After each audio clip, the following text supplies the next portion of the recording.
We are live. Unfortunately, we have to play for some from replays. OSC Masters Cup. No one is here yet, but that's okay. We'll get rolling here in a bit.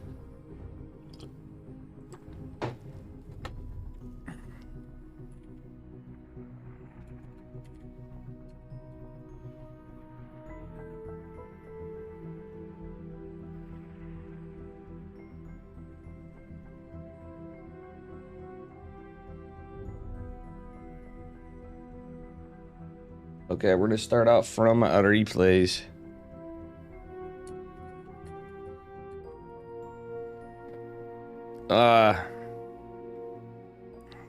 Just getting rolling here.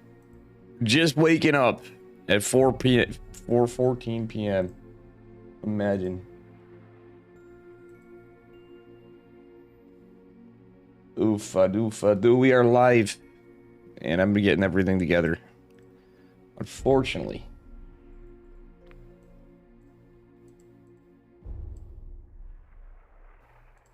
There's much ado from replay, which is okay. Which is quite alright. Because we got some bangers. We got some serious bangers coming up. Hey, kitty cat.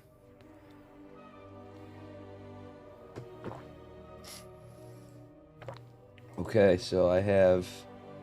We're going to start out with Cristiano versus Rattata. You know, this Hello Fresh shit can just hack right off.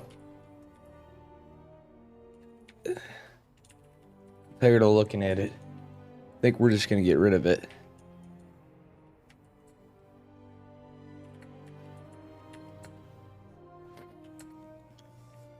Cristiano versus Rattata. That's what we're starting the day off with.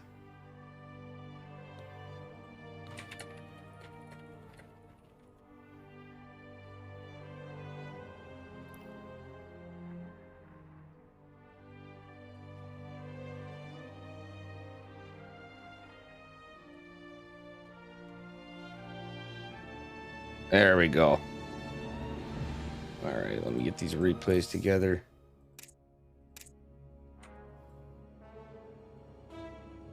From this matchup.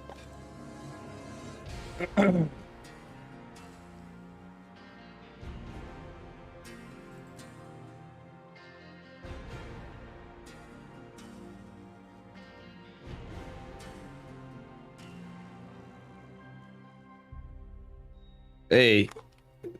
Sorry, I can just hear my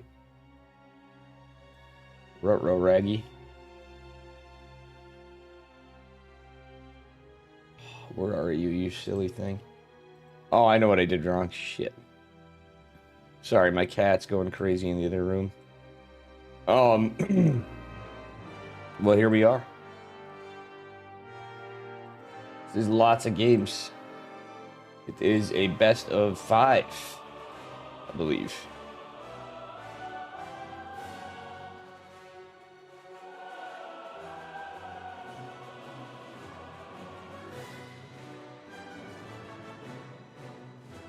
And I apologize to the players for being this late as well as Eddie. and the rest of you.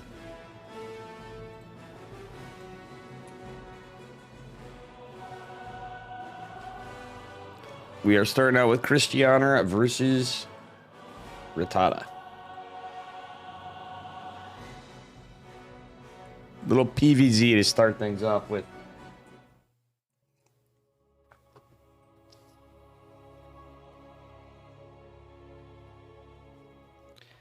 Alrighty.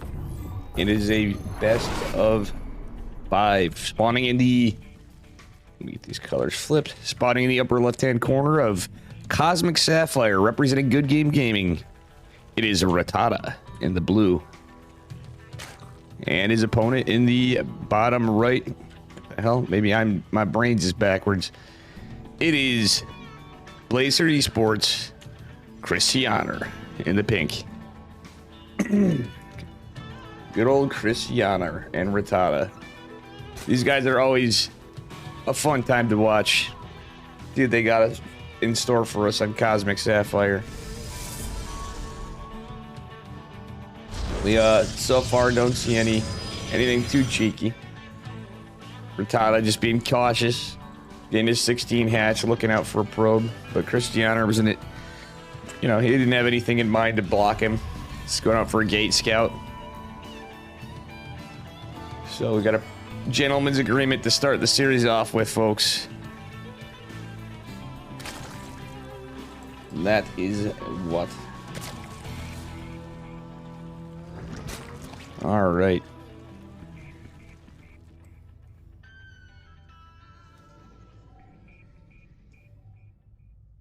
Well, this is just going to be a 20 Nexus, 20 core, probably. Maybe 21. Let's see what Cristiano does. Yeah, 20 Nexus, 20 core. Gotta cut that worker to get that cyber core down fast. Alright. Pool's about halfway done. Nothing too cheeky here. Probe's just gonna be annoying. Oh. Does force him lost mining time after stealing some minerals. We've seen that a million times. It's just the beginning. Nothing too illegal, if you will. But we'll see what happens here. Alrighty. All those pesky overlords trying to find his way to the pervert pillar over here. But one thing about this map is it is definitely, it's kind of an oddly placed pillar,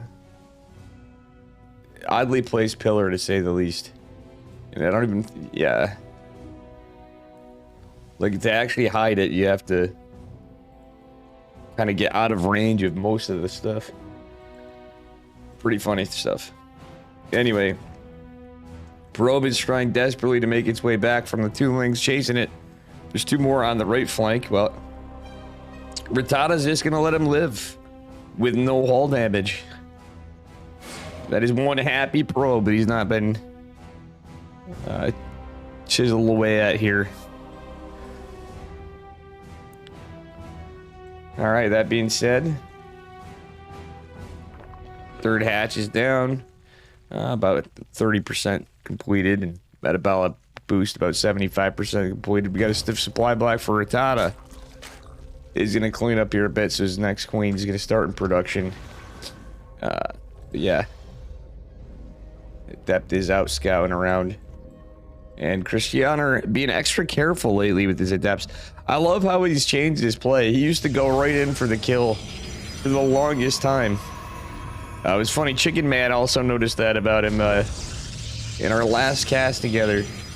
Cristiano is a man who is developing and refining as much as all these guys, but so with that said, he seemed a little beat up about his performance lately in a lot of things, but he's still a really good player, and honestly, he's constantly improving. He's a young guy.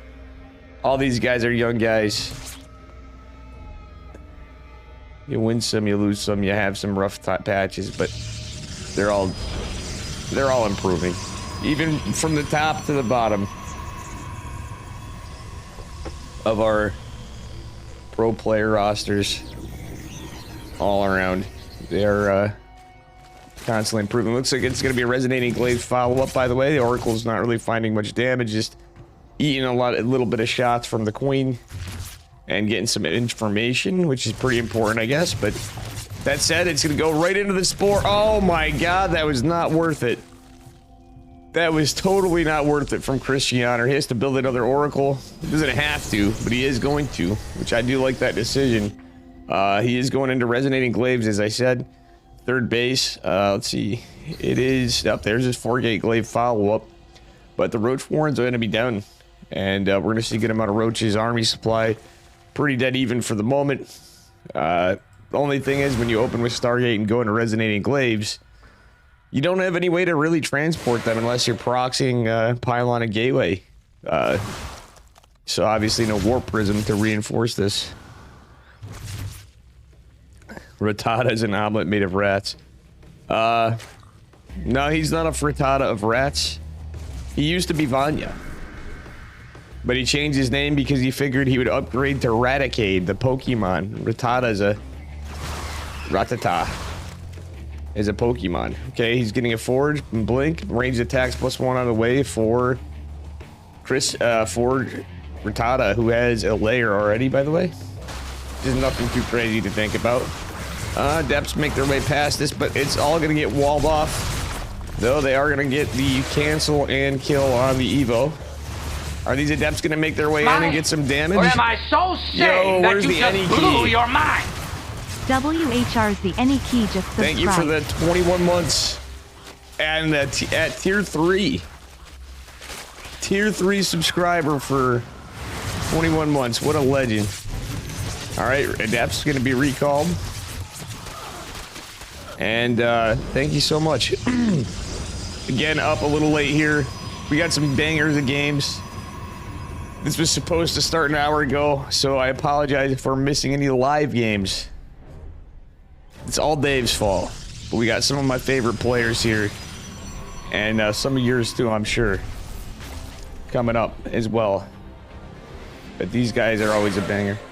Resonating Glaives finding 7 Adepts for 22 workers, 8 Lings, and 1 Roach with a creep tumor. I'd say that was kind of worth it, to say the least. It's a lot of drones killed.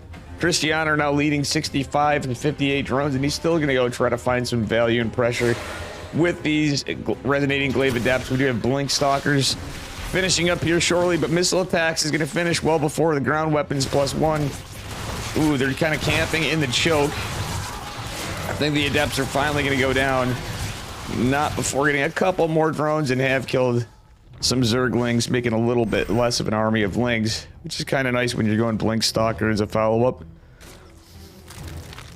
How you guys doing? Welcome, Nush Nush. How's Any-Key doing today? And how is good chat?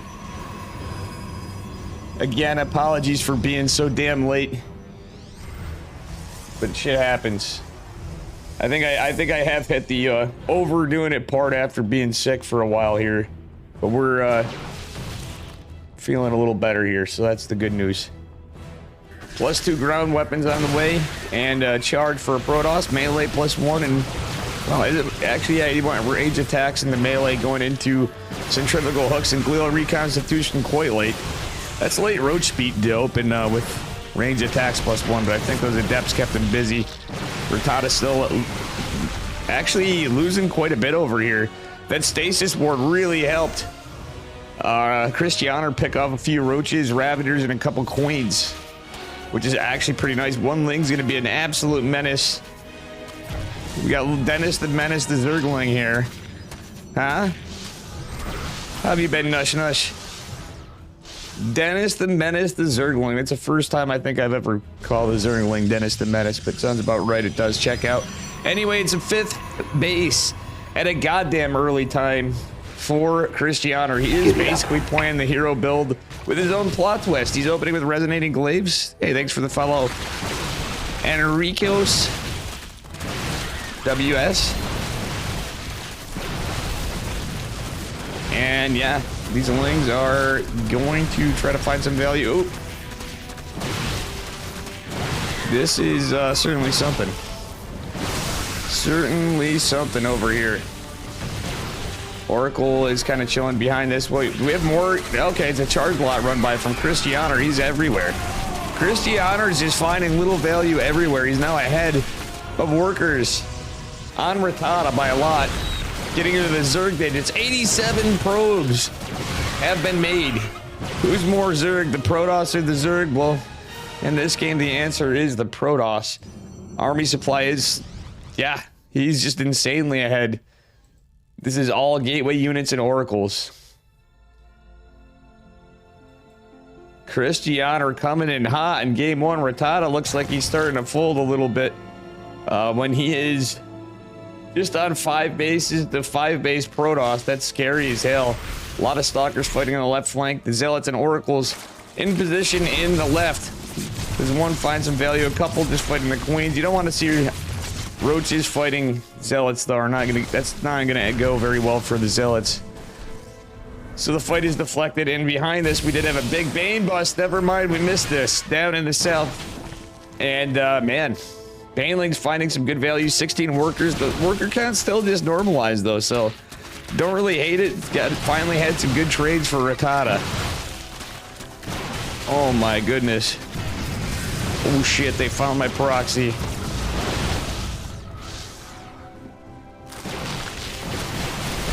Alrighty. And we are going on. The Baneling's actually helping with the Zealots. There's no Archons available to tank any of the Banes. Somewhere in here I would have liked to see a Templar Archives or Dark Shrine. I know that sounds like a crazy one, but of course it's Dave, so I'm a little biased on the dang Shrine. But, you know, to get some Archons out is the biggest reason. Though, that said, there is no Overseer with this army. Because Rattata knows this is pure Stalker, Oracle, Zealot. And the Stalkers are getting battered and bruised. However, most of these Ravagers have been cleaned up. And all that's left are some Lings. And now there's a good number of Zealots with this. So the rest should be cleaned up pretty well. However, there's a little run by in the 5th base of Christianer. So he's going to lose a few probes over here to the Lings. Just a group of 4 Lings. A couple Zealots going to scare that away. And Christianer now has the army supply advantage for a moment. Oracle's trying to jump on the Spore Crawler, funnily enough, but yeah, actually that was not the play. A little bit of miss micro here from Christianer, but he actually is getting some good work done nonetheless. 5 drones fall. Zealots chiseling away at this. It is now 63 to 84 workers. Again, Christianer being a probe printed machine, going into more upgrades, +3 ground weapons. No other tech. That's the crazy thing with this style. So it's like going... It almost reminds me of going... You know, you're going Ling Bane Roach. Or like Ling Roach. Ravager, I guess. You got Oracles with some extra DPS and a lot of stuff, like particularly the Lings, the Ravagers. And Queens in good numbers, obviously. And then you got your Stellar Stalker. And the ability for Adepts, honestly. So, with that said, I just said I was casting, and I can't answer. Bear with me. My God.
Sorry about that.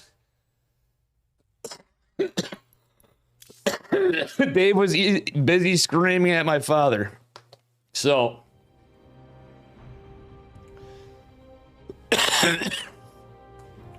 Excuse me.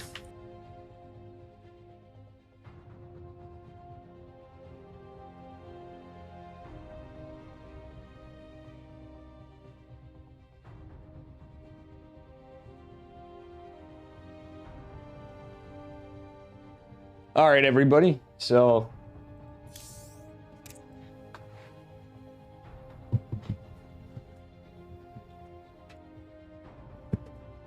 oh, Jesus Christ. Give me a minute.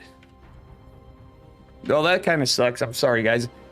I missed the end of the game. I'm sorry. Well, give me a minute before. Just, I don't want any more interruptions because, God damn it, it's just going to ruin the next thing. So, thank you for the follow, Nakano Proyo and Rafaelo BR. I apologize, guys. I might as well take care of this now, or I'm gonna not fucking hear the end. Well, he's not gonna want to. I was just screaming. We were in a screaming fit, so.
Sorry about that, guys. We're going to be going into game number 2.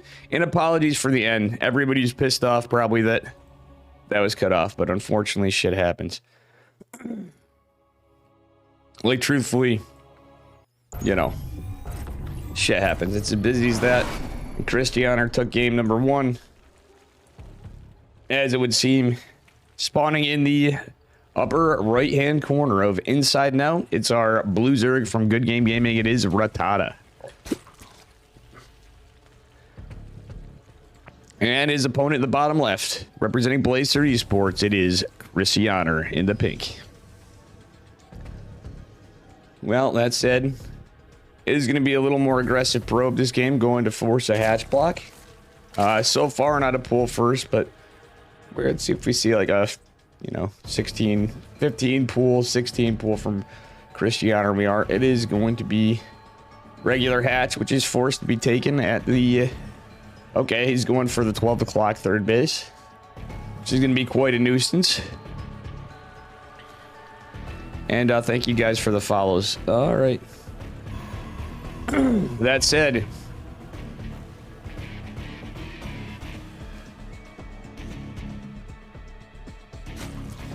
all right.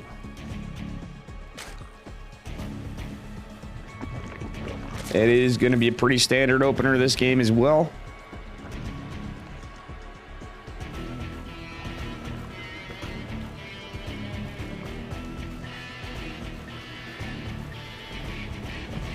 And we shall see what happens.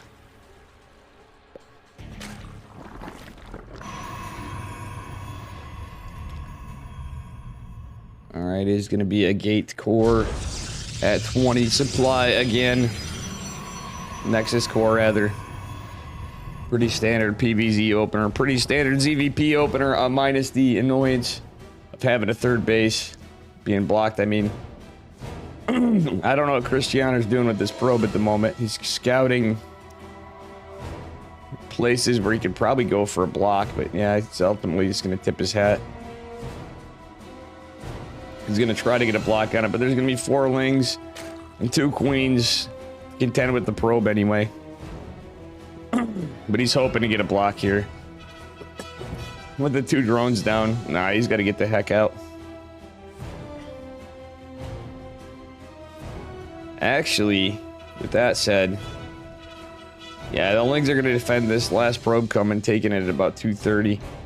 No, okay. That is such a rough feeling to have to be long distance mining or getting your workers that far.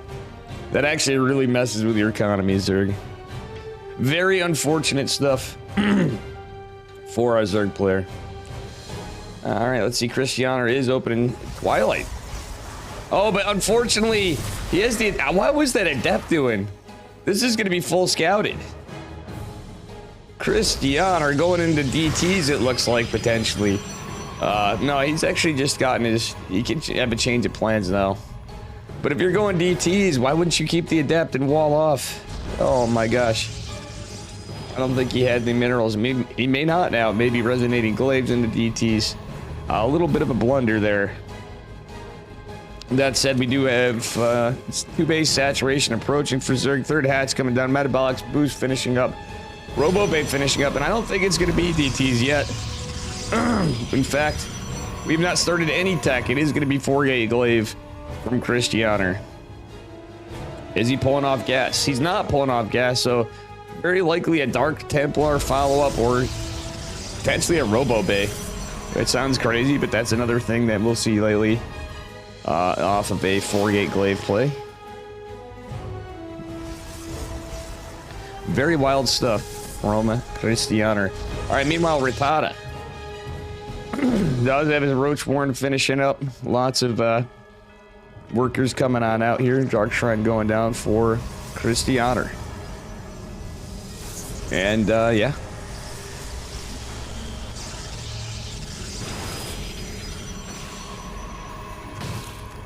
Should be pretty good stuff. Alright, War Prism is going out, and yeah. Looks like we got some gaming going on. It is exactly as I said. Sorry for the quick scrolling. We do have a pretty big push of Glaive Adepts, but the Dark Shrine follow-up is pretty nice. We've been seeing, funnily enough, we saw Cristiano do this in DreamHack against Lambo. So, he had done the exact same build against Lambo, which resulted in a damn close series, but the Adepts are going to be surrounded. Oh, are they going to eat the piles? Decent mobility. They manage to get out and make their way into the natural. Getting a queen, but they're getting full surrounded yet again. That can only happen like one more time. And oh no, the biles are going to kill most, if not all, the Adepts. Spores are already out for Rattata. So he's going to try to go in. He's got 4 DTs making their way in here, but the Zerg army is pushing across the map, forcing them in retreat. Drones going to body block the Spore, but they needed to hit it right away. Oh, the Spore falls. There's no layer just yet. Layer's on the way. This is a sniped 3rd. Christianer should be careful with these. Oh, he's going right for the spore like a Chad. Ooh, causing some damage from the corrosive bile right immediately. Look at this big brain play from Rattata. Oh my God. He actually lands it with the spore. War Prism is approaching death. The Queens are out of position. The Lings get a full surround of the Dark Templars. And the Hatch survives. This is hanging by a thread. The layers on the way. Christianer with 3 DTs here. Not going for an addition. Well, now he's just trying to go for a third base. But it's looking pretty rough for our Polish Protoss player. My God. This is certainly a disaster of a situation, considering, well, he's not going to be able to get a third with that many Lings. He does have a couple defense, well, a defensive adept and a stalker, which are going to fall. He needs a warp and a couple of adepts here. Transfuse on the spore means that's going to go down. Would like to have just seen Archons. Oh, there's a Ling run by because there's nothing in the wall. The Immortal is likely to be surrounded. Does get a couple pop shots. The Adept going to try to save some workers. Christianer micro on this, but now the Archons, Big Daddy Archons are going in. Not Big Daddy Immortal, but they're going to go try to get some pressure to keep Rattata back home and hopefully buy him some time for this third base. Maybe get out another Immortal. We don't have a forge coming. It's just 4 more gates, so there's no other tech.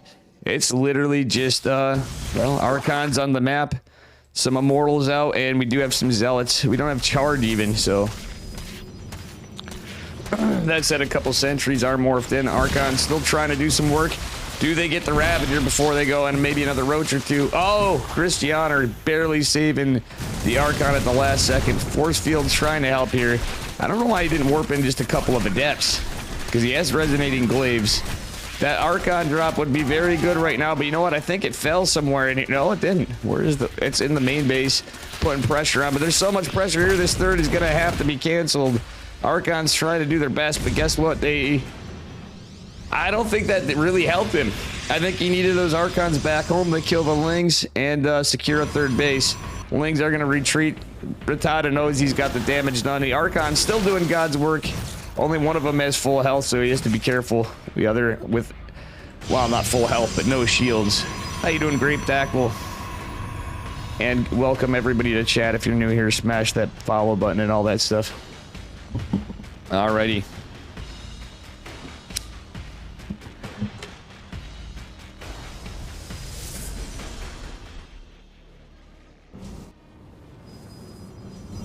All right, we do have sentries and zealots warped in. There's, again, no charge. There's 3 immortals, a 4th gonna pop. Actually, ooh, these immortals are disjointed. One's gonna get surrounded and is gonna have a recall force, taking some hull damage. But he can certainly use that in this fight. The Lings, luckily, are a little out of position, but there's enough there to be a nuisance to yet another immortal, because he needs these immortal machine guns to start kicking off. I say immortal machine gun because, let's be honest, once you start getting 4 or 5 of them, well, one is going to fall. We're not going to see that. They start chiseling through those roaches as long as they're protected from the Lings. Not so much the Ravagers as much as the roaches, of course. Anyway, that said, this is looking at GG. 1-1 is the score. What, 4 ads showing while match? Let me get rid of some of the ads, guys.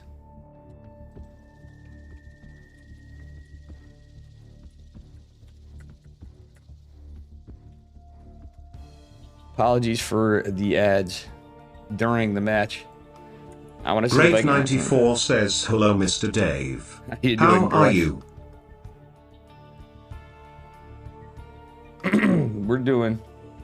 We are doing. All right. Bear with me here for just a moment. I'm going to see if I can take care of the ads for you guys. That is a good point. I can change it so I can run them on breaks, which is usually where it's better. It's just they're running auto. They're pre-rolled ads, unfortunately. Let me see if I can take care of this for you. Where the hell are you? This is odd.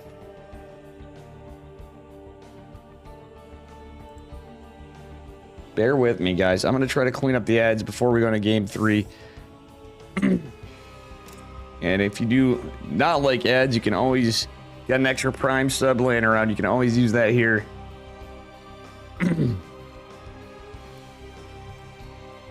Alrighty.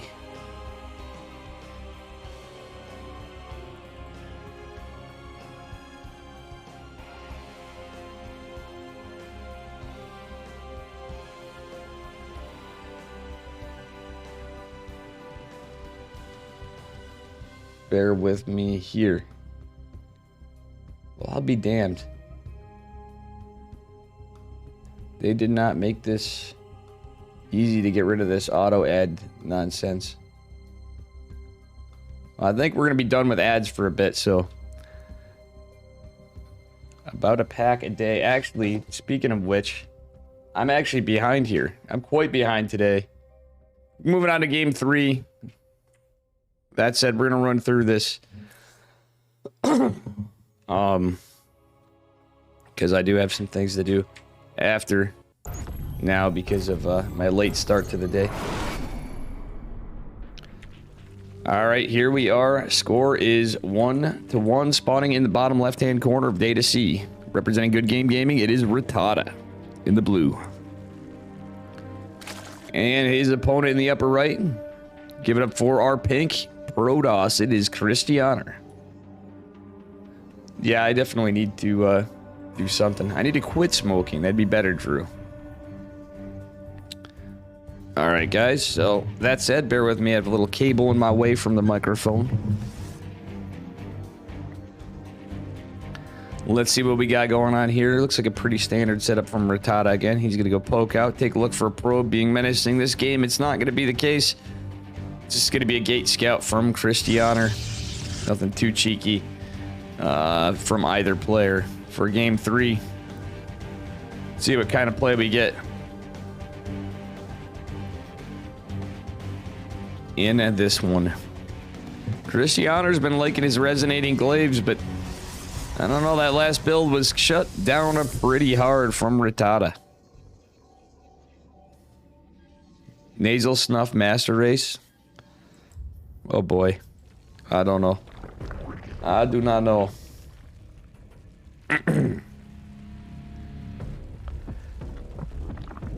Alright, it's going to be 20 Nexus, 20 core from Christianer. Does he go Stargate this game? Is he going... Well, we don't have another pylon just yet, obviously. He's just at 20 supply. So he's going to get his gas and probably 22 pylon. No, okay, no other probe yet. Think something got a little hecked up here for Christianer. We're going to see... Well, what are we going to see? Just a little scout on the third for Christianer to see what Rattata's up to. And there it is, the 22 pylon for Christianer. All right, we got our 2 queens, 4 links. Just textbook opener for PVZ from Rattata for a macro opener anyway. I doubt we're going to see any harass on the third. Christianer just wants to find the location. That said, he is going Stargate. We don't have Warp Gate being researched. And Rattata is going to read this.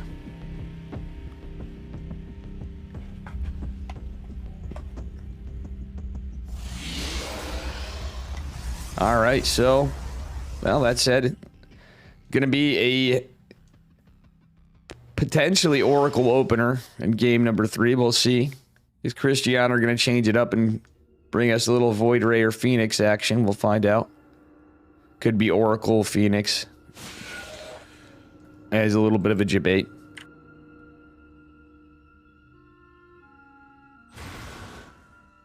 But, we'll find out. Look, Probe does survive, but again, the Lings get in.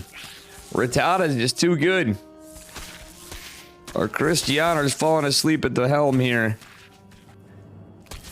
That is a beautiful scout from our Zerg player. He even forces some lost mining time, and there's some idle workers. Adepts are being microed, but yeah, Christianer lost a lot of mining time right there. The wall is still not complete. Stalker's on the way. Oracle's on its way out. And yeah, that's going to actually cost Christianer a lot of economy. Another gateway just now going down. Oracle not yet started because Cristiano supply blocked. So that supply block is going to be a bit of a problem. Adepts do get 5 drones for their trouble, which is kind of worth it-ish. Yeah, I'd say 5 drones, 3 links, that's totally worth. That is actually pretty good for our Protoss player. Rattata is going to push out with a bunch of links. Trying to deny a third, but we're not going to see a third just yet from Cristiano. He's going into the Twilight, has his second Oracle out. Oracle's going to try to find some damage. He's going to see there's 2 queens and a spore going there. I don't know if he noticed the spore, but he did definitely notice the 2 queens and got the heck out for the moment. He's going to regroup with 2 oracles. No energy's been used, let me remind you. So these 2 have quite a bit of energy for some pulsar beam action, some stasis wards. If he disjoints the queens, he could actually take on 1 queen, but no, he's not going to do that. There's 4 queens here, taking some hull damage to the oracle. Or dishing some hull damage to the oracle. It's going to be another resonating glaives opener, this time with a very late third base. But can he get it down? There's lings everywhere. Oh, man. Not like this. I don't think that's going to be the play for Cristiano anyway. He's getting gates up slowly but surely. And the oracles are going to try to be a nuisance. But Rattata's queen game has been quite good. He's been right at everywhere he's needed to be, anticipating where Cristiano's oracles are going.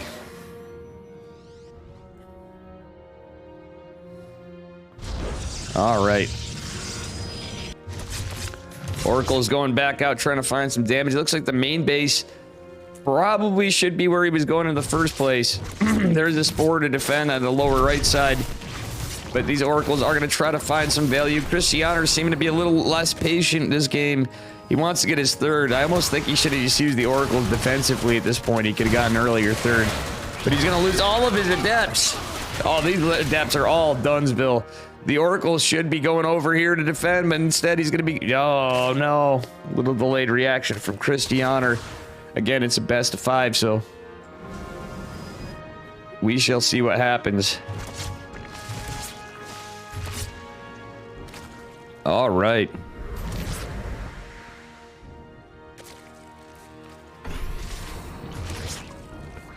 My God. This is certainly something. All right, Adept's gonna shade out, and well, are we gonna find some damage? We certainly are.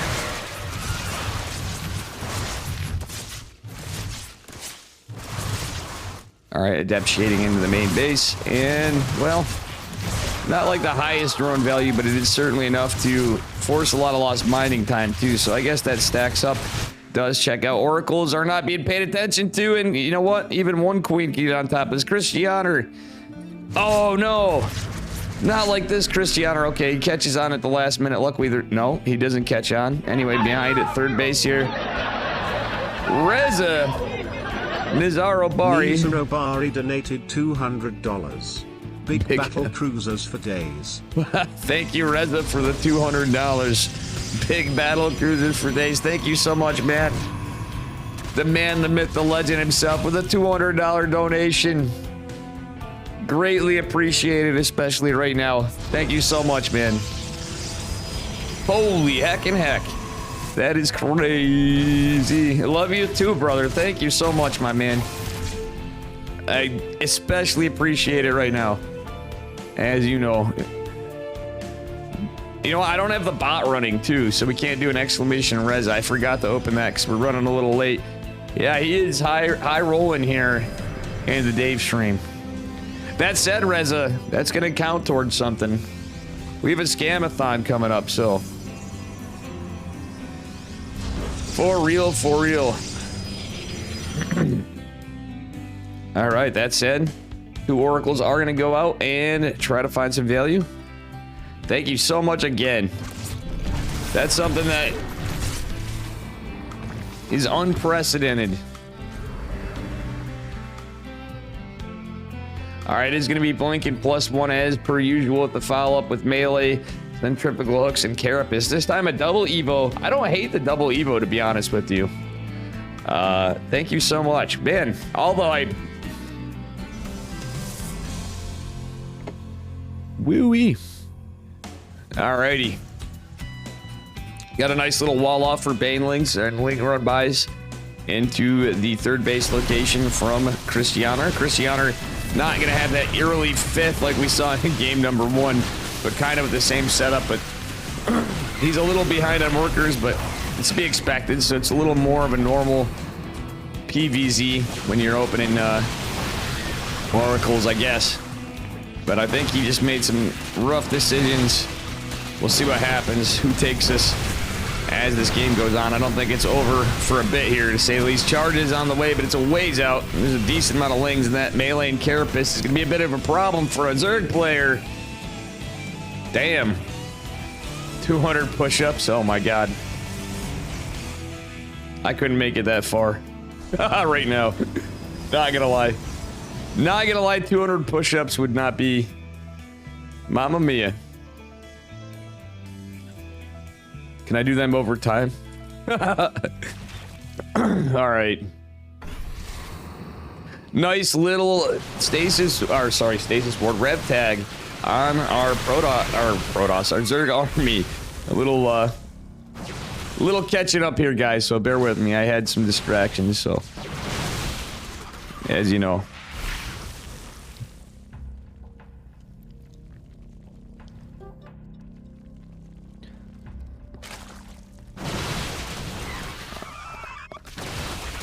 All right. And that said, 201 go would be legit. Al, how's it feel to want, buddy? That's all I can say, gravy in that biscuit. That said, Psionic Storm is going on behind us. +2 ground weapons just now finishing up for our Protoss player, and we are going into 2-2 for our Zerg for melee and carapace. +2 is he's gonna have a power spike with +2 melee. Adrenal glands going. There's a hive. There's an ultra cavern, which I really like this from our Zerg player, mind you. Very good stuff. Bear with me. I'm having a little bit of something going on here. I'm trying to take care of that behind the scenes. All right. Anyway, 3 oracles putting God's work in here. Oh, but the Biles killed 2 of the oracles, which are greatly needed in this fight, especially with this many Ling Bane. Oh, but the Psionic Storm did finish. Storm actually helping with these Banes. Barely holding with the static defense. It is just 7 Ravagers, and as long as Cristiano micros this okay, it should be just fine. Nice blink. Nice Pulsar beam. And my god, this is going to be... Wow, the roach floating in the air for a good minute. That was pretty funny. It almost looked like there was a roach, you know, because this is an underwater map. A roach being picked up by a graviton beam. The shadow of it, anyway. It was like dangling, floating in the air. The carcass of a Ravager, I should say. Oh, nice Storm! And the photon cannons narrowly saving this High Templar with the hot air balloons. Taking out the Banelings. That was a beautiful defense from Cristiano, who's now going into Charglot Archon with a +2 timing. But guess what? He's going to need to see this. Once Ultralisks are out, we're getting chitinous plating behind us, as well as the 3-3 for melee carapace. These are going to be some tanky Ultralisks once he gets to that point in time. Rattata is mostly maxed. He's got Vipers, he's got Roaches, he's got Lings. He doesn't have ranged attacks. Okay. More Prisms yeeted, but there's no Queens available. Nice Storm on the Ravagers more than the Roaches. Obviously, Roaches don't... They do eat that up pretty good. We have 14 Roaches on the way, 2 Ravagers. Bottom right base taken from Rattata. That's actually a really strange call because the spread the creep, that might as well be a mile away. I'll show you guys in a second. But this engagement's still going on here. Beautiful fight from Cristiano, who's down in supply, but Rattata's starting to dwindle in supply of his own. He's got 44 Lings coming in. There's not a lot to contend with the Zerglings, but they're going to be coming from all sides of the map because of this weird pocket, well, not pocket base, but the 5 o'clock position base, which is basically Narnia as far as creep spread's concerned. Stalkers getting a lot of damage in, and my god, this is something. Dear Lord, this is a push and a half. That one Oracle still alive. Let's see how many kills it's got. 22. Imagine if the other 2 didn't just die to a corrosive bile. Blinding Cloud is gonna, or Blinding Cloud, Parasitic Bomb is gonna clean that right up, though. That Oracle is as good as dead. 10 drones do fall, and as they say, Win ahead, stay ahead. It's not really a matter of being ahead. At this point, it's evening out a bit. Except for our Zerg player is Melee and Carapace. Christianer on the single Forge build. This is a time where if you're playing like this, you need double Forge. Hate to say it, but the Stalkers need to be tanky, boys. He's going to need Immortals. He has no idea what Christianer's teching, or sorry, Ratata's teching behind this. Christianer is in an interesting position here. All right. My God. These Ultras are going to pack a punch. They have the speed upgrade as well. They don't. It's just chitinous plating. And that is it. So there's no additional upgradage for the Ultras, at least for Christianer right now. But +3 is going to finish up in this fight. It's just Archon. There's enough Archons to deal damage, but he really needs some Immortals to fight this. Zealots, funnily enough, actually doing some pretty good damage on one, but many are going to fall. Thank you for the follow, Toxic Bro. And Ellen Dunway 3000. Thank you, thank you. Oh my God, 21 workers fell behind this for Christianer. Meanwhile, beautiful run by that I barely noticed from Ratata. And there is some good damage in the 5 o'clock position, disjointed base. Thank you guys very much. Greatly appreciated. And this base is going down to Kirktown. It's a one-sided fight if I ever did see one. But no, never mind. Speaking of one-sided fights, Ultralisks and Ravagers coming to surround just 2 Zealots. But Christianer is still going to have to deal with a Ling split-off run by, but this wall will help, at least in the 3rd base location. Actually, that was his 4th. I think he took that as his 4th base. He took the pocket triangle base for his 3rd. Nice War Prism Micro, but these Ultras are going to be tough to contend with just Archons, with nothing warping in, nothing being produced for Christianer. He's just trying to fight this out. Doesn't really have a bank because he lost so many workers. The trade's looking in favor of our Zerg player, actually. GG is called, and Ratata takes game number 3. You miss watching these, and you miss StarCraft in general, well, you can always come here, because there's always a lot of StarCraft on Dave's channel. And thank you again to Nizaro Bari for the $200. And all the follows, guys. And any key for the tier 3 resub at 21 months. What a freaking legend. And as you can see, I'm a little bit of a hot mess today. Look at this mix-up collar and everything. I'm going to add the bot on for you, because I forgot to do that before. Before we move on to game number 4 of this series, we got lots of bangers today. I will ask for a brief break in between. Again, I have some things to take care of. It's somewhere in here. Some of it will have to wait, but on my end. But we were running way behind today. Wow, we got a good amount of people here. Thank you. I'm surprised with the dream hack going on. Nope, it's actually not. This is beautiful. Explains a lot.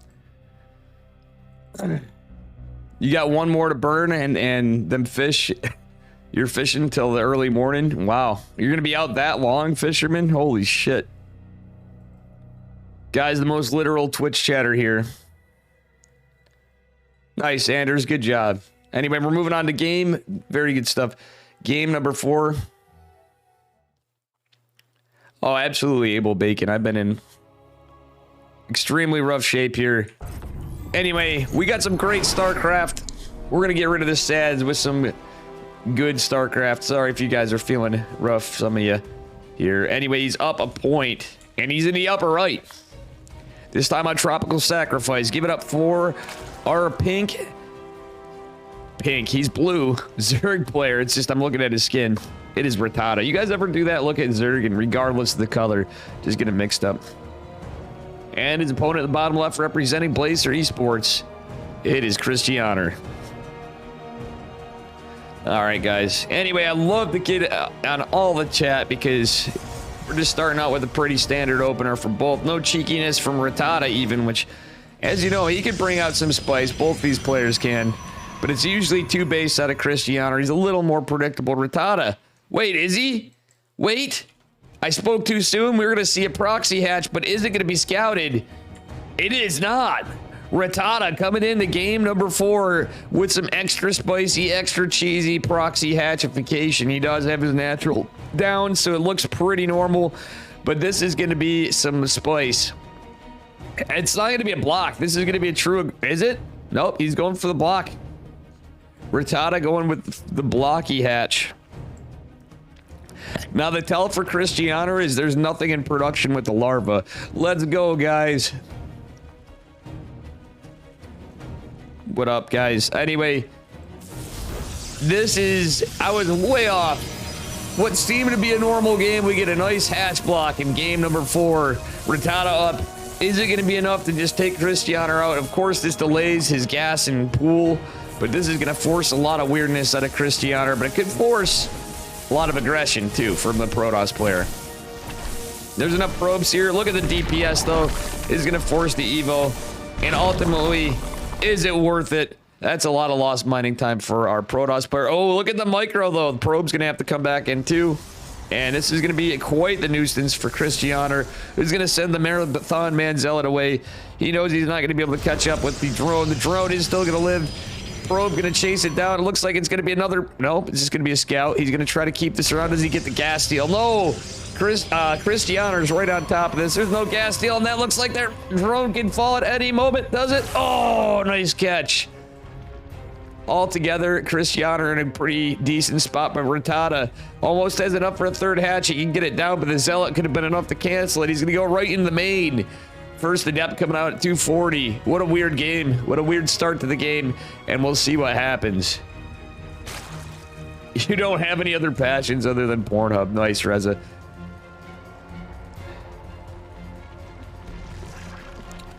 No doubt. We're fucking... Oh, gosh. Gotta love it. All right, we're going to have the Adept coming out. Stargate going down for Cristiano. He's trying to make the game normalize. He just... Honestly, that ended up being just a kind of delayed Nexus, if we think about it. It's not that bad. Could be far worse, but Rattata is quite more delayed. And that Zealot and the Adept are going to be quite annoying. Kind of causing a little song and dance between the Lings and the Queen. Stalker coming out. We're going to see a Sentry after we have Warp Gate. Or Sentry, I mean Oracle, rather. The Oracle is going to be more of a nuisance because that's a very late spawning pool. Consequently, making this later. The 2 Adepts, though, going to be able to get some pressure with the Zealot. Trying to... It's a little micro battle. The Zealot actually is pretty helpful in that fight. The Adepts hoping to get a kill, but they're getting a little surrounded. The one in the front is taking a bit of a beating. But ultimately, this is forcing a lot of Lings and less drones out for Rattata. So Cristiano's doing a good job of getting everything together, trying to get some, finally getting some drone kills. No save for you, Rattata. Yeah, I got to do a love letter to Sal. We'll have all the sub goals here. I'll show you guys after, but I don't have them for OSC. If you stick around a little later, we will have some. Definitely gonna have to run for a brief break after OSC and in between a quick one.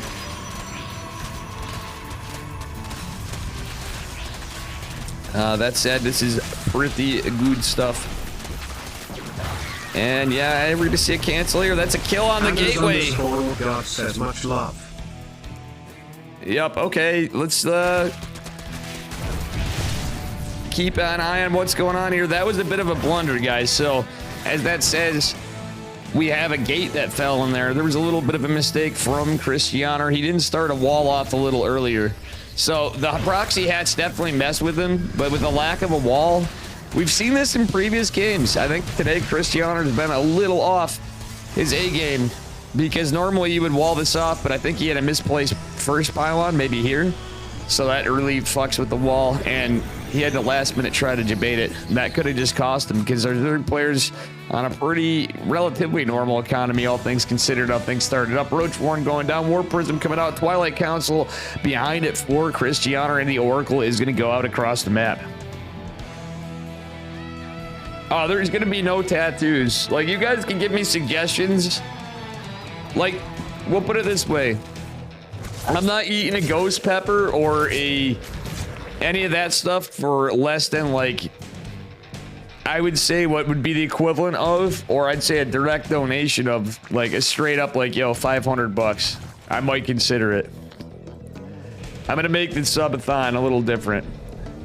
And you guys can say what you want. I'm old, and that shit would tear me to pieces. It's gonna be a Mortal Archon Charge Lot, or at least Charge Lot Archon from Christiana with no +1. Christiana's gonna have to be careful with this War Prism, however. Charge is on the way. Everything's all hecked up. It was a Stargate opener into this. The Oracle not finding much damage. And that said, Christiana's gonna try to take a third. Charges away is off, and the Lings are already coming in. So these are slow Zealots, which are not going to be as impactful. They're going to try their damnedest to keep this alive. War Prism's hidden near 12 o'clock, and they go in with 2 Archons to try to pressure. But Christiana looks like he's going to have to forfeit this base and go for a 2-base all-in.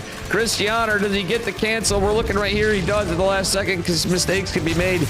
Roaches are out to battle the Archons, and Queens are in pretty good position. Oh, the War Prism takes hull damage, and goddamn, this sure is something.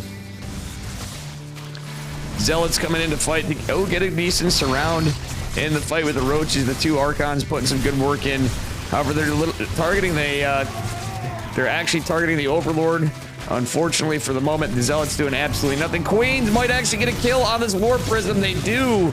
And there ends the push for Christiana, who's trying to eke out a 3rd base while Rattata has a 4th. He's going to try to recall these 2 Archons. Does get them back to his natural, but they actually, with this big gaping hole in the wall, well, the Archons can squeeze their way out.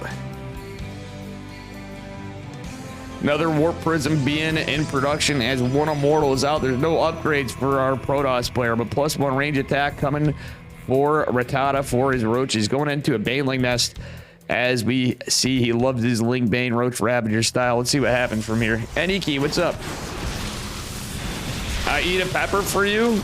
Honestly, like I said, have to be a lot of money right now. There's no fucking way. I love you, Aniki, but nah, I wouldn't do it for my girlfriend and GG. Rattata takes the series in a 3-1. Much love, but fuck no. I love hot food, but that shit is too hot for a boomer like me. Let's see what other series we got now.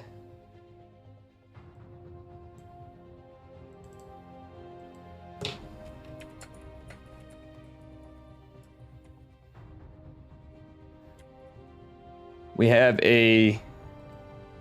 Ooh. We have an upper bracket final.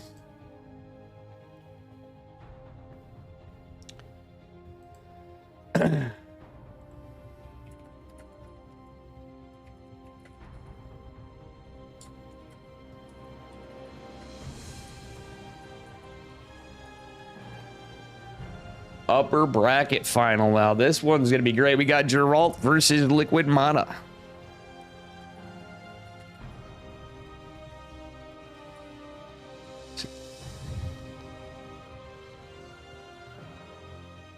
Whipped cream mankini. Oh my goodness. Ha!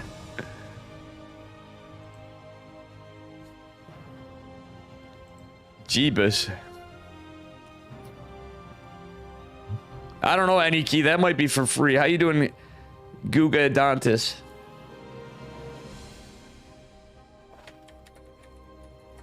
All right, this is the upper bracket finals. Let me get right onto this. This is going to be... Son of a bitch, it's not downloading. Oh man, it's downloaded a bunch of times. What am I at about? Bear with me here. Multiplayer and...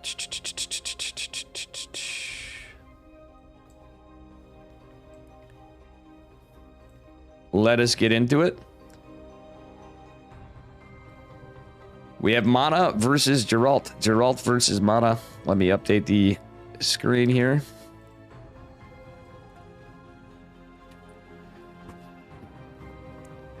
GW, how you doing, by the way? Sorry I missed you earlier.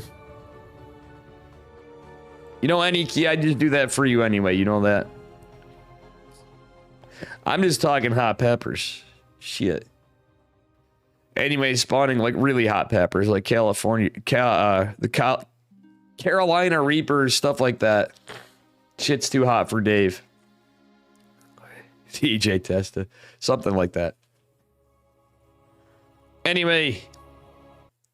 Yeah, exactly. After watching Chicken Man, and I'm a little older than Chicken Man, just a smidge. Certainly don't take care of myself as well as Chicken Man. That's exactly why, GW, why I'm certainly up in the ante on the Ghost Pepper.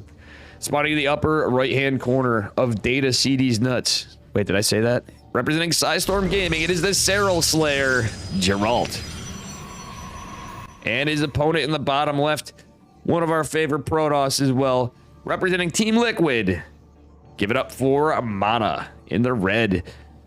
Two of my favorite Protoss players, both from Poland. We had Christianer, now you have Geralt and Mana.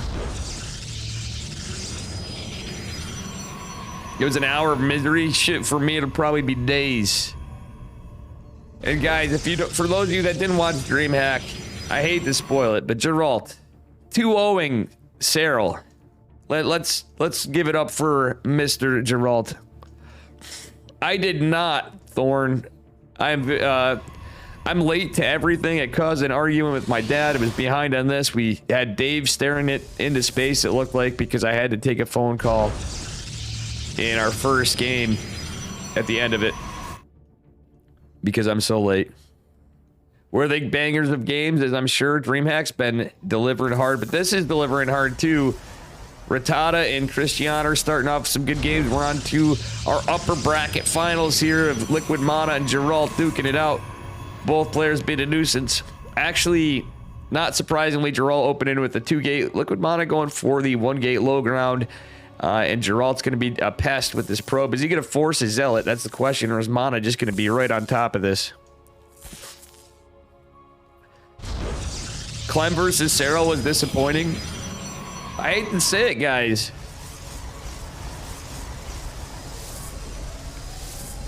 But, I have some hopium for Protoss. We've had some upsets and disappointments and everything else. But maybe, just maybe. Clem looked like he was tilted. Oof. Clem. He is a gentleman, that kid.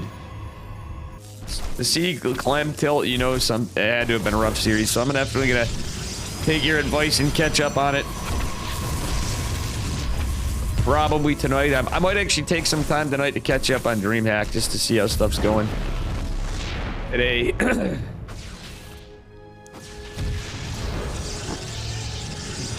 Then you just hope we get to see Skilless in America, yeah. Yeah, I'm gonna have to watch the VOD. Maybe we could do a little watch party for those of us that didn't see it. Hey, thanks for the follow, one Reiki. Anyway, 2 Adepts gonna push across the map for Mana, or from Geralt toward Mana, and there is no wall. He's gonna have to use a gateway to wall this, I think. No, he can use a battery. He can use a shield battery. And guess what? The probe's not in position. However, this shade was from afar. So these Adepts are going to have to make a decision. They're going to go in. Geralt's going to go try to find some value. And even though he's going to lose one of them pretty quick, he's going to get some good worker kills. At least halfway decent. 4 or 5. It's starting to trade out all right, but that last one's surrounded. He's going to go down, and he's going to get a probe in the wall. 7 workers in total. If he keeps this Adept alive, that is totally worth it. That is totally worth it. Going to get a scout off. See that there's a Stargate finishing up. I think he already noticed that anyway, but Geralt going into an Oracle with a Phoenix follow-up, has his Nexus about to complete here in a little bit. Obviously, he's against... Actually, his Nexus, he's done a great job delaying it. Mana in a bit of trouble here. And we've seen... Yeah, Skilless might make it into... make it there to Atlanta. Let's see. Well, that Adept's going to be cleaned up. The Oracle going to... That was actually a brazen move from Geralt. Geralt tries to go right into the main base where he knows there's stalkers. Probably not the play with the Oracle. He's taking a lot of hull damage. And that said, Phoenix is going to greet this Oracle, which has made its way over. Geralt warping in 2 stalkers, has a shield battery in the Phoenix. That is... Well, the Oracle actually evades the Phoenix, which is kind of nice for Mana.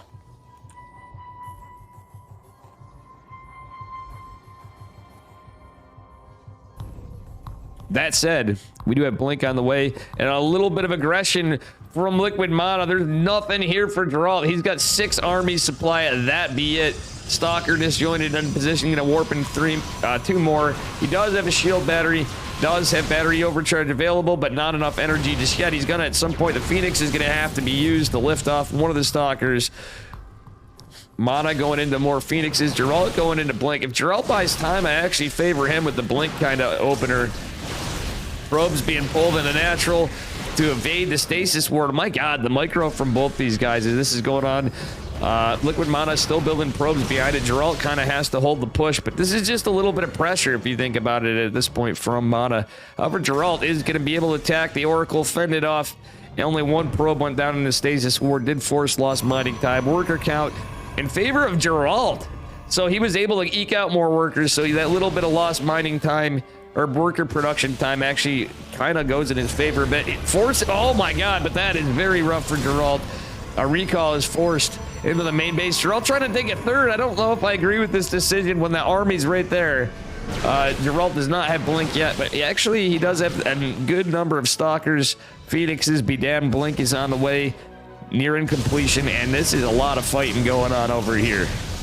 My God. Lots of Phoenixes putting the pressure on. 1 Stalker and a shield battery. Phoenix battle going on with this. This is such a strange little fight. With Oracle in there too means 5 workers fell for Geralt, but a lot of attention. What a weird series of events. Phoenix is just endlessly picking up a Stalker, and Oracle getting damage because the Stalker is getting target fired by the battery. So they took all of that just to get some 5 worker kills. So that may have forced Mana's position out. Geralt's gonna have this third way before though, so even though he's down on workers now at this point, the scales have tipped. He's going into a robo follow-up. I kind of like Mana's decision to go to a forge, but Geralt already has Blink. He can mass a lot of units together.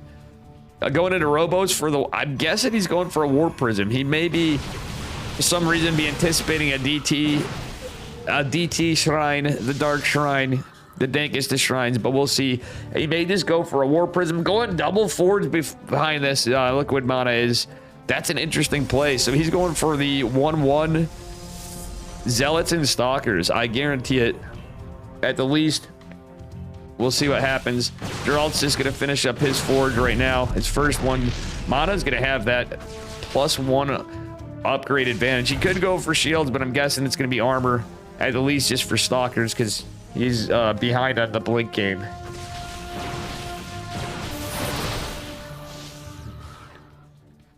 This Max Pax win. Max Pax is not place number 2. I think he's feeling a little down about that, my boy Max.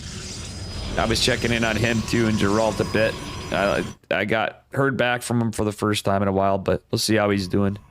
He's feeling a little down that he's not in second place, but I think anything's still possible. We'll see how these guys do. All right, Mana coming in with 3 Phoenixes, gonna get some worker harass done. Geralt on 4 bases. Actually, Geralt's a bit ahead, but this upgrade window is gonna be a little rough. It's just gonna be an observer for Geralt. He's not going for a Warp Prism, but there are Phoenixes on the map, so I don't really hate it. Just 3 workers going down. Mana doing a great job of being annoying with his few Phoenixes. I believe we are out of Oracles now. Yeah, the Oracles have been killed for both. The Phoenix for Geralt's been killed. And that be that for that end of it. We're going to get a snipe on the battery. A snipe on the Nexus. Is it going to go down? Photon Cannon falls, is not canceled. And we're going to see a decent fight in favor of Geralt. He's killed the static defense, and that's the 3rd base. Geralt taking a 4th behind this. If Geralt gets a kill, that would be something, but he's being smart, getting the hell out of there. He knows Mana has the numbers. The Phoenixes regroup and join the party. Geralt is deflected back, but he's got a base advantage. This 1-1 upgrade advantage. This +1 armor is going to be impactful in the fight. And again, Mana had the numbers right there. Geralt does have a lead in the army supply too. It's starting to look very scary for Mana, honestly. But if anybody could come back from this, I would imagine it'd be Mana. All right, Geralt going into a Robo Bay. Upgrades be damned. That armor upgrade's not going to matter much against Disruptors if he can land some good connections. And both these guys are just absolute monsters with Purification Novas.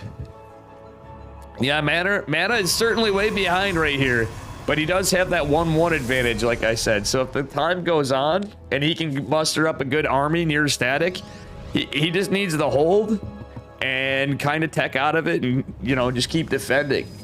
If he can establish his bases, which he does have, see, now that he has a 4th, that's actually nice. He even catches the adepts with the 4, actually count them 5 stalkers, doesn't clean it up, sees the army pushing out. Information is power, and he's going to make the army retreat back home a little bit just to chase a small little contingent of 5 stalkers, like the split from Geralt, but he's chasing this down. Meanwhile, Mana is going for a counterattack with more versus less. There is a bit of static here.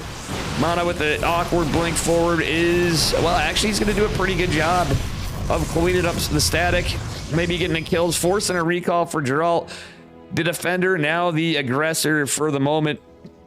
But is it going to work out in his favor? He's got 2-2 on the way. Disruptors coming out. Double disruptor, triple disruptor production from Geralt. Gotta love to see it. It's 3 robos. I don't really like this third base. You guys have heard me say it a million times. The third base robotics facilities, though. He's got all his eggs in one basket, pretty much. And then even the other robo in the natural. That's very exposed for a big stalker push or a zealot run by.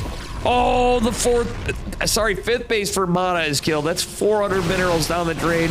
We're going to see those upgrade advantages kicking in for Mana right there, as Geralt just does not do the damage he would be ordinarily.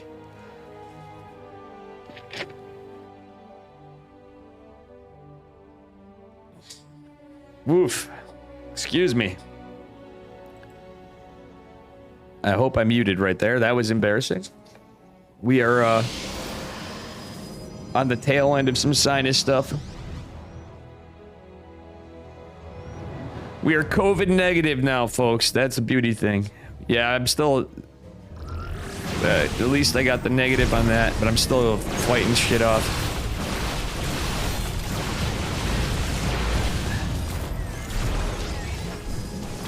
We've been doing a lot of casting and grinding and whatever with all this stuff, but consequently my hours are screwed up again, so I'm pretty hecked.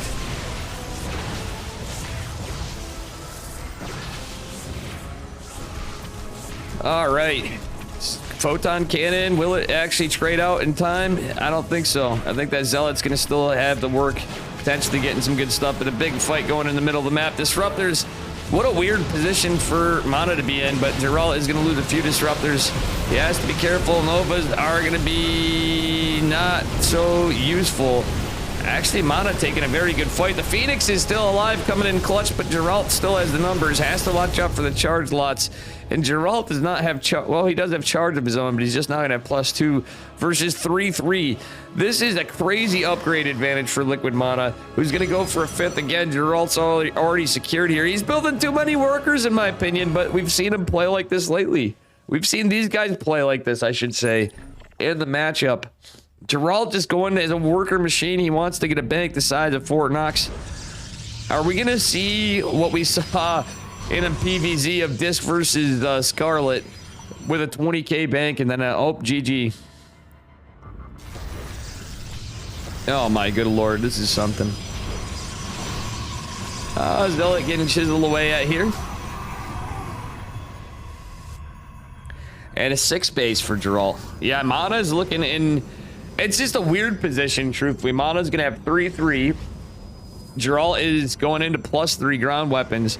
But he's got the disruptors. We're not seeing a Sky Toss true transition. We're getting some Phoenixes. Mana doesn't really have the bank for it to start going into carriers, which would be a great counter against mass disruptors, of course. But the Phoenixes are a good strategic choice, of course, because you can just pick up the disruptors. Well, I say just, but with the micro of Liquid Mana, I'm sure he can actually use that to his advantage a little bit against these disruptors, as long as he's cautious with this upgrade advantage, which is about to kick in. Geralt is starting his... He's on to the double forge upgrades just now. Oof. Disruptor's getting picked up. Oh my god, look at Liquid Mana blinking right in on this base. He's going all in. He knows he needs to get damaged. The robotics facility is going contested. In a way, that might have been the move. Fleet Beacon. The Fleet Bacon is about done for Geralt actually switching into this. Are we gonna see that Tempest battle? Are we gonna get that far in this game? The army supply still in favor of Geralt of Rivia, who has invisible men out with this too. What a crazy PvP as these guys have been delivering yet again. Very good stuff. My God. This is absolutely wild. Blink Stalkers going to engage. Blink Stalker Disruptor. But all the Disruptors are kind of clumped up for Geralt. He is starting to split a little bit. And, man, that DT in the fight actually could make the difference for Geralt. We do have a mothership coming for Geralt. Oh, buddy. Liquid Mana trying to take a base. Geralt's already got a base. He's just staying ahead of this. Did he get another kill on a Nexus? Yes, he did. Trades are remarkably kind of even in terms of numbers, but Mana has that upgrade advantage. Geralt just catching up. Disruptor doesn't find any value. Nope. Mana's right on top of it, going to try to reclaim this right in harm's way. But he is going to have a menacing force. Just being a bit of scary. Oh, another snipe for Geralt. That's 400 more minerals. And Mana just doesn't have it. The income advantage has been in Geralt's favor. Look at this for the entire game. Let's take a look at the army supply. Yeah, Geralt's been leading the army supply for basically the entire game. The GOAT Geralt, the Slayer of Serral. Oh my good lord, this is crazy. And somehow Geralt, no, was it Mana? Somebody recalled. That engagement got me a little thrown off here. Was it awkward as hell recall? Okay, we had an abandoned Disruptor that got sniped here. Observer's gonna be right on top of the army. Awkward blink in again from Mana. Very strange decisions from Mana, and it could be my fault from holding these guys up. I was an hour late at least to the tournament, so do apologies, guys. Do apologize. Max packs when? What up? I was a fat kid. I believe we have max packs potentially coming up in a while, but this is just game number 1, guys, and it's only... This is our second series, and we're just on game number 1. Geralt expanding again. This game has been non-stop back and forth pressure and action, and it's just turning into an insane macro game. We got the Mothership out. We got Dark Templar. Do we have Shadow Stride? We do not have Shadow Stride for Geralt. Nice little run-by attempt into the 7th or 8th. Yeah, 7th base for Geralt. Maybe forcing a cancel because nothing's here to defend. The army is going to go all army up here. That's so many zealots, though. They are going to get a kill on that gateway or whatever the fuck it was. I didn't see that. I don't know about you guys. Yeah, he's going to want to cancel this. Oh, it's going to be a kill. Geralt doesn't really care, though. He's going to bank. Look at that bank from Geralt. But meanwhile, this is what I'm saying about the double robotics facility over here. Oh, man, Disruptor going to get sniped. But more than that, the Nexus does not have a shield battery to heal it, and yet that another Nexus falls. Geralt ultimately cleaning this up. Finally, we see an observer for Mana. Who knows? There are invisible men on the field just now. Geralt going into arrow armor with shields. Arrow armor. Interesting choice. It does have the Mothership. And, well, he's not really hoping for damage with the Mothership. I think he's using it for exploiting detection, essentially. And yeah, there's no observer with this army. It's going to get sniped the hell off. A nice warping from Geralt's going to defend his 3rd yet again, but he's got the entire upper half. He's killed this base 2-3 times. Mana finally finding some value, though, and it's actually pretty good. Who wants to have some fun? Hey, thank you for the raid, Florencio. I'm hoping you had a fantastic stream. Welcome, Raiders. Welcome, Florencio. Guys, make sure you're giving Florencio a follow. The sewer mermaid himself. And oh, do these Novas connect? Oh, beautiful disruptors from Geralt. It looks like Mana's in a lot of trouble. This game is so crazy for going on still. That said, there's a lot of pressure going in the Northwest. Liquid Mana finding some trades, finding some value, but he's just looking behind an army. He's looking like he has to fight against a lot of static. Does chisel away at this. These probes are in some serious trouble. Does the... Okay, the observer just barely makes it out, and the reason why that's notable is the Mothership, the DTs, doing some good work from Geralt. Battery overcharge is killed. This base looks like it's in a lot of trouble. Geralt going to come in, try to surround, and jump on top of this army. There's a couple observers here. Actually, just one for Liquid Mana. who is now going to have to retreat a little bit. Geralt does have the numbers, does have the army. Starting to lose some DTs, however, because of the Observer. The Observer snipe, and this battle is ongoing. My God. Is Geralt doing it? Geralt is ahead of base. He's got a bank the size of Fort Knox, like I said. Look at this. GG is called, and Geralt takes game number 1 of the OSC Masters Cup number 146 playoffs number 2 on the upper bracket. That's just game number 1. And excuse me, guys, I need a moment. Yeah, Geralt's been coming in good form. I have faith in Mana too. I'm sure Mana's feeling a little rough. I think as long as he's not eliminated, and even if he is, he's going to come back strong. He's just an absolute legend as well. But it is remarkable to see how strong Geralt is playing. And I always told him before, as a good friend of mine, his biggest opponent is himself. I think that's everybody in this game. But what a madman, coming in with a point on the board in his best of 5. Guys, give me just a few moments, and we're going to continue on into game number 2 of this series, the upper bracket side. If you want to take a look at the bracket right here. And also, take a look. This is brought to you by OSC, the Online Sports Championships. Give it a check out, and if you want to support it, memberships do start, and anybody's welcome to join. I will be back in just a minute or two.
All right, guys, we got some more action coming up here. And thank you guys for all the support. Holy heck, we got a lot of people here today. Anybody new here, I'm constantly streaming, constantly doing something for StarCraft. Even if I'm malding on ladder, which I've just donated a ton of MMR to the gods. All right, guys, we're moving on to game number 2, Mana versus Geralt. Let's see what happens. Protoss battling themselves. I was a fat kid, probably one of the biggest Protoss fans out there. One of the biggest Protoss fans out there. We all see you. We all know you in the Protoss side of things. Never given you an MMR? Well, maybe you'll have to just find me on ladder to get it. Spawning in the bottom left-hand corner of Inside and Out this time, representing Storm Gaming, it is Geralt in the blue. And his opponent in the upper right, representing Team Liquid. Give it up for Mana in the red. Let's see what we got here, folks. We got some gaming. Giddy up.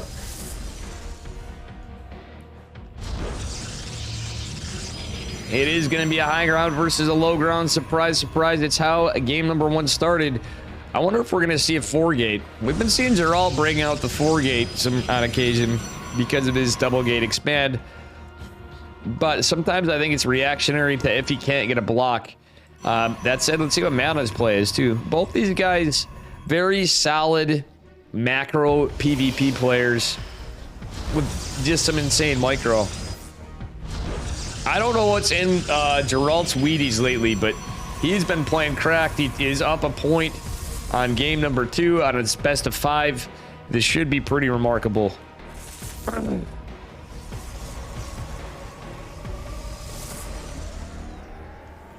Yeah, honestly, Gung Fu Banda, we all like upsets.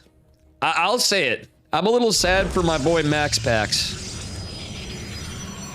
I'd call him my nephew like I usually call a lot of these kids, but I think that's just awkward because Max Pax is like, you know, the Prince of Denmark and all, and I'm certainly not royalty, let's be real.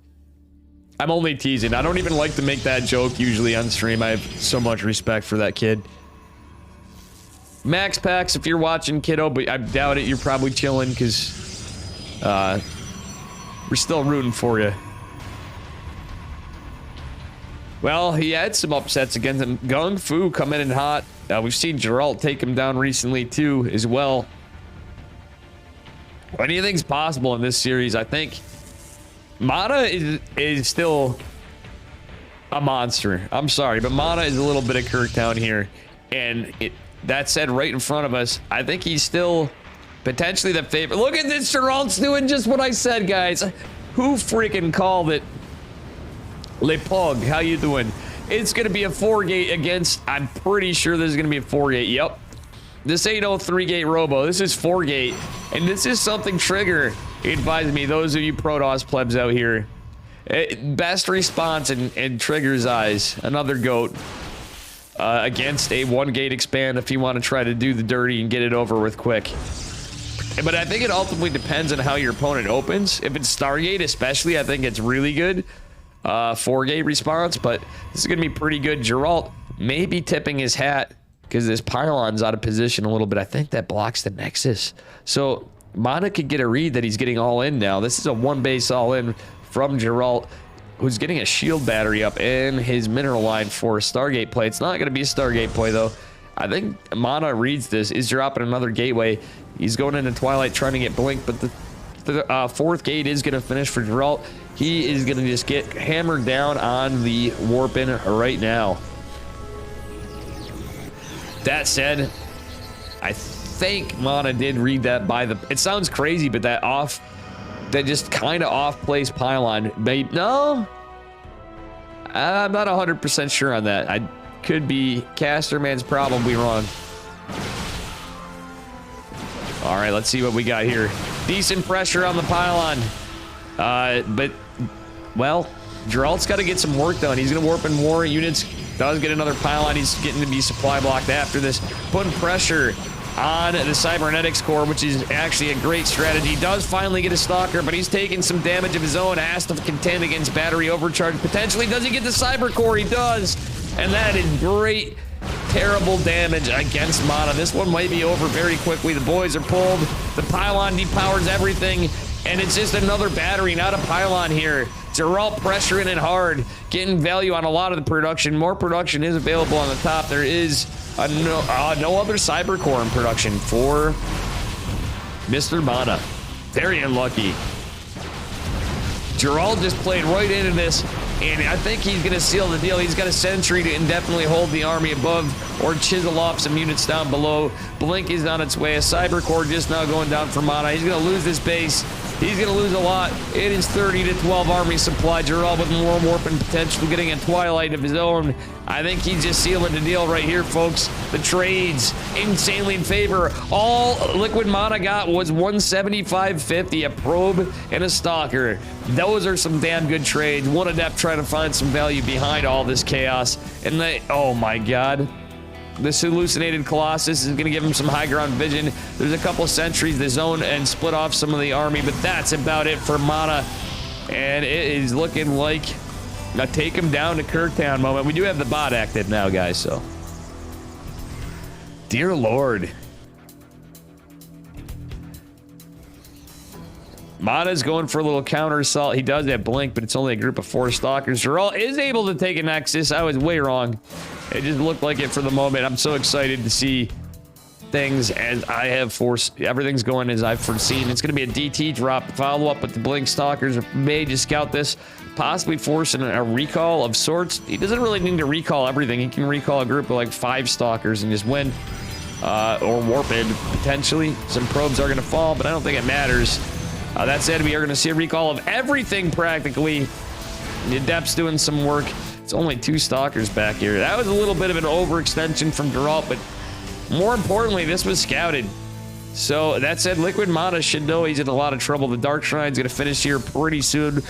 Got a defensive Immortal, and the Gateway's going to be scouted. Mana now mustering up forces. How did Geralt... Oh, he did not need to recall this. Is this going to be a throw? He's still ahead. It's not going to be a throw.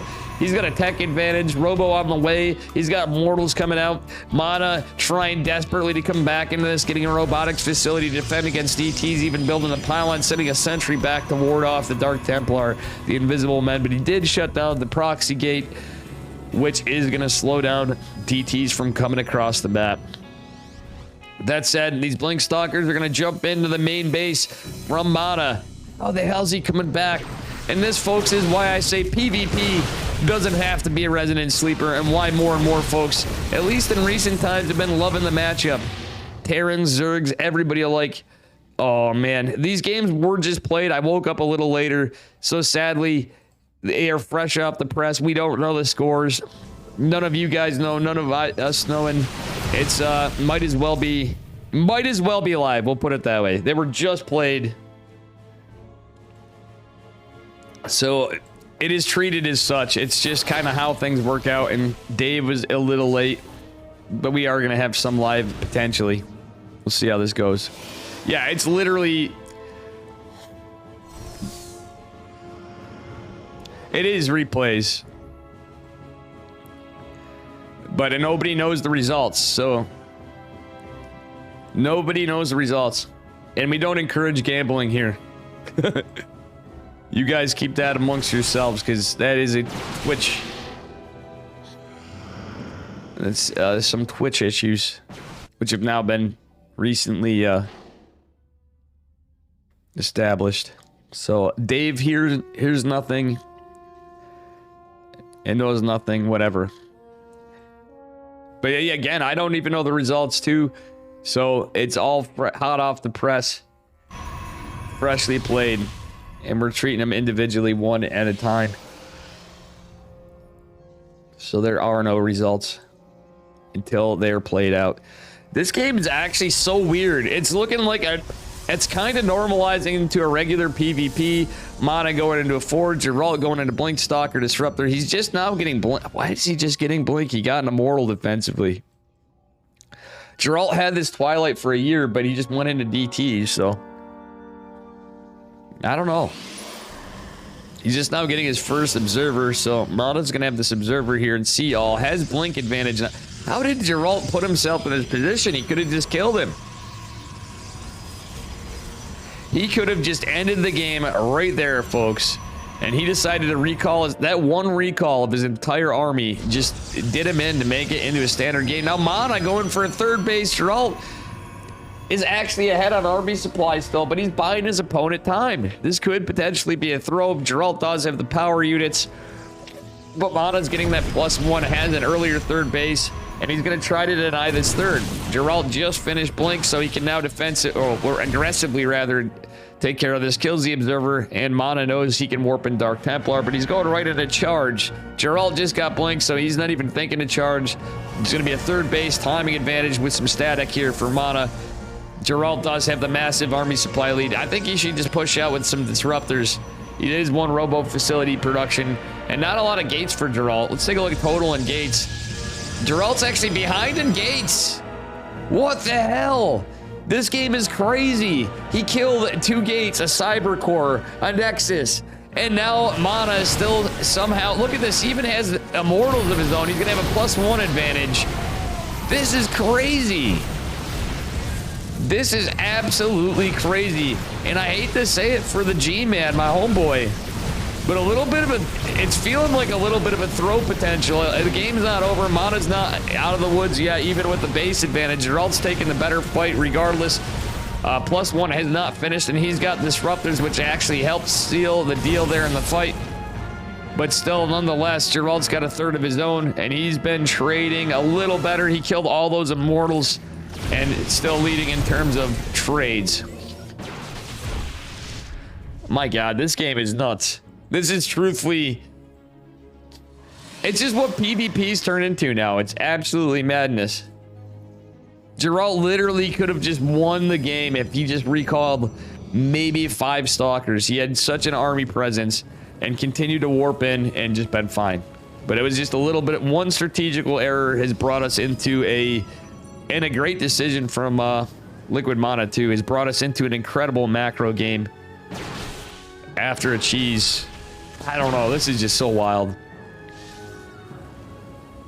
Can Mana come back in this series? Woo-wee. Dave didn't even make it out to the store in between this, which I needed to. Because I woke up too fucking late again. We're supposed to be over there. Oh, Geralt with the warp in. It's Invisible Men. He's going in, and he's going in hot. Is he going to go kill the robotics facility? I would actually hate if he just went right for the robo. He's going to go right for workers, then go in, but this is going to disjoint Mana for sure. Mana's going to be nervous. He should just go right for that robo. It's a warp prism, not an observer. No, he's going for everything. He's not even... He just wants to keep his army alive. Geralt's actually down an army supply, but he's getting a lot of work done. Oh, he's depowering a lot of this. Go for the pile. What's he doing? Why is he not going for the robo pylon? Oh, Geralt. The Slayer of Cyril with some questionable decisions here. He's finally going to depower the pylon. Oh, my dear lord. This is getting scrappy, but Geralt's still in a fantastic position. Mana does have some Zealots putting in some good work here. Does the Disruptor fire? It does, and it's going to catch the Zealots putting the end of the pressure here. The probes being pulled, Stalkers being probed, DTs doing God's work, killing all the production of Liquid Mana. Workers are even. Geralt's starting to tip the scales. It was double War Prism for Mana? Question mark. He even has an Observer here while the DTs are running amok in his main base, killing his tech. Oh my God, what a scrappy, cool game. And you guys say TVZ is the best matchup. I don't know what the hell you guys are on about. What just happened to this game? Scrappy, scrappy game by 2 of the best, dare I say it. I'm saying it, 2 of the best Protoss in the world. Let's go. Oh, Geralt trying to land a disruptor. The army supply in favor of Geralt. Mana hanging on by a thread, kind of-ish, but he doesn't have... Oh my God, this is... Big Brain would be taking one of the 2 Warp Prisms and using it to power this to build 1 Observer back at home. We got some static. Mana's trying to get whatever damage he can, but I think he's living on hopium. I think Geralt just did it. The supplé do not lay. This is it. DT's going to finish off some of the last remaining forces of Mana. He does have a couple gateways powered. That's heckin' GG. These DTs have done so much work. That's such a painful feeling. Geralt actually got so much damage dealt to him, and then this was almost a huge throw.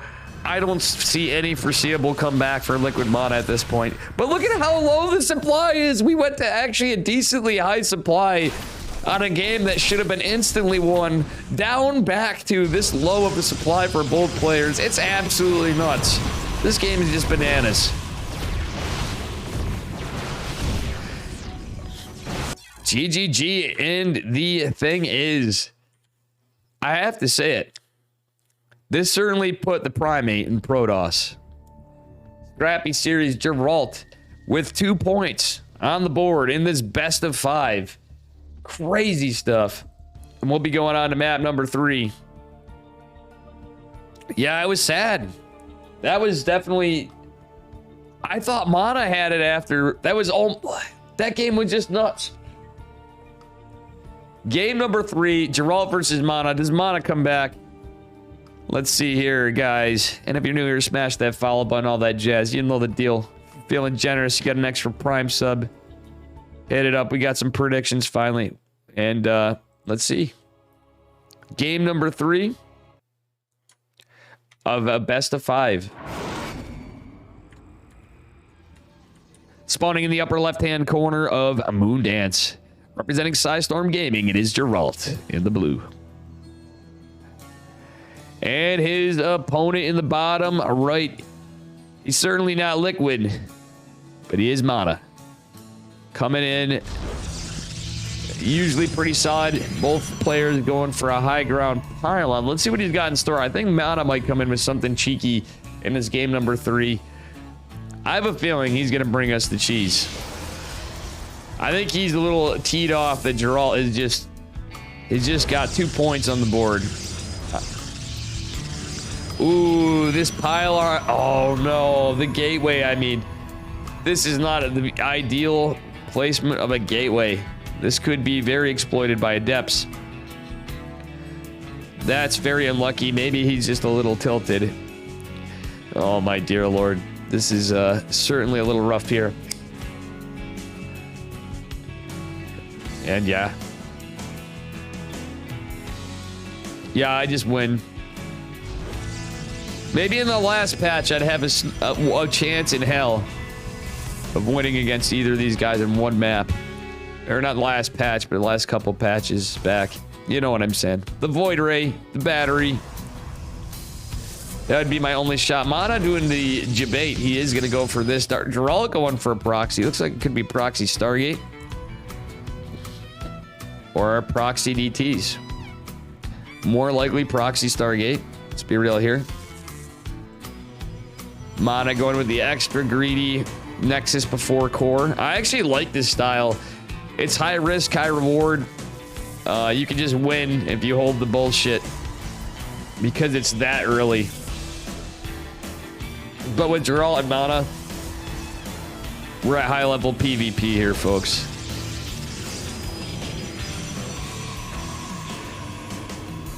And how you doing, Samo Sidekick and Dark Omega?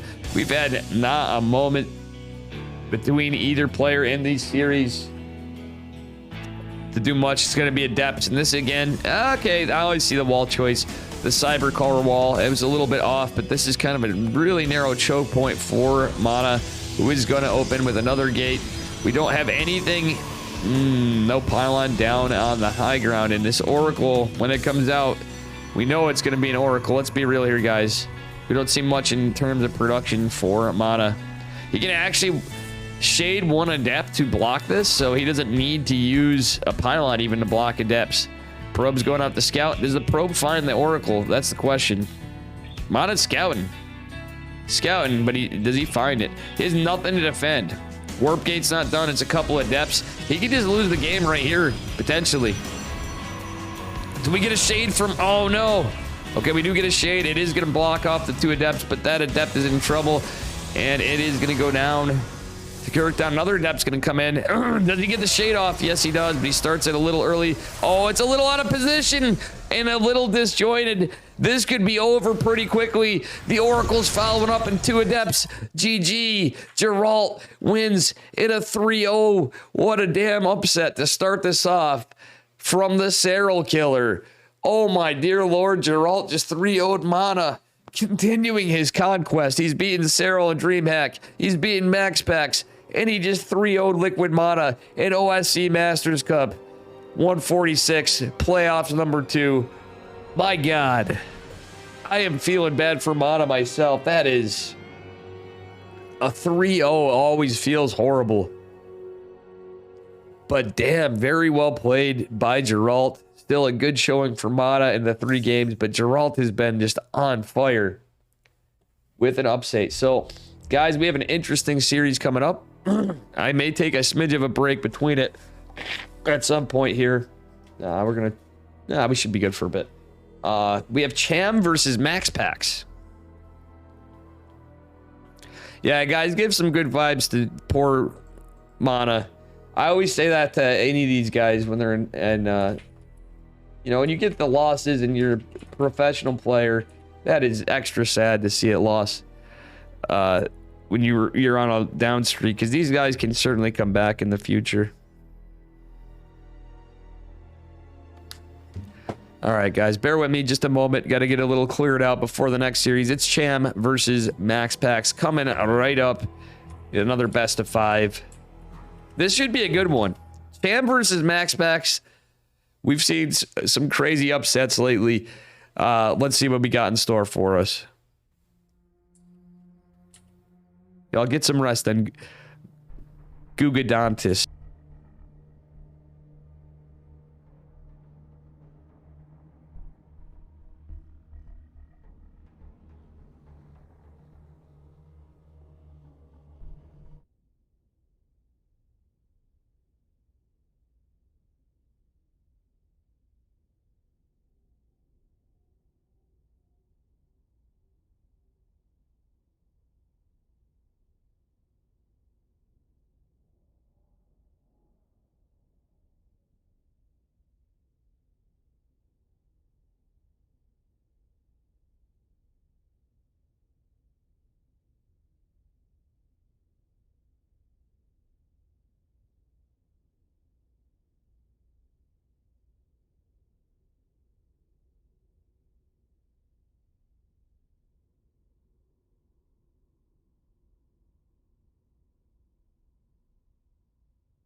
Giddy up.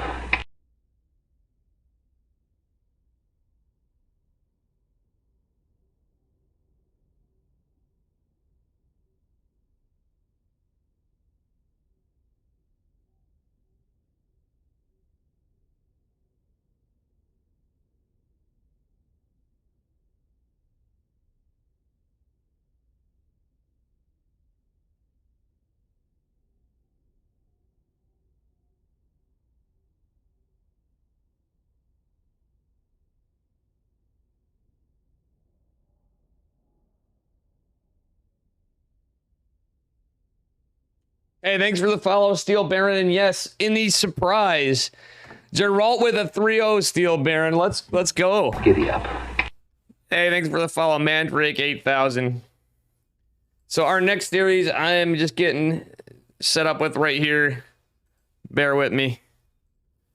As we got Cham versus Max Pax.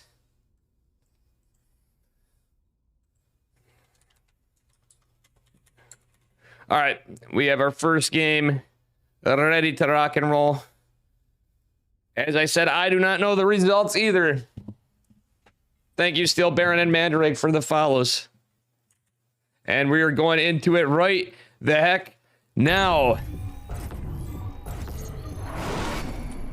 Spawning in the upper right-hand corner of Data C. In the red, representing Team GP, give it up for Cham. Mr. Zergy Zerg. And his opponent in the bottom left, representing Psystorm Gaming. Some have called him a sentient AI. Some have called him the Prince of Denmark. I'm just going to call him by his name. It is Max Pax in the blue. Probably one of the most polite kids I've dealt with. He's actually coached me, which you can find on my YouTube. Guys, if you like this tournament, you want to see some stuff you missed, exclamation mark YouTube. Please check it out. Always looking for subscribers. It's free. And I do have quite a few tournaments on there. It's mostly tournaments. I'm going to start putting in, for you Patreons and stuff, some hidden content for them, for Patreons, for donors, for the big spenders here, and any of you supporters. Some extra content on YouTube in the future. Exclusive YouTube content, exclamation mark YouTube, and otherwise just ways to catch up on the events I cover mostly. All right, that said, we are having a one gate, just standard opener, nothing too cheeky from Max Pax, of course. Cham opening pretty standard as well. So we got a macro game one. It's a best of 5, by the way. And yeah, we'll see how this goes, what the games are. We've seen Max Pax changing it up lately. Obviously, he was huge into the Sky Toss in previous patches, but now we've seen him do, you know, he's been playing along meta basically, but As of late, he's been doing a lot of Twilight openers too, but he kind of cheeks them in between games, we've noticed. Kind of like Cristiano did. Some similar stuff. We've seen Resonating Glaives, we've seen DTs. We've seen Resonating Glaives into DTs. Geralt is the number 7 Protoss in EU over mana, although 8 is Strange and 9 is Drogo. I'm starting to think Aligulac is a little at least for some of us scrubs. I was checking it out. Because of the API breakage, we are in a strange point in time with Aligulac, to be honest with you. I could be wrong, but from when we were checking, a couple friends and I were looking at some statistics, and it seems like it is not always 100%. Maybe it is at the top, but hopefully they're still updating it at the top. For, say, less notable players, it doesn't seem like there's fresh information. Like, statistically, for a lot of our profiles, we were just checking our own profiles, and we're like, huh. According to this, I've played 2 games since the beginning of the year, and I've played several thousands.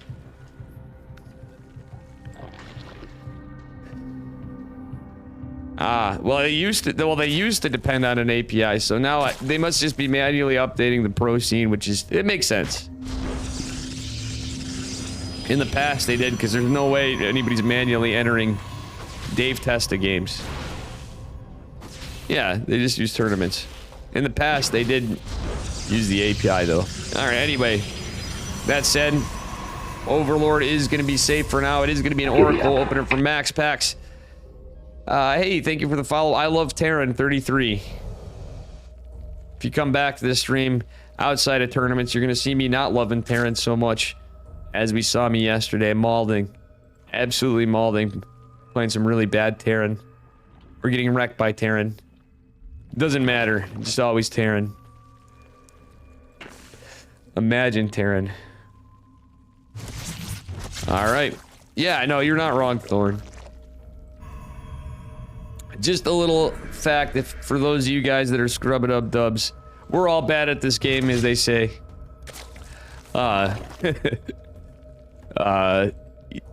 Don't expect fresh results. I think Nephist actually is a little more in StarCraft 2 Pulse. Nephist is a little more accurate for that sort of stuff for the rest of us. But Aligulac's definitely good for the pro tournaments. Oh.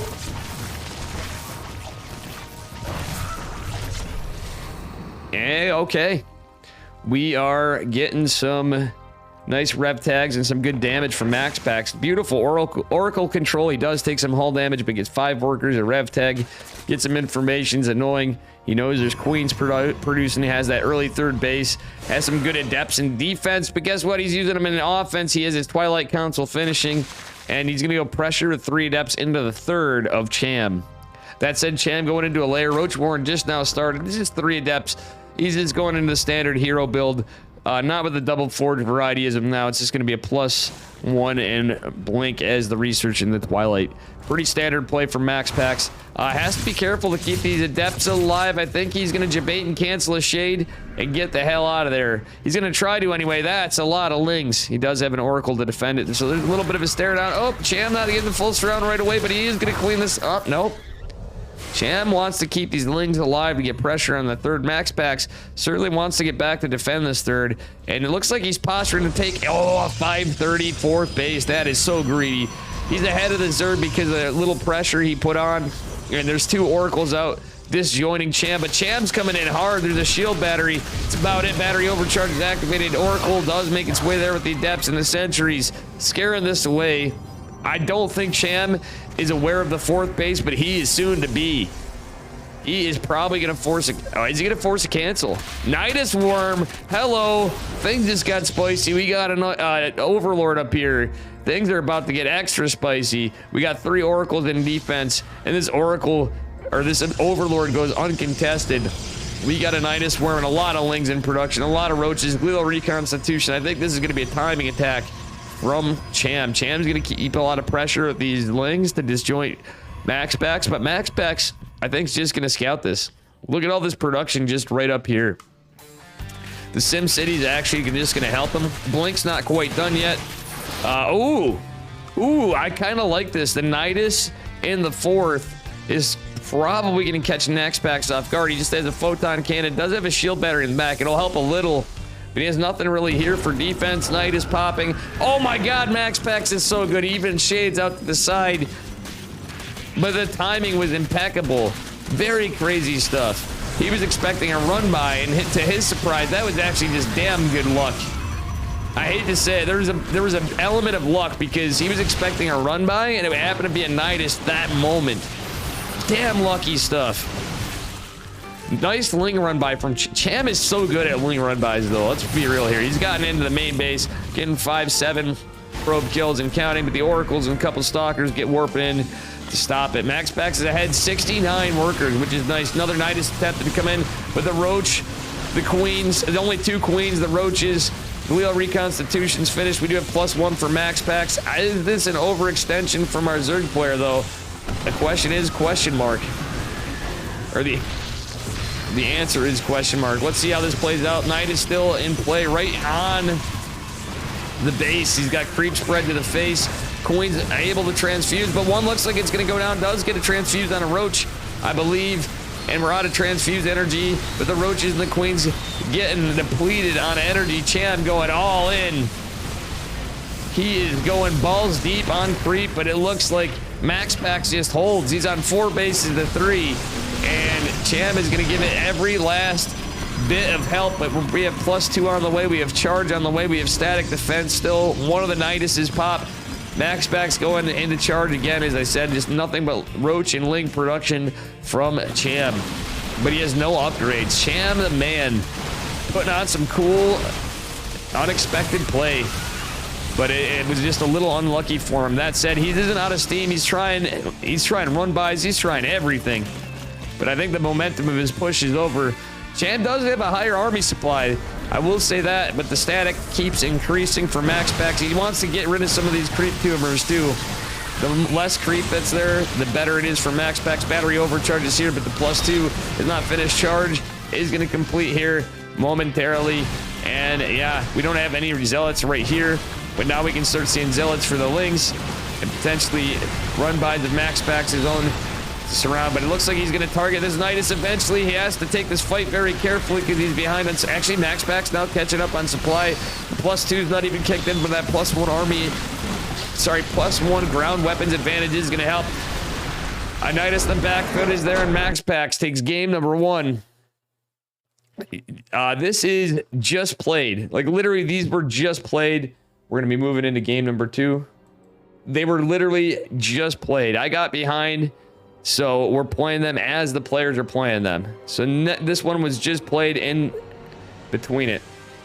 We have finished the series just now, so we don't know the results. Best of 5s, but good quality stuff.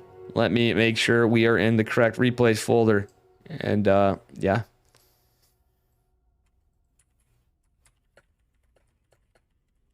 That was just absolute beautiful defense. And again, it was just unlucky. That was a little bit of luck in factor for Maxpax to see that was a Nidus. Like the shade was literally there. He's like, all right, I'm gonna have a run by coming into my early 4th. No, it was a Nidus. So the jig was up.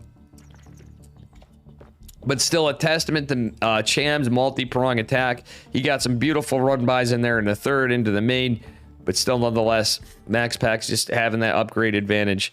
The Blink Stalkers, etc. And some decent static defense. He held like a Chad. Anyway, that said, we are moving on to our next game here in just a moment. Down a point, but not out. Spawning in the bottom left-hand corner of Inside and Out. Give it up for Team GP's Cham in the red. And his opponent in the upper right, representing Psystorm Gaming. Give it up for Maxpax in the blue. Very good stuff. Very good games today. Well, let's be real here, guys. These games are quite good all around. Certainly an interesting upset from Geralt 3-0ing Mana. That's pretty crazy stuff. And, you know, Cristiano Rattata with some spicy games. Ending on a proxy hatch. Whoopsie daisy. I am going to actually bear with me here. I have to do something. Little mistake by Dave. Sorry, guys. This is very important that we get rid of this. Anyway, sorry about that. Third hatch is forced down here. Had a little technical difficulties here, if you will. And we are moving on.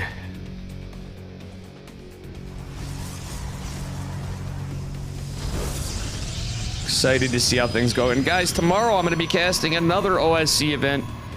We have the OSC, the big mid-season playoffs continuation. I believe it's number 3 for the main event of OSC. Mid-season playoff. That's like a $1,200 tournament. This is a $600 tournament. Some pretty good stuff. All the tournaments, great organization. OSC is pretty based. All right, that said, third hatch is going down a little earlier in the natural. Wait, are we going to see some cheeky cheek out of Cham? He's had nothing in production but 2 hatches. This could be potentially a speedling all-in. All right, let's see. The third hatch might have been scouted. Like, not necessarily all-in, but he's got a couple queens coming. It's we don't see... Actually, he's pulled off gas. 100% off gas. Is he going to wait till 100 minerals and get that metabolic boost and go for timing with injects? That is the question. We don't see any more gas than 100 for Cham, but he's not getting link speed. Just there it is. Metabolic boost coming down. Or am I so Mitchy sick Tommy, that you just blew thank your you mind? for the 19 months in a Tommy row. Poapoa just subscribed. Thank you, Mitchy Tommy. How you doing, ARJ? Welcome, welcome, everybody. And Chew Boy and Bipolar Bear, welcome. I forgot to say hello to the new people here. If you're new, please do smash that follow button. And yeah, this has been a fantastic playoffs here. The whole tournament's been great. Ooh, $2,000 mid-season playoff number 2. Annual championship in January. Very good stuff. Thank you, Eddie, for all that you do in OSC. Bringing us the info. It's 2,000. I was incorrect. I knew it was a good amount, but that's a pretty big prize pool for StarCraft. Let's be real here, guys. We are always happy to see some good tournaments and the players getting some good opportunity to compete for some good prizes. We have Rising Star. We have all sorts of events in OSC. But that said, the Oracle taking a pretty big beating, does get 4 worker kills. But that said, the hull damage is a bit to deal with for max packs. He is going to send the Oracle back, hoping to get some Pulsar Beam energy. Does have the second Oracle to defend a bit. Not a lot of lings. So this one adept and the Oracles is going to be pretty nice. One is in the wall too. Max packs even saving the probe. Very great timing with the second Oracle coming in clutch. Third Oracle on the way. So we're not going to see the 2 Oracle variant. It's going to be the 3 Oracle variant. And I think we're going to see the hero build yet again. Let's see what Cham has in store. Okay, he is not going. He's just throwing it up. He is just playing extra greedy, but he does have a Spore. He's pumping out queens. 1 queen and a Spore versus 2 Oracles is a little rough, though. He's going to lose some workers. Punished a little bit for his greed. But he is trying to get those queens out a little bit. He's only got 4 so far, though. Backed off a little going into a Roach Warren. Max packs going into the Twilight Council and Forge. Now, stylistically, every Zerg player has their rebuttal to what they see. This is pretty clearly looking like the hero build. I would have liked to see... Okay, we do see the Evo changer. I like the Roach Warren, but I'd like to see +1 melee. Usually you'll see +1 melee, then a Baneling Nest and layer follow-up. That's my favorite response to the hero build. Do we see a 4th hatch? I would like to see a 4th hatch as well. It's kind of hard with the Oracles, but we got some massive adept pressure from max packs. And thank you for that information, Eddie in the sub, Mitchy Tommy. Correction on the information, I should say. Ooh, the 3 adepts make it in, though they took a bit of a beating. 1 is going to fall. Forcing some holes from mining, but not really much else getting done from the Adepts. Oracle's chilling in the middle of the map. MaxPax has secured a third base. He's getting saturated and starting a wall on the largest side. Usually, I don't know. I almost kind of like this is a third base more at the 12 o'clock-ish position base. 3 Oracles could put pressure on the hatchery, but they're not going to. They're going to go right into the main. Oh, they are going to get a queen potentially, but again, one is injured. Nice micro from MaxPax. Splits the Oracle off at the last second. Just taking shield damage. It's going to be Hydraless from Cham. Kind of playing a little Mio Micah kind of plot twist here. Going into ranged attacks. This is going to be Speedling Hydras. Then we know it's a little bit of Mio. No, going into Glial Reconstitution. Okay. But he does have some lings out for some pressure. It's going to be nothing that we usually see with the Lingbane Roach Ravager kind of play. We got Hydras, we got Roaches, we got some lings. Which can go... Well, it could imply a fast infestation pit and consequently... Oh, yep, it is going to be what... is another smart response to Blink Stalkers. He's going into Lurkers. So we should see the Lurker den. He's just going to get Roaches, make it look a little normal with the Lingbane Roach. But then he's going to go into an Infestation Pit, or should anyway, in theory. Infestation Pit and Fast Hive so he can get Seismic Spines and Adaptive Talons. But we'll see what happens here. MaxPax is at the front door, landed some Stasis Wards, gets a Rev Tag. Oh, yeah, he doesn't want to take the bait. Cham has to be really careful not to take the bait and go into the Stasis Ward.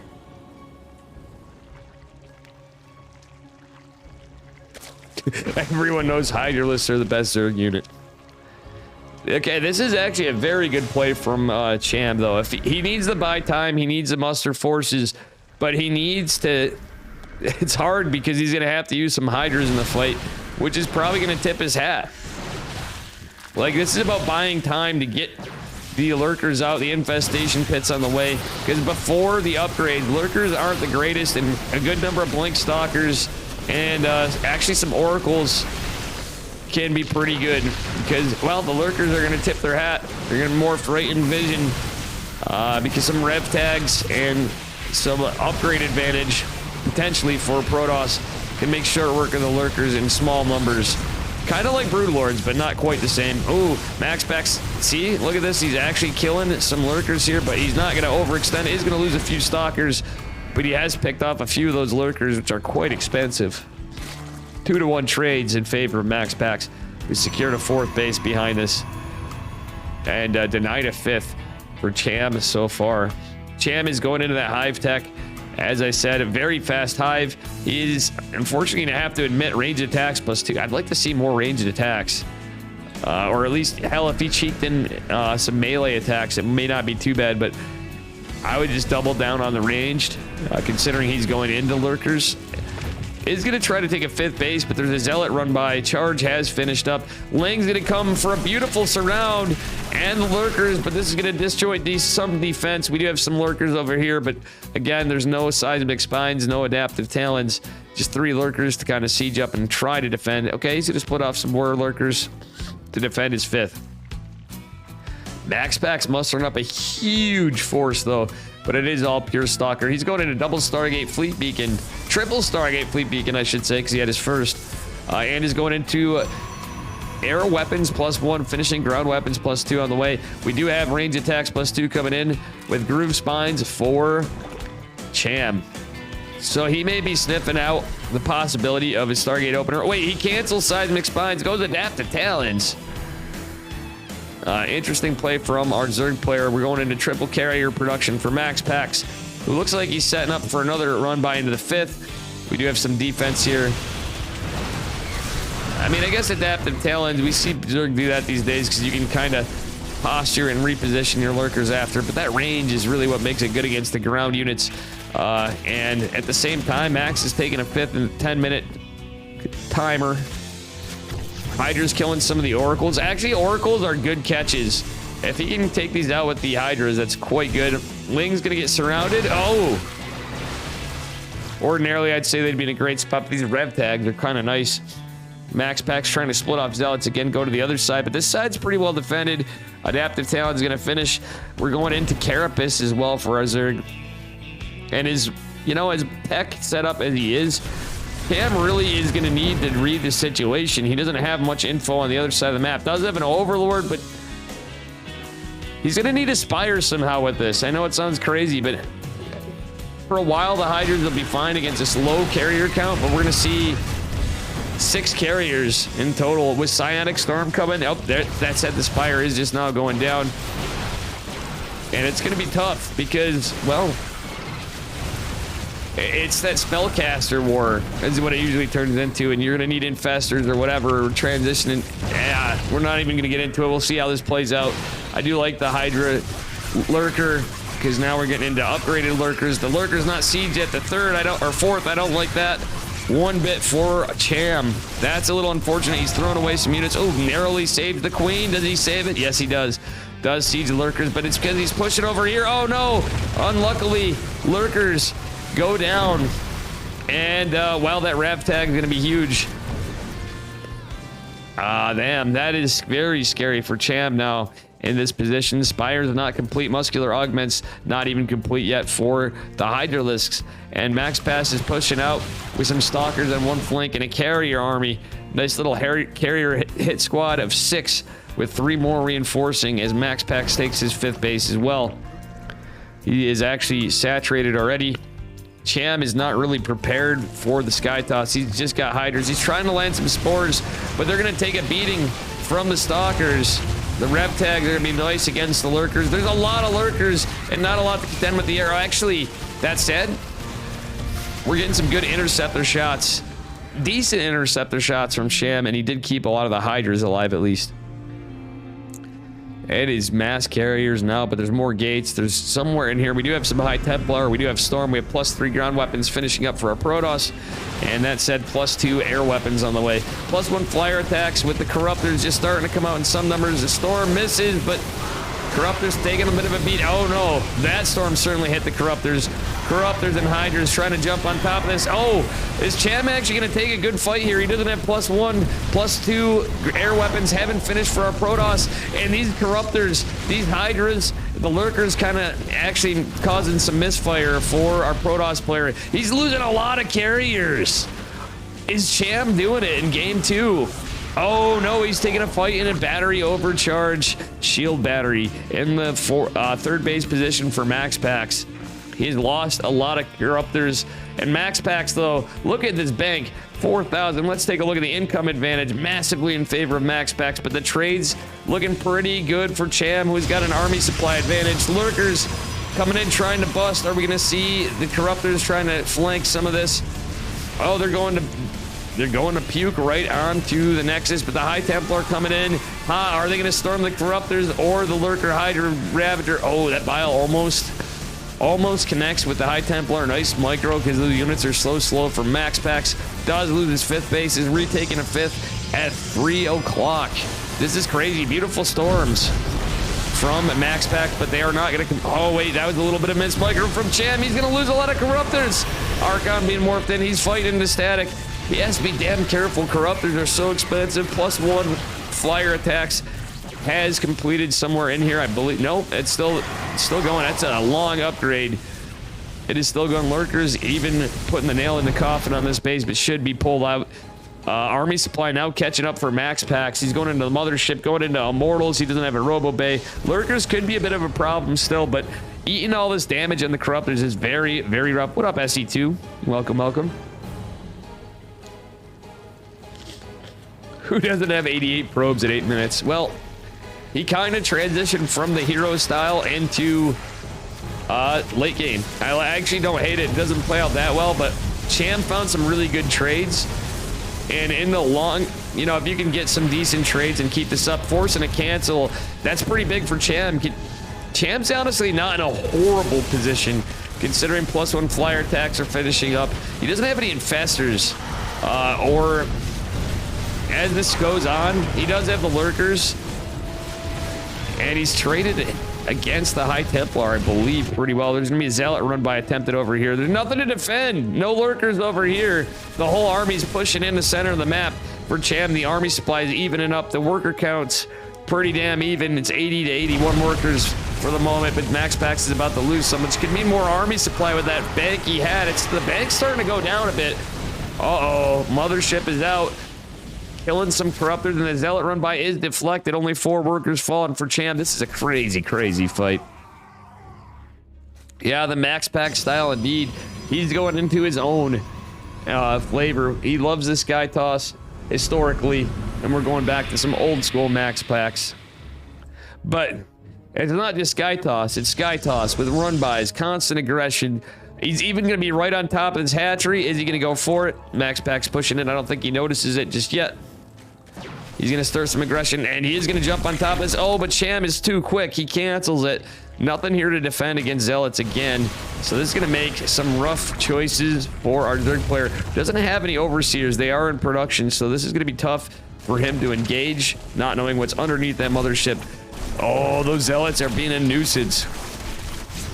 Forcing Cham to split his army. The Spine's going down. The Spore kind of helping. Oh, the Corruptor's trying to jump on top of this slow field. Is activated, and Cham trying to micro these lurkers around it, but they're going to be instantly killed by the carriers. A lot of interceptors going down, but I don't think it matters. Overseer is going to help catch some of this army. Corruptor's target firing the Mothership. Truthfully, he could have just jumped on some of the carriers first, helping against some of the army. He's going to lose all the Corruptors. GG is called. Max Pack takes game number 2 with his older style of play. Very good stuff. Gotta love to see it. And that said, we will be going on to game number 3. Give me just a moment again. How you doing, Raven?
All right, guys, little dramatic suspense here as we go on to game number 3.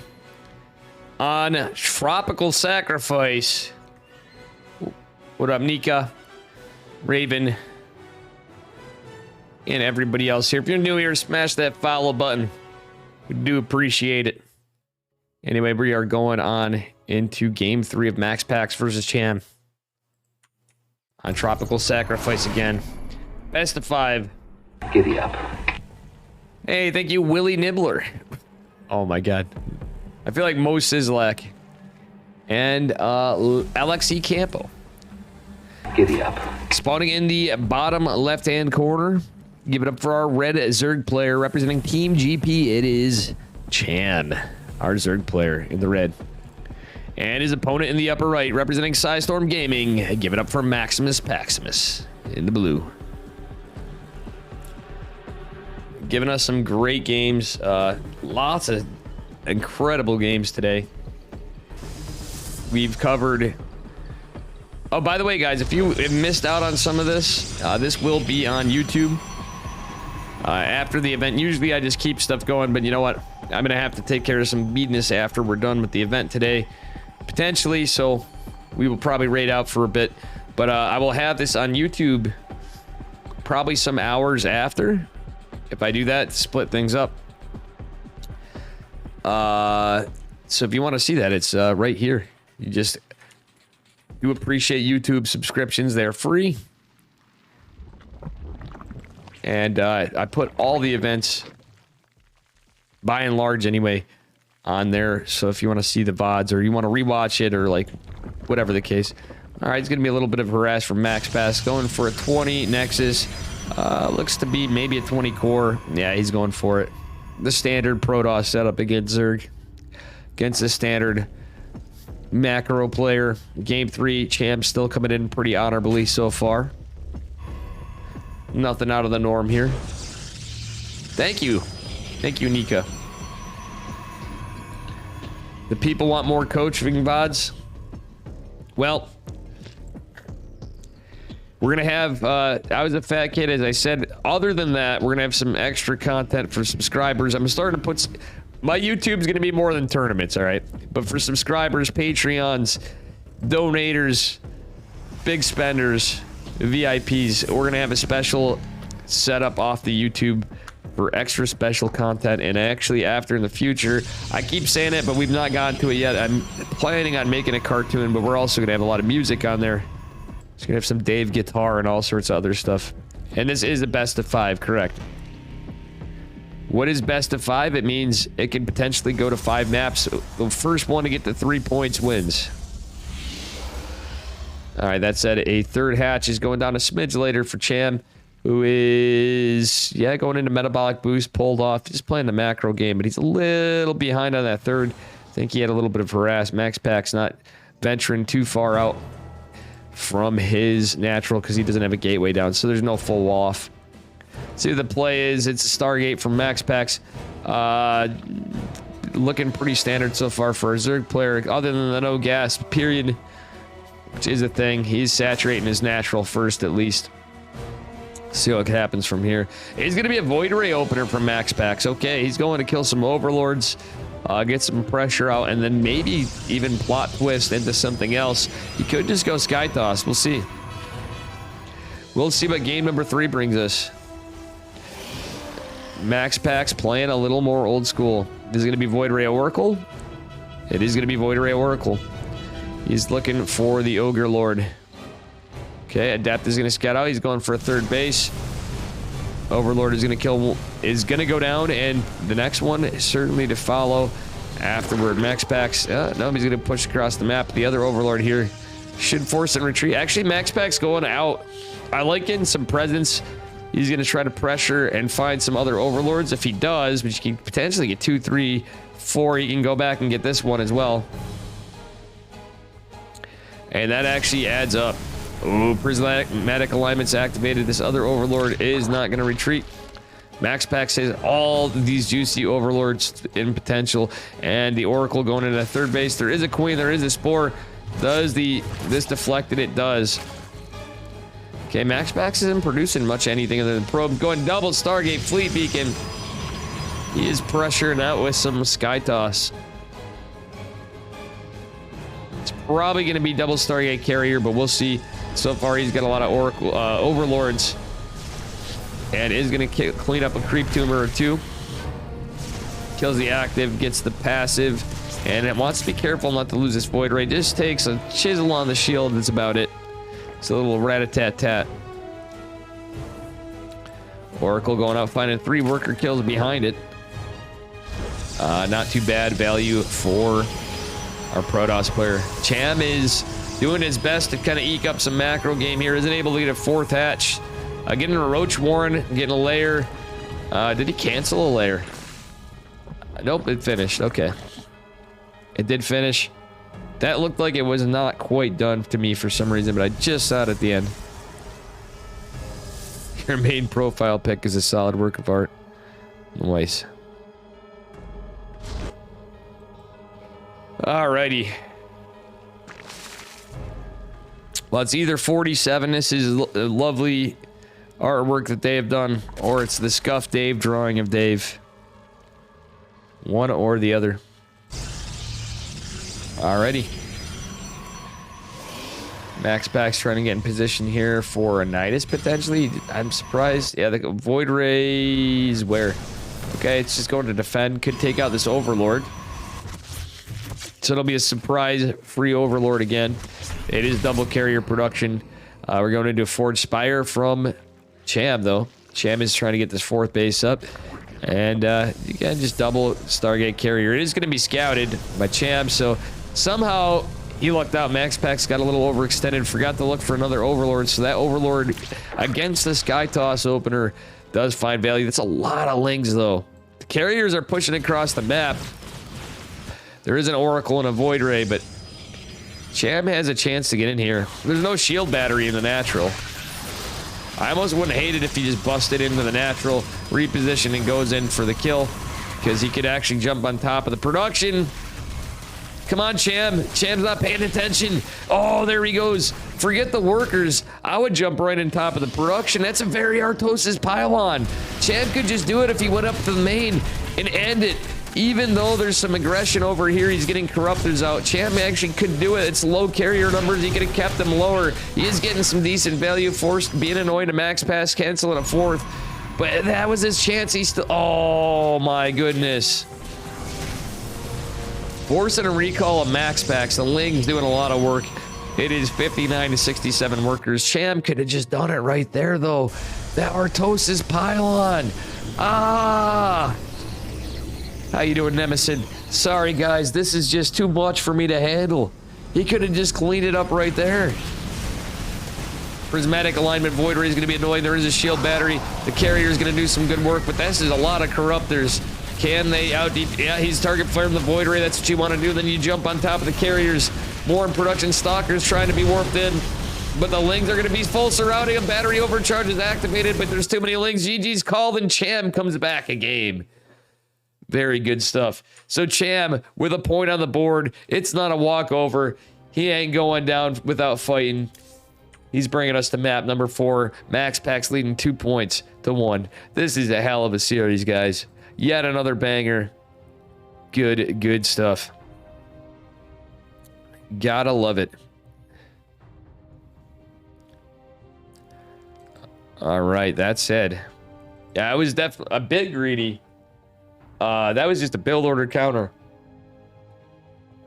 Personally, that's why you don't see me playing Sky Toss. How you doing, MG Land? Welcome. I would like to continue on full stream, but I know everybody's going to go after this. But I actually will see, because I have to take a break to get some things together. Some life functions and stuff. But let's go on to game number 4 here in a moment. Again, I got to take care of some sniffles here.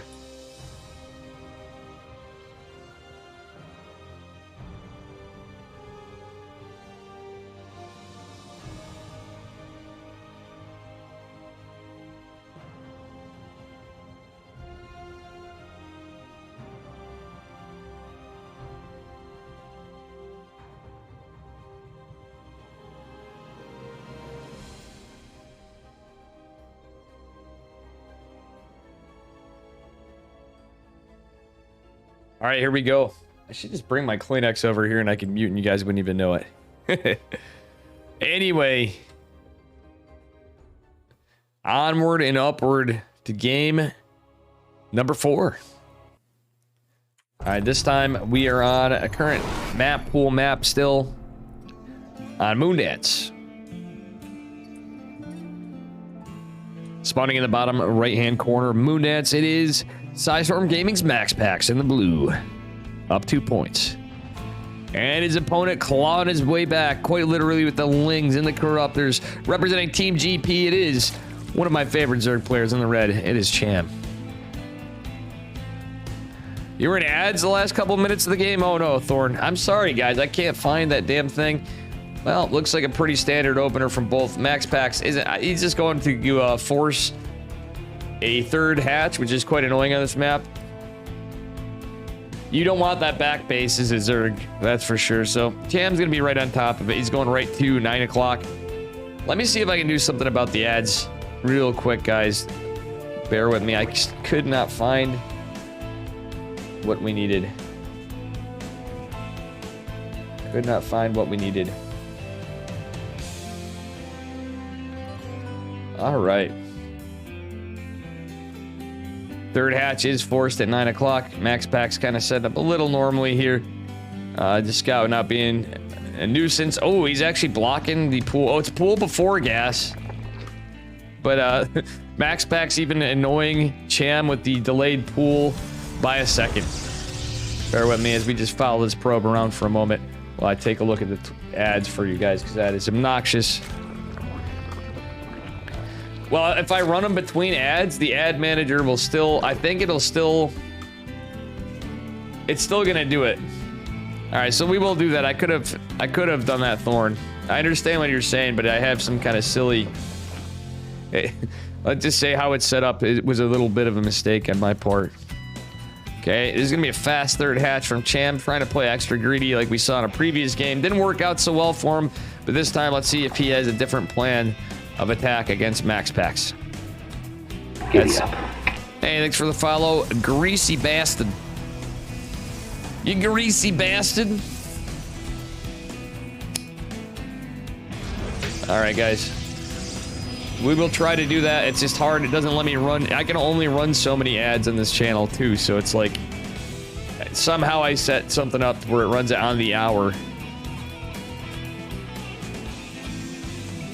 90 seconds every... No, it's supposed to be... It does it every hour, like a shit ton of ads. Like 3 minutes per hour, I think, is what it's set to. Maybe that's how it's splitting it up, though, and I do apologize. We will get on it between potentially our next series. But I'm curious to see if Cham can take us to game number 5. He came in hot in game 2. I think it was a bit of a build order counter. Max Packs not able to secure the carrier domination. But that game could have been over even quicker, as you guys saw. How you doing, Chatterino?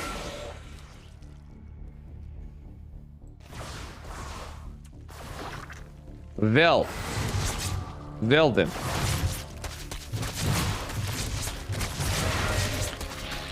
We get some nice kills in the main base of Mr. Cham. Oh, Adept does make it out.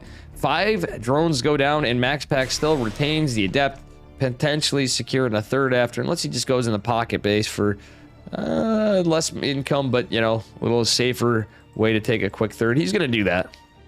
There's very low risk in doing this as a Protoss, or, well, as any race. I mean, ZVZ, it's a great decision to take that back base, obviously. Where else do you have that opportunity? But, that said, the Oracle is going to take some hull damage. Does get 9 workers in total. Let's take a look at the trades. 10 drones and a Ling for 1 Adept. I'd say that's damn efficient. And some hull damage on an Oracle. It's going to be a hero build again, it looks like, for Max Packs, though he's stylistically changed it up for us a few times. No Twilight Council just yet. He's going for his third Oracle. Gonna go pressure with the 2. Again, Spore Crawler finishes. Max Packs being extra cautious right here. Just lands a Rav Tag, and that be that.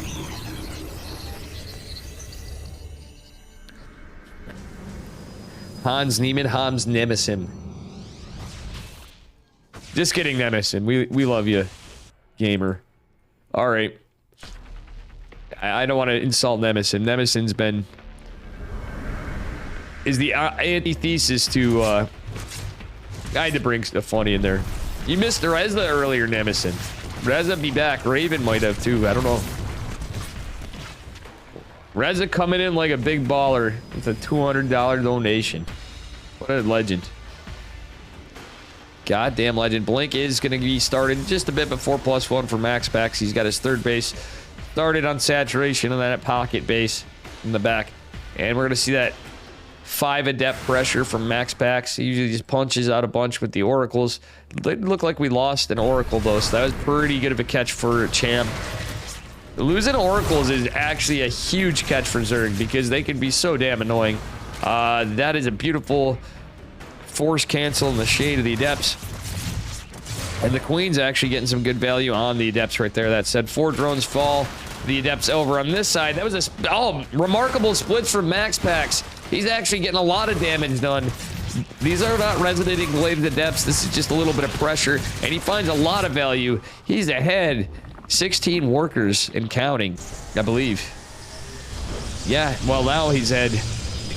He's just way ahead now. Gate explosion, 4th base, going down to 6 minutes. my god, and change. Blinking +1 is starting to get to a point where that's going to be accruing. Cham, not with not much of an army supply, and we're about to see a massive warp in here in a little while as the gates finish up from Maximus Paximus. All right, what's the play from Cham? Cham's going for ranged attacks. Just now trying to get his 4th. Quite delayed because of all the pressure. Very, very good stuff. Yeah, another banger series from the players.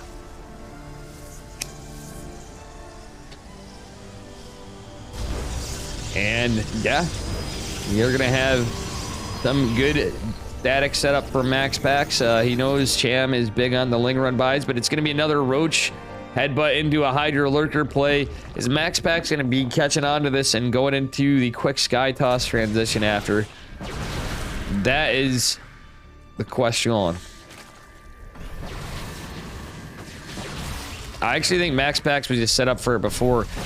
This time, I'm curious to see. Yeah, if we force out more roaches, this could actually be good for roaches and lings. This could be a good debate for Cham. If he overinvests in hydras, I think that's how he tipped his hat last time.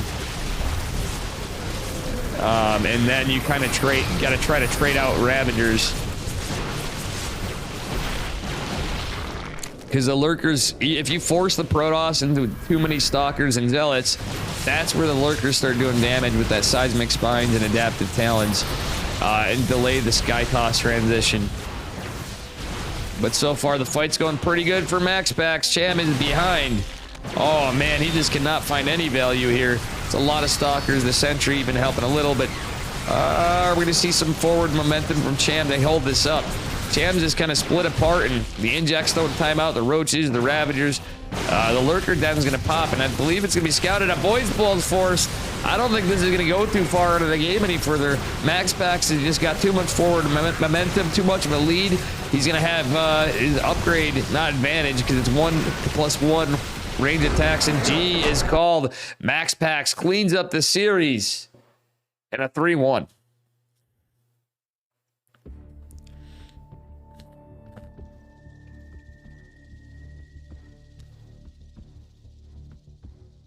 Oh, that is unlucky. And I'm going to see if we have anything else. That was a banger of a series right there. If so, we shall continue on. I might take a little bit of a break and do what I have to do, because it'll take me about 15 minutes-ish.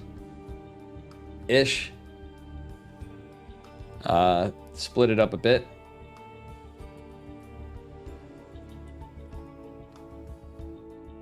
And if not, I don't know. What do you get? I'll leave it to you guys. That was a banger of a series. And some really great games today.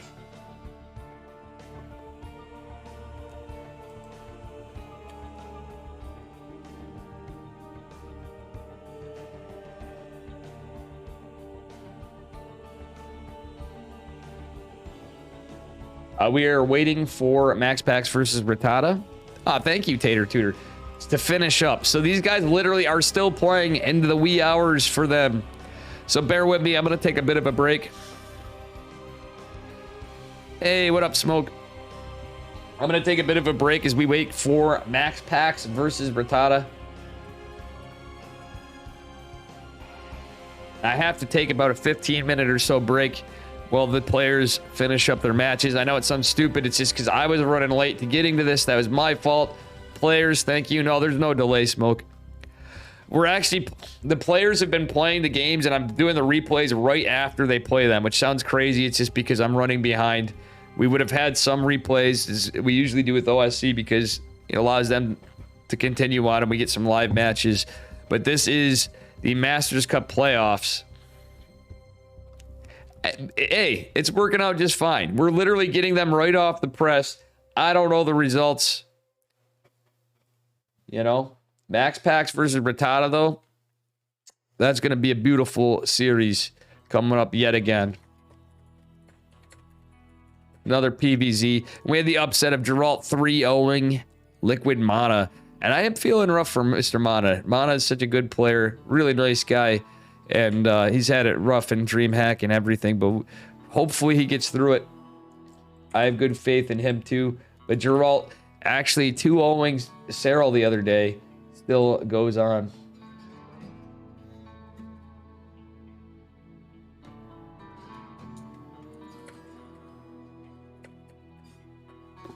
Let me just decide here what's going on. Give me just a momento, por favor.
Early. I'm good. I'm running the store quick. I'm breaking, falling out.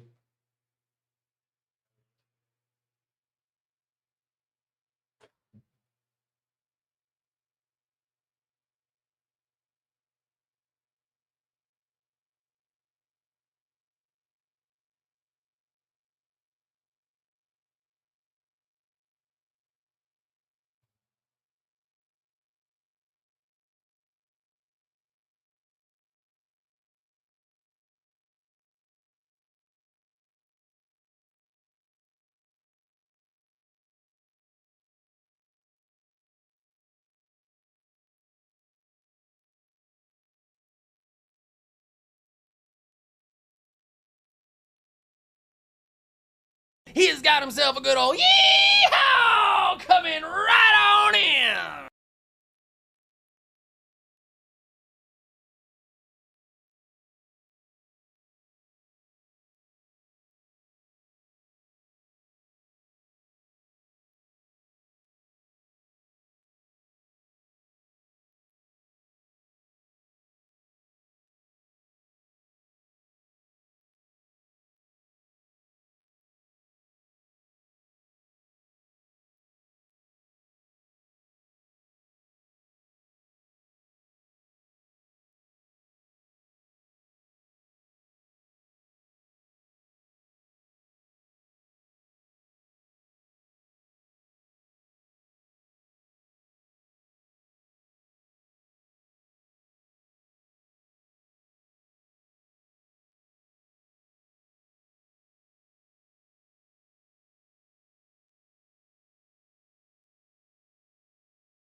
I'm fucking muted. Jesus, I'm back. We got a game. Sorry, everybody. I had to run. We're back a little sooner than 15 minutes at least. Woof. All right.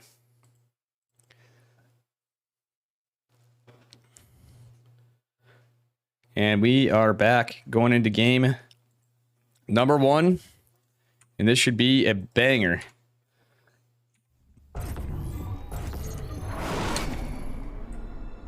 Best of 5 again. And this time, we are going to be starting out on Inside and Out. Spawning in the upper right-hand corner. Representing Psystorm Gaming again. Give it up for MaxPax in the blue. Another PVZ for you. And his opponent in the bottom left. Representing Good Game Gaming. It is not Radicade. It is Rattata in the red. Yeah, exactly. They're putting in the work right before. And yeah, hey, Days, how you doing with the long cat? And everybody, Sibba, John, Dark Omega, Hallowed Smoke was here, all the gamers gaming. Tis a fantastic tournament day, guys. And I owe the players and Eddie dearly and all you folks for being late today. This was supposed to be an hour earlier. And we would have had some live stuff, but what's cool is we're getting them right off the press. So like as the games are done practically, I'm getting the replays. So it's a weird way to start a tournament, but it's actually kind of cool. Giddy up. Thank you for the follow, Links is 0. Links is giving out free routers over here. Okay, it's going to be 20 Nexus, 20 Core from Maximus, Paximus, Rattata. Forced to take his triangle third. Not going to cheese the Protoss in game number 1. He's going to save that for another game, probably. I hope Rattata brings us the cheese. If Max Pax yeah, he'll let me catch up. Well, I mean, it's not like I'm getting him that instant. We have a little bit of a delay, but it's pretty close. It's pretty cool. And thank you, Eddie, for all the time and work you put in. I now feel like even more of a failure at life if I can't even do my casting stuff right, because I'm back on derailed sleep. I even made a little goof tomorrow on something. I forgot I had a meeting, which I'm going to have to cancel, which is going to get me in trouble for casting. But I'm going to do it because I screwed up today. It's a risk I'm going to have to take.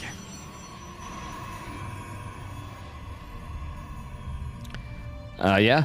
But thank you guys. Hopefully you tell your friends we're back. A lot of people probably left during that break. It's unfortunate, but thank you guys. Oh, I'm scaring everybody away with his scratchy voice. That's setting the depths going out. It's going to be double adept opener. Stargate for Max Pax. Rattata taking his third just now. His natural, a little delayed yet again. We don't really see any lings just yet. No, we do. Where the hell are the lings? Okay, they just popped. Delayed lings from Rattata. He's going to build some more. Max Pack's kind of forcing some more out from the Adept. Both are scouted, I believe.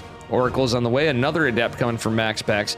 Not jumping in to finish the wall. He wants to be the aggressor. He wants to put the pressure on. He is going to go try to get in the main base, but that's an unwise decision if he does finish the shade, because there's a lot of lings about to pop. Okay, Max Pax kind of taking the fight a little smart, but he's taking a beating on the one Adept on the right side. He's going to try to shade out of here. He's going to lose an Adept, but he has cleaned up a lot of lings. Does he get a drone before? Oh, no. Beautiful spore make and cancel from Rattata. That said, another Adept is back at home to defend. Wall being made. First Oracle is going out to try to find some value. There's no spore, but there's two queens. Max Pax has got to gauge the angle of attack. Does get a few drones for his troubles, but is going to take some hull damage. Nice save again from Rattata with another spore, and this time he can just let it finish and move it. Truth be told, I think that would be a wise play at this timing. He knows the oracles are out. He's getting, yep, he's just getting his spores. Doesn't have one in the main. Does have two queens though, so that's quite all right. That said, nice little linger run by attempt from Rattata, but he's just gonna lose him. Just putting some pressure on, trying to keep Max Pax on his toes with a few units. And there's my kitty cat. Back from where? Back from the future. I took a little trip to the future. I think my cat needs food, and I didn't realize that. Hey, Chunker. Can I get an exclamation mark, Charlie? I don't know if the gifts are active right now. We can do that on the scene when we're back to in-between series. Oh, look at that. We got Charlie. See, guest appearance from my kitty. Charlie, you're famous now.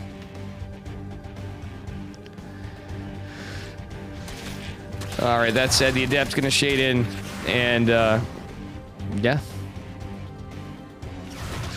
Chunker Cat. He wants some attention. He wants some food, probably. We don't have any treats, bud. I gotta pick you up some treats. I got 2 kitties. Alright, double Oracle, 3 Adept pressure on the other side with 1 Oracle in defense, and that is about it. Pylon's gonna fall for Max Pax. Max Pax actually looks like he's taking a rough fight. Barely saved one of the Oracles. Barely saves the Nexus. Well, not Next. I mean, he could have potentially lost if it wasn't for the split with the Oracle. Doesn't find the best trades right there. Rattata with pretty good defense, but he's obviously traded a little less efficiently. Kitty, come on. Sorry, guys. My cat is jumping on me. Trying to... Come here, kitty. Hey, how you doing, ES champ? Welcome, welcome.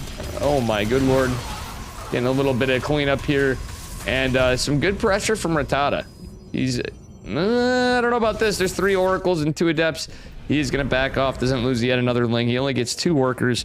But he's got to keep the heat up because he's down on Workers. He's trying to get his 4th hatch. He is going into a lair and ranged attacks. Evo in the 3rd base. Interesting. From Rattata. Kind of an interesting play. Little Sim City against Zealots, maybe?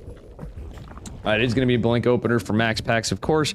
But he is not able to get that super... He's going to have a fast as hell 3rd, but not like previous games. Rattata hasn't done a good job of pressure, like I said, just to delay things. The Ling even forcing Oracles back, forcing Sentries to fight in 1 Ling. This is actually kind of good for Rattata. He's doing every little thing he can to buy himself some time and buy himself some pressure. I'm going to pick up my... What do you want? Oh, he wants some food. All right, so we're going to follow Oracles because the kitty has spoken. I would have done that on this. And, geez, you know, I would gladly pay you for viewers, followers, and primes. Get out of here. Get out of here. We're going to get rid of this,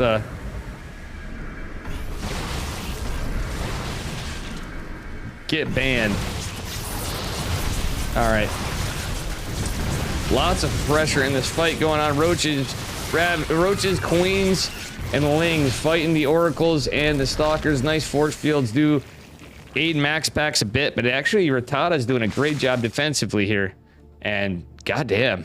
Sorry guys, my cat is a chunk and he needs some attention. We're gonna follow these Stalkers for a moment as actually every time I'm trying to go, there's something's happening. Banelings, some trivial hooks on the way right after the layer. Oh, I love it. We actually have Banes. This is the Rattata style. I love it. A little different with the range attacks. He's not going melee. Looks like he has something up his sleeve though. Okay, Queens are going to deflect the Oracles a bit. That one has to watch itself because it's taking a lot of beating. Max Pax just got his 4th up. Rattata down on Workers, of course, but it looks like he is going to get to... Yeah, he's going for a Roach Printer and a Ling Bane bust. He's just going to max out on army supplies. Not 66 drones, but close enough for government work, as they say. Yeah, there's a melee follow-up for Rattata. He's going for a timing attack and a maxed out army. I just am going to call it now. He's going to max out, or damn near max out on army supply. Look at this. 102 army supply and counting. He's got centrifugal hooks. He doesn't have that +1 yet, but he's going to push out here pretty soon. He's just going to keep pumping units and keep pumping units, and he's going to just try to tear down Max Pax as well. Jumping on top of this, does that +1 melee. Max Pax has +1 ground weapons. And yeah, this is not enough fight he wants to take. He breaks. Oh, buddy, he breaks the rocks. The Oracles are going to be a bit of a nuisance. Do have some Pulsar Beam available. The Ravagers locking it down. The Bane... Oh, I thought it was friendly fire, but it's not. There's no sentries over here. Banelings and Lings trying to come in. Guardian Shield is activated. The Banelings trying to bust this down. There's lots of Corrosive Biles. And Rattata coming in with everything. Like the big bad wolf. But does Max Pax hold with battery overcharge? No, that's looking a little dicey. Rattata still taking some good fights, but he has to back off a bit. Ground weapons +2 finishing up for Max Pax. Oh, Rattata doesn't have that +1 melee just yet, but he does chisel into the wall, be annoying, and doesn't get the work done, unfortunately. He's going to have to... He macroed a little behind this. Well, not really. He lost 3 workers, actually. So he's going to have to keep his presence up. He is +1 melee coming in right now. Oh, no. He could have jumped on the pylon, but he's going to... I think he may have been able to get the pylon while melee was done. He would have been able to kill that, and consequently the warping of zealots, but that is not the cant. The cat is a feature, not a bug. Exactly. All right, guys. So that said, let's follow this army for real this time. And as I keep going, my cat's just staring at me. You poor buddy. You guys can see him. He looks so cute. He's like, feed me, Dave. What have I done to you? Good boy. Lots of pickup. That is too funny. Tater Tooter, we love you. All right, lots of Ling Bang Road Ravager. No more upgrades. It's just pure units. I wouldn't have hated to see a cheeky +2 melee or +2 range attack go down. He's gonna need something, but Archons are out. Yeah, he should have been going for, I think, +2 melee, actually, I wouldn't have hated as much because of the army comp. We are seeing some Archons, but ultimately, it's gonna be more Stalkers work than we know it. But, well, this time, battery overcharge off cooldown. We're going to see a lot of workers killed, potentially. Max Pax is, little counter micro from Rattata. Okay, he's going to try to jump right onto this, busting into the Stalkers instead. I don't know how much I agree with this decision-making. 40 Lings behind it, though. And, well, Oracle's trying to activate Pulsar Beams. I think Rattata may be able to get some damage done here, but there's a counterattack of Zealots running by. The Lings actually fighting the Zealots. GG is called, and Max Pax holds the relentless force. Let me feed my cat, and we have game number 2 available of Max Pax Rattata. That was actually pretty close. Some brilliant defense from Max Pax, but it was looking a little scrappy. Looking a little scrappy, to say the least.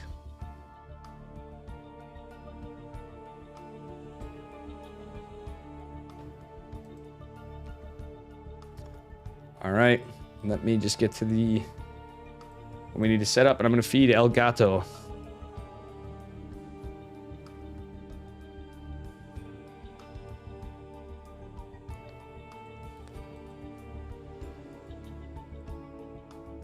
We'll get into game 2 after that. Just give me one momento.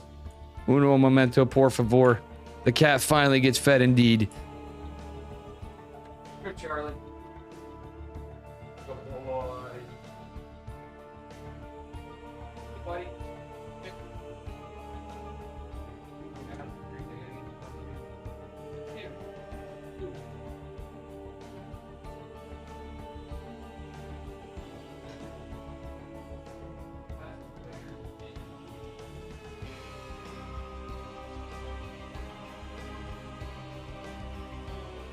What a stinker. What a stinker. Oops, that was a misclick.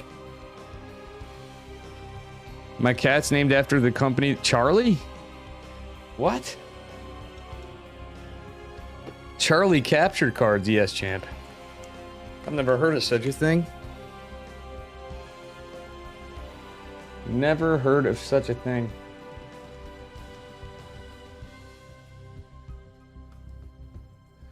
All right. Going on to game number 2. Max Pax versus Rattata.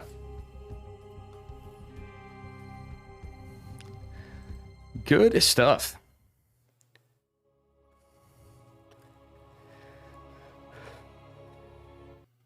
All right. Classic Dave not being able to breathe. All right, on a blast from the past map. Spawning in the bottom left-hand corner of Eternal Empire.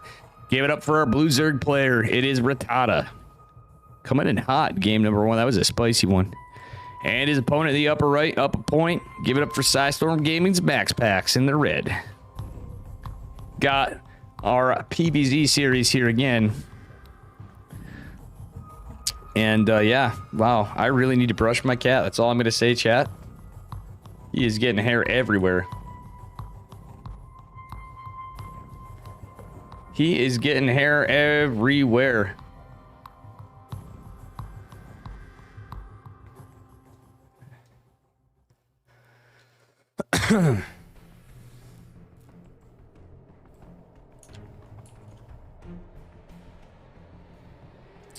All right, it's going to be looking like a pretty standard setup from both. Oh, yeah. No, we didn't have sound. Sorry about that. So it seems a little quiet, but not much has happened. We didn't hear any drones popping or probes.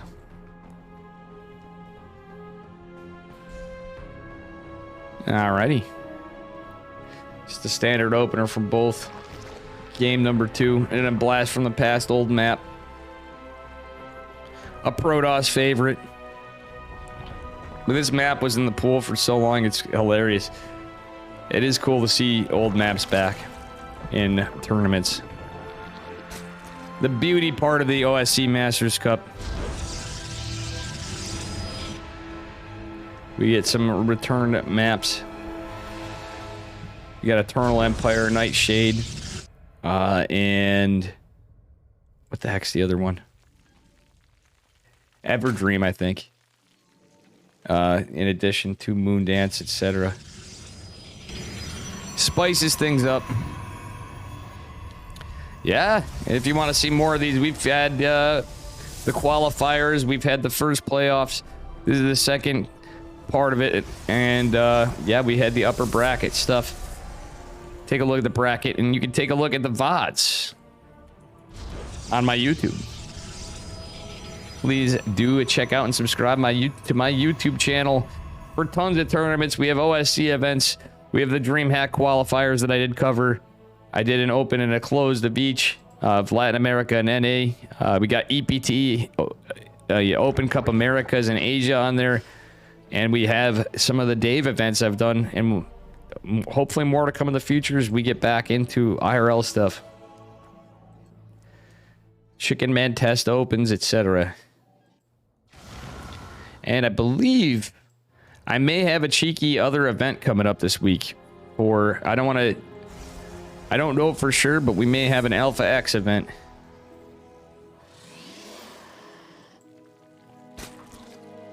So that said, that's why we took a little break ski. All right. Depth coming in, gets the kill on the Zergling. And we get a nice wall off. Yeah, it's a little strange wall, but it does check out. Will be useful. It is an old map, so it's kind of hard to remember everything on these. And Max Pax was an even younger lad back then. He's going to cheek out that really quick third base. And I think on Eternal Empire, he should be pretty safe. Oracle going to go out. Rattata going out with a little Ling Scout here. Going to certainly find that third base. Max Pax going to scout out that the third is done here. And these two queens are right on top of the Oracle. Okay, 2 more queens right on top of the Oracle. And the creep spread's going to allow them to come to defend the drone and the third base location. Actually, Rattata's going to group up a bunch of Lings, and they weren't scouted. Max Pax is anticipating it, it looks like. Yeah, he's definitely anticipating it. He's going to scout these Lings and need to warp in some units. Nice little choke of the Adept. But that's enough Lings. Oh, actually he gets a nice little surround on the one Adept for a moment. He has a lot of Lings. That's a full 360 surround. He's going to try to force a cancel. He is going to get the cancel. That's actually pretty big for our Zerg player. Has to run away, though. It's a lot of units, and he's going to need them to defend. The Queens are in position to defend, but they're certainly going to get some drone kills. That's 3 drone kills. Spore just went down, and each base. Yeah. Hey, thank you for the follow. Lucky God. 0. Thank you. Appreciate it. And again, guys, if you like this stuff, check out my YouTube too, ! YouTube. Greatly appreciate it. And tomorrow we will be doing the OSC $2,000 mid-season playoffs number 2. And the big event is in January, as Eddie said. Good stuff. Thank you very much. That one looks better, yeah. I like the Chicken Man and Dave. That's the only pro emote I'm gonna have for now. I'm gonna change up my emotes soon too, guys. So we're gonna have new Scuff Dave emotes in the near future. I think we're going to have scuffed Artosis. I need to draw Artosis because that's a sub-goal. I need to write a love letter to Sal. That's a sub-goal. Up a tree, I mean. Looks like we're going to be approaching it with more subs. A love letter to Steadfast. And then, I don't know, you guys are weird with some of the stuff you did. And we have a love letter to Artosis down the road. I don't know what's up with everybody wanting love letters to these guys, but a little strange if you ask me. But the dude abides. Dude. Anyway, Oracle is finding some decent value. Oh, has to be careful. One's really injured. Does have its shields. Oh, are they going to pressure this fourth? That is a free... Yeah, they should definitely do it. Gonna force a cancel. That's 3 oracles. A decent amount of pulse around enemy energy enough to kill the drone after the force cancel. It could have killed the hatch if it was not paid attention to. But obviously Rattata's too quick for it. Jumping in on the fourth, but there's a lot of units from our Protoss player. He's gonna try to get a run by. Gets a okay surrounded. A little indecisive from Rattata. I think he's gonna force a cancel. Yes, he is. Rattata with the good counter damage this game. Actually, workers are pretty close this time. Rattata does secure his fourth. Does have some defense. There's 3 oracles, though. That's kind of scary. Is he going to target fire the low damage, the low health one? He is. He's going to lose a queen, though. But MaxPax has to be careful. Starting to take hull damage on the oracle to the west. And my God, some crazy, crazy games. There's been so much good StarCraft lately, and I'm glad we are having even more with the OSC and the timing of DreamHack. So like right after, some of you guys have been watching a lot of DreamHack today, I'm sure, and you get OSC as well. Very cool stuff. And the same goes on tomorrow. Oh my God, the links surrounding the Stalker. This is a lot of links from Rattata. He's going into mutas this game. It's going to be a lot of Blink Stalker pressure. Oh, the fourth is killed before. And it's going to have to be oh no, it's going to be a kill, not a cancel. That's very rough for Rattata. The mutas have tipped their hat, and MaxPax only needs to build some Phoenixes potentially. Or is he going to recall? What is this fight? The Sentry's saving this. MaxPax can just kill. Oh my God, he could have killed the hatchery for a bit. What a weird fight. There's going to be a beautiful recall from MaxPax. Ooh, even saving that very injured Stalker. Look at that. That one Stalker narrowly saved with 4 health. MaxPax can get some static defense up now. He's going to start getting some Phoenixes. The Muta game looks like it ain't going to be too effective. There's a photon cannon in here, +1 flyer attacks is not finished. Rattata trying to carefully get some damage, mitigate his losses, not fighting into a photon cannon, but there are 3 Stalkers. He is going to jump on the Oracles, however. That could be kind of nice, but this may force the game a little differently. We do have +2 melee coming for our Zerg player. MaxPax going into double Forge. The Muta's not quite finding the Oracle. I do get it, ultimately, but there's a lot of Stalkers on the field. Rattata narrowly leading in supply, but he's going to just hammer down on Lings after this. He's going to get a bunch of Mutas. He's going to go into Lings. He has to be careful.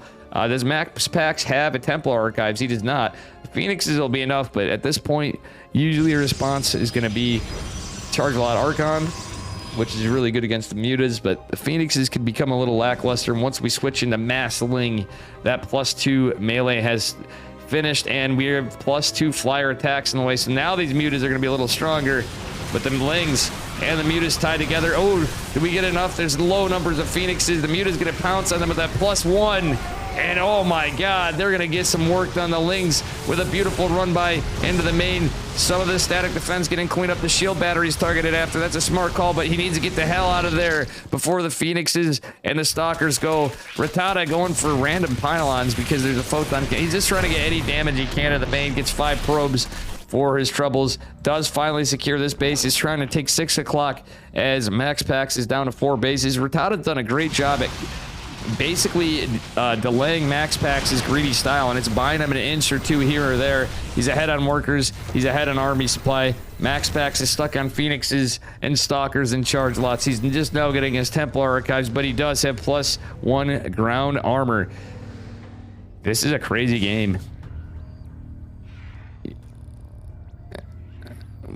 What was the first map? I ran an ad before. I can run an ad between the next game so we guys don't have any interruptions. I should have taken care of it.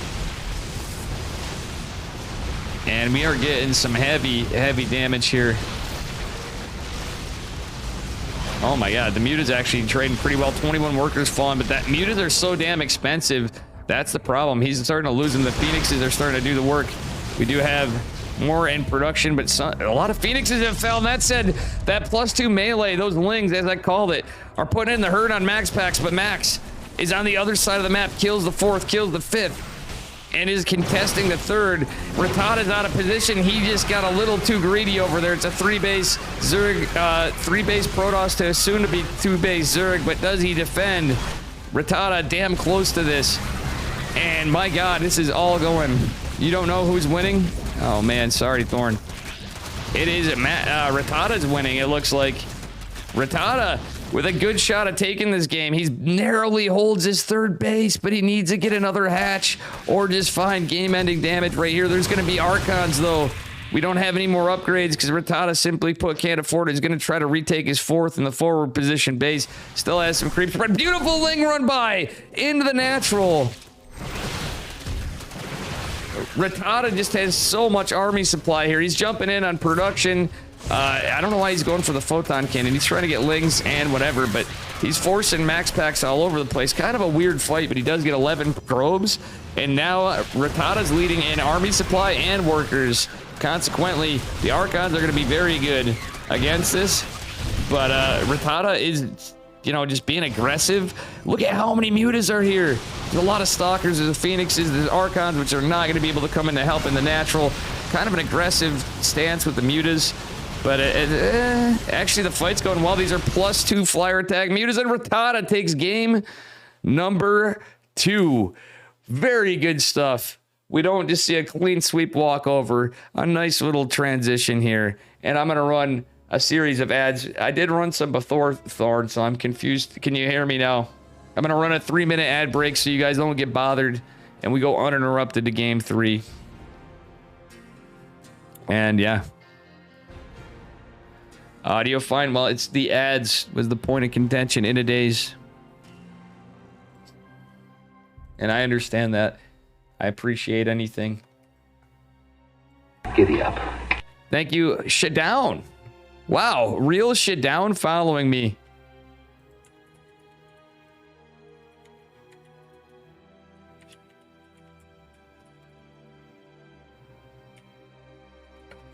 If I could spell.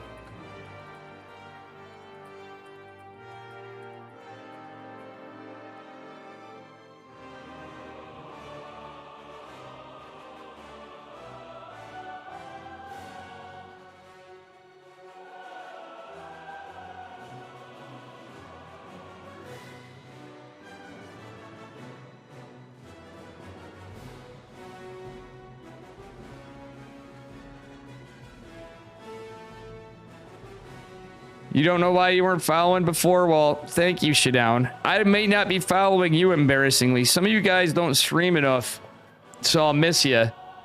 And obviously, I try to check all my pro player buddies, especially Berserker Esports ones. I'll go, okay, thank God I am. I'm like, I'm pretty sure I'm following Shadown, but it's happened in the past. Thanks for casting, and I get you, no problem. I'm just waiting for the 3 minutes to catch up here. And when we're there, we're going to go on to game number 3 of Rattata versus Max Packs. Big fan, Shadown. And if I'm not mistaken, were we ever in voice together in Berserker Discord when Hydra was on your team?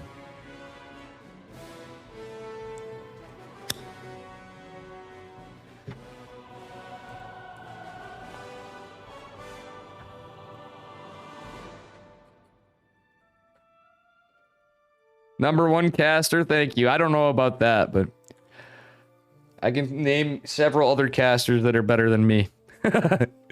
But we have fun here. We do enjoy StarCraft. You don't think so, but maybe it was a long time ago. I was thinking about that the other day. I go, Mr. Famous Shadown.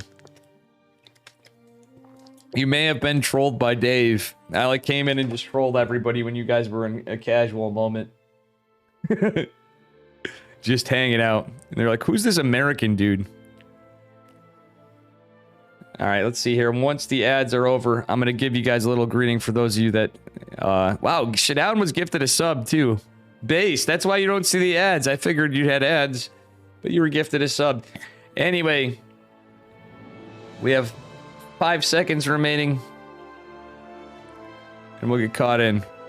Look at that. Check out my goofy-ass emote, Shadown. I made all of them, but the nice 147 this made. I'm telling you, I got some great Scuff Dave artwork emotes. It's all done by me. He looks like a first grader did it in grade school, you know. Preparing 3-minute ad already? I just ran one and it's already preparing another one. I need to find this, guys. Let me do this because I really don't want to interrupt you guys. I literally ran 3 minutes of ads and it's going to run 3 minutes of ads in 4.5 minutes. I do appreciate the support, though. It does add the Dave support. Yeah, that's right. That's Root Cat's jam. I'm going to be changing some of my emotes up. Probably the smartest first grader. I mean, you know. But thank you. All right. Damn, where'd they move that to? I think it's here. Ah, here we go. I think I found it. I'm going to disable that for this tournament. I think I found it. I'm going to disable it for the tournament, and we can just run them manually. I think we should be good now. I got rid of that. We're going to try to run them between. That said, let me get set up for game number 3. You don't know any first graders. All right, we're going into game number 3 right now. Max Pax versus Rattata. The score is 1-1. And we've seen some crazy stuff. Geralt 3-0ing poor Liquid Mana. To name some of the stuff today. Man, StarCraft's been crazy these days. And anyway, spawning in the upper left-hand corner of Cosmic Sapphire. Give it up for Psystorm Gaming's Max Pax in the blue. And his opponent in the bottom right, representing Good Game Gaming. Give it up for Rattata in the red.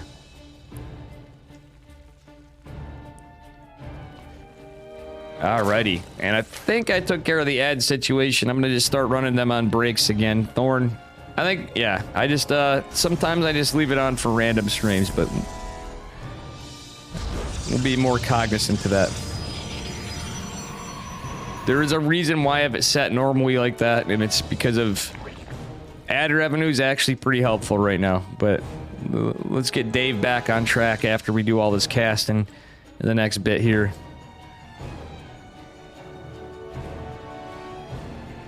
Alrighty.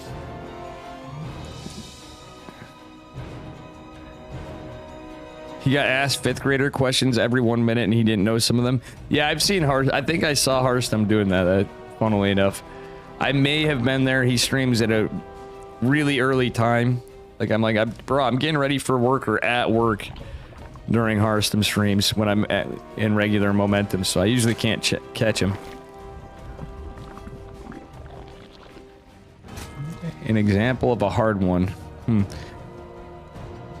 Alright, that said, we do have a 20 Nexus 20 core from Max Pax. Of course, pretty standard Protoss opener, as we know. And he's going to go to a 22 pylon, most likely. Yeah, that said, yeah, there it is, 22 pylon. Bada bing, bada boom. Max Pax still going to be... yeah, he's still annoying. Look at all that nuisance. Rattata's just letting him get away with bloody murder over here in this mineral patch. My God.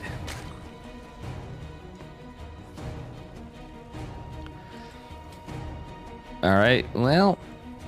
Probe's going to be a nuisance. First the depths out. Not going to be chrono boosted. Max Pax is worried about getting those workers out. He's not in too much fear. He's got the wall here. He knows his second Nexus is going to finish. If he has to in a pinch, he can chrono boost with the second Nexus finishing chrono boost. But realistically, this is a big map. The Lings are actually just going to go retreat. The Probe's going to make its way back with no hull damage. And all is well on the Protoss side. Same thing with Rattata. I got a little delayed third hatch. Just a hair. Let's face it, it's about a 10-second delay. But it's not too bad. Rattata's been droning behind it. He's getting his queens out, getting more drones. Everything's looking pretty normal. Stargate gonna pop for Max Packs. He's got that Oracle out, and he's gonna go all the way across the map with his first one. Once he has chrono boosting before he has production, okay. And yeah. By no means am I giving Maximus Paximus a hard time, because he's certainly infinitely better than me at everything. Even in terms of, I don't know, just everything. Giga Chad packs.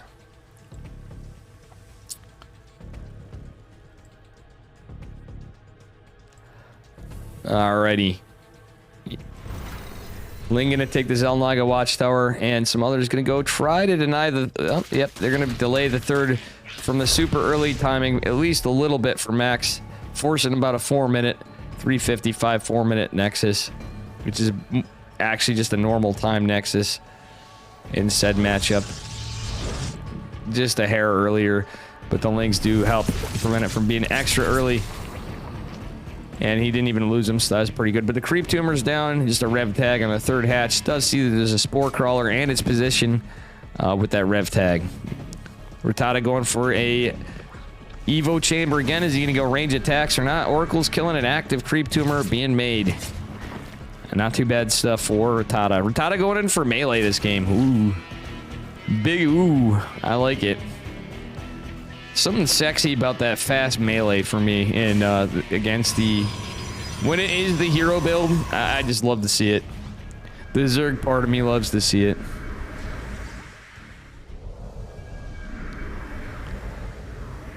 Stalactites and stalagmites. That is something, too, that I don't think of too often myself. It's funny, guys.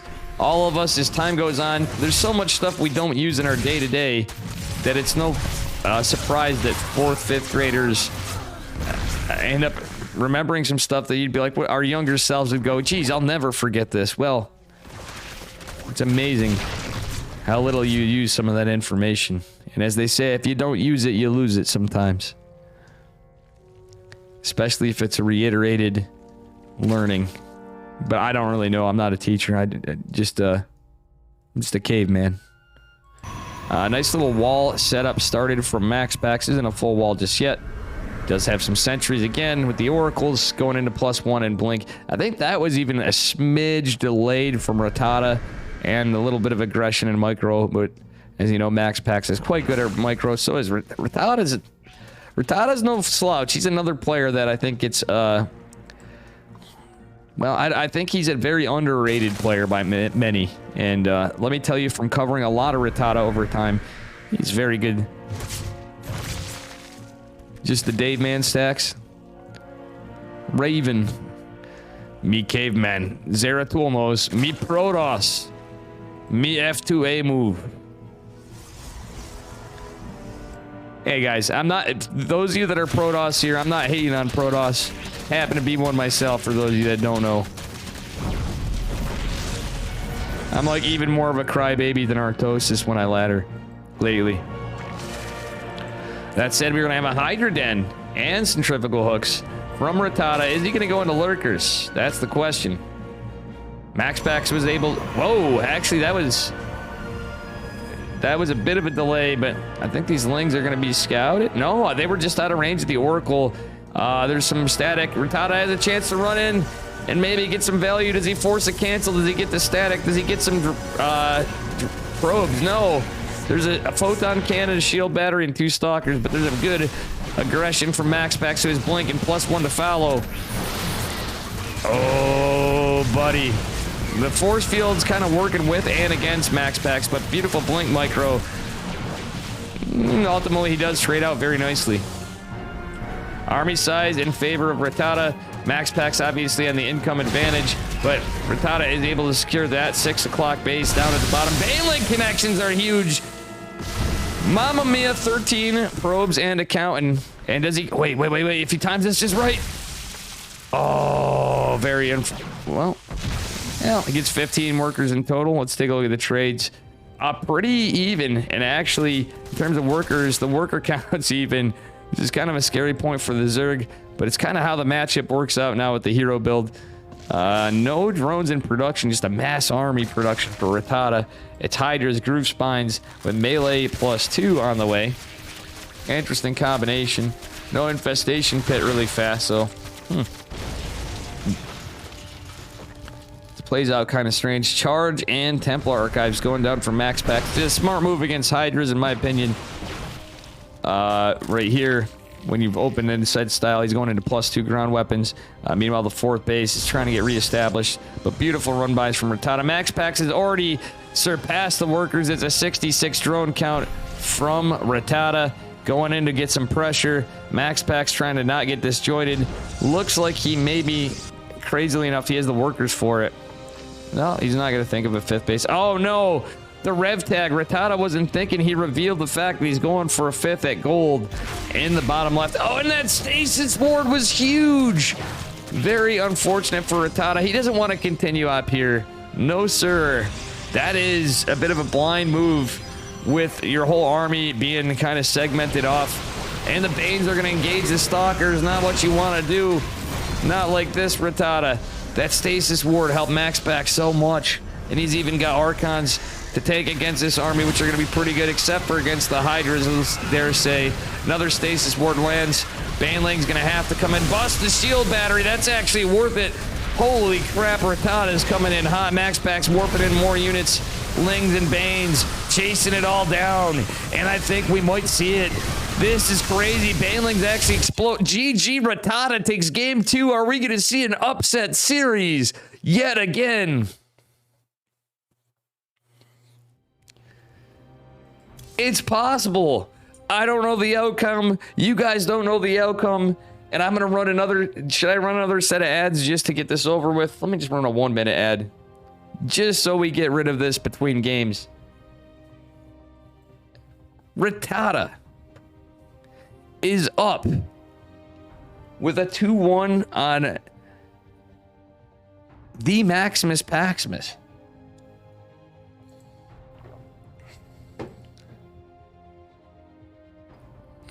Chlorine and sodium, Samo and Raven. Oh my gosh, and TBD forever. Anybody else new here? Please smash that follow button if you can see this. Let me, in fact, let me give it a few before we say that. And my God, this has actually been pretty good. Love to see it. I don't know if we have anything else after this, by the way. If Rattata wins game 4, he has beaten the series. I'll have to check in with Eddie, see what else we had, but my God, great games today. Absolutely phenomenal games today.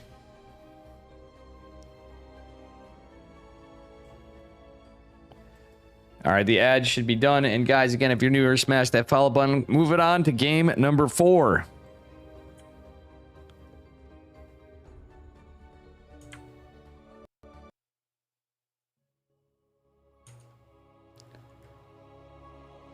Of our PVZ series here. And a banger of one. All right, let's see here.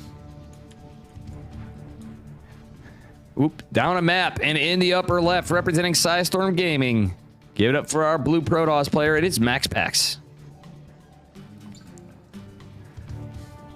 And his opponent in the bottom right, representing Good Game Gaming, gave it up for Rattata, who is up a map. Yes, it is still going, Grape Dactyl. Rattata is up a map.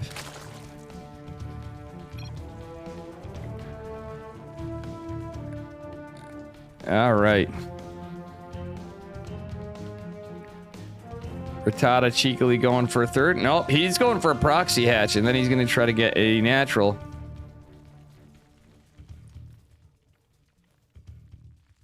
Wait, Max Pax clearly saw that. He had to have seen that drone. Did I not tell you that Rattata would be bringing out the cheese? He's going to do the same one. I'd like to see a pool first proxy hatch, but we're not going to see her proxy hatch then pool. But Max Pax is too smart for that. Rattata going in for the block. The blocky hatch. Forcing a reaction from Max Pax, who sees this. eventually. He's probably just going to get out a Zealot knowing Max Packs. He's pretty calm, cool, and collected. He's not going to overreact. He sees no pool. Actually, you can see Max Packs reacting a little bit. And wait, what? Oh, he's double gating. Why is he double gating? This is a hatch first. Maybe he's going to go exploit the fact that there is no pool earlier. Okay, interesting response from Max Packs with the double gate opener.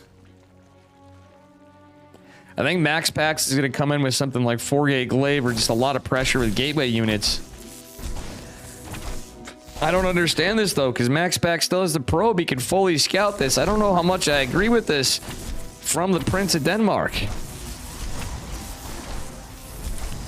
I don't know about you guys, but I think Max Packs has a misread on the situation, and if he loses this game, he loses the series.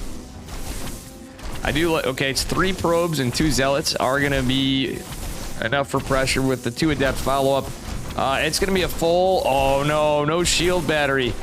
This is where I don't hate a shield battery so you don't potentially lose anything. But with the 2 adepts out, 3 probes, oh no. Oh, he loses a probe too, mamma mia. Ling's coming out, and, well, Max Packs loses not much else, but the probe is sending an adept across the map. Is not sending another one. He's going to clean up the Lings. Smart man. Going for a PvP 2-gate time next is pretty much, except for the creep's going to have time to dissipate. Adept is out. The Zealots and the Adept going to have to come out and put some pressure on, but they were a little delayed to kill the Ling. So a little bit of a costly investment from Rattata, though. Max Packs is quite delayed economically, but he's going to have a pretty sizable force this early in the game. So this could be a quick one. In either regard. There's metabolic boost being researched from Rattata. He's taking his 3rd hatch in his net, as he should, but that's quite delayed, obviously, with the proxy hatch being started. And oh man, and that queen is taking a beat, and that zealot actually putting in God's work before it falls does help clean up the remainder of this. And these drones, oh no, they're falling into the adepts. One does make its way out, but these Lings are going to be surrounded by the Adepts. The Adepts, though, are going to fight a Queen in this. More Lings being made. Max Packs actually getting some decent value here. Let's take a look at the trades.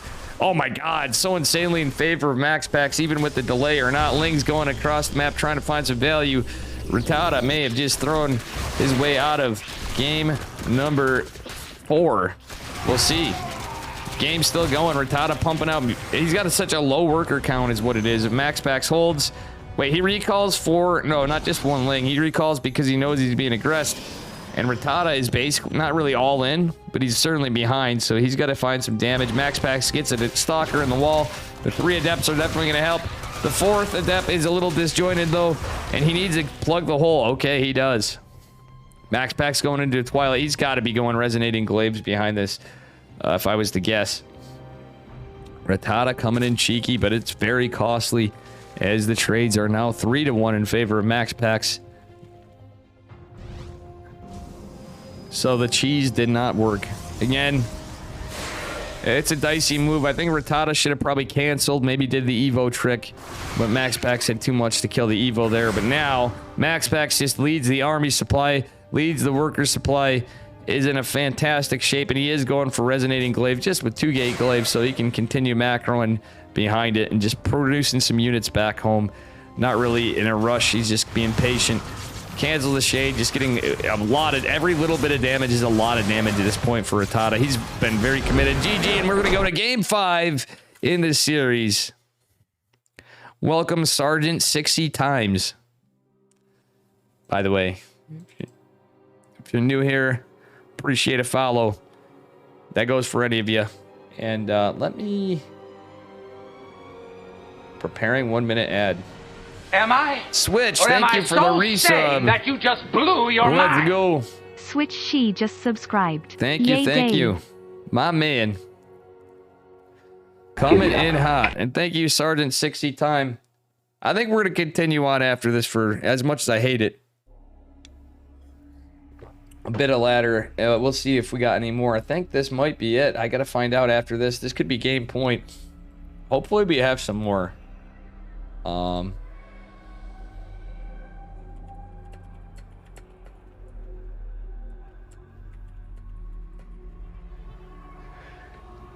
Well, we're at 2-2, the first game 5 series in a best of 5 of the evening. Or morning, wherever it is your time. Thank you, Switch. Giddy up.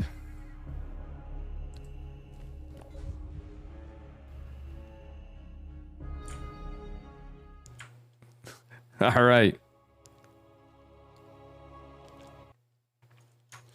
Game 5, it's match point, folks. And that said, spawning in the bottom left-hand corner of Tropical Sacrifice. Give it up for our blue Protoss. The Prince of Denmark himself, Kappa. It is Max Pax in the blue. And his opponent in the upper right. Give it up for Good Game Gaming's Rattata in the red. Mr. Zergy Zerg. Bringing us to game 5. This is crazy. And we just saw... Damn, this is crazy, guys. Can we give it up for... I have to say this. Can we give it up for Geralt again? Geralt slaying Cyril in a 2-0 yesterday. Bullying Max Pax just last week. And now 3-0ing Mana today. That is... I always said, don't sleep on Geralt, the Witcher. And he's been proving me right lately.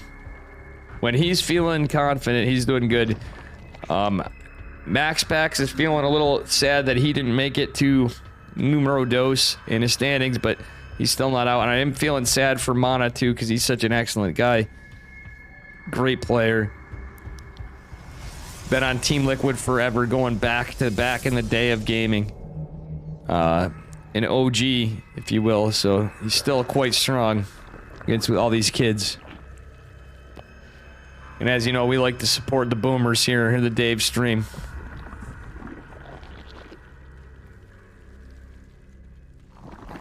Zerg Imbo's redeemed by Nate Diggity. What up, Nate Diggity?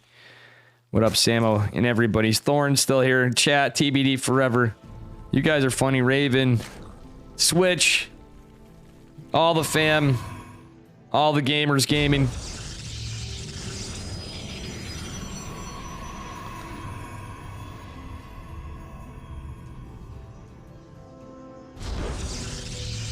All right. We are going until we have a winner. And this is some good ass StarCraft, folks. Third hatch going down at 4. Rattata soon. Is Max Pax gonna get a block? Nah, he's gonna safely get out of there. He knows some lings are coming. Is he gonna pressure? Nah, he's just going home. Yeah, that's actually a wise call. When you know there's gonna be a third hatch, or you're pretty certain. Rattata actually could be in position. He's gonna actually delay it. I would have actually liked a little bit quicker third, but he knows what he's doing. He's taking 2 maps off their Maximus.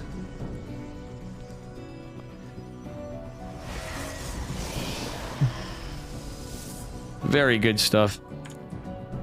And I'm telling you, those of you that have not been following the pro scene in general lately, and in DreamHack Atlanta as well, just everything all around, just, oh, StarCraft has had some amazing upsets.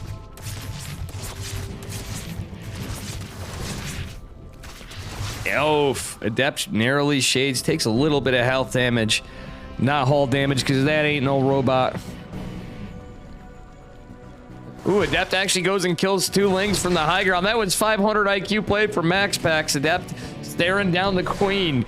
2 funny stuff. Everything else looking pretty standard behind. It's going to be another Oracle opener, but Rattata cheekily gets a ling in for some vision, but it is cleaned up ultimately. Max Pax saves the Adept. That was some funny stuff right there. Just chilling on the high ground, kills the 2 lings. It's like, hello, goodbye.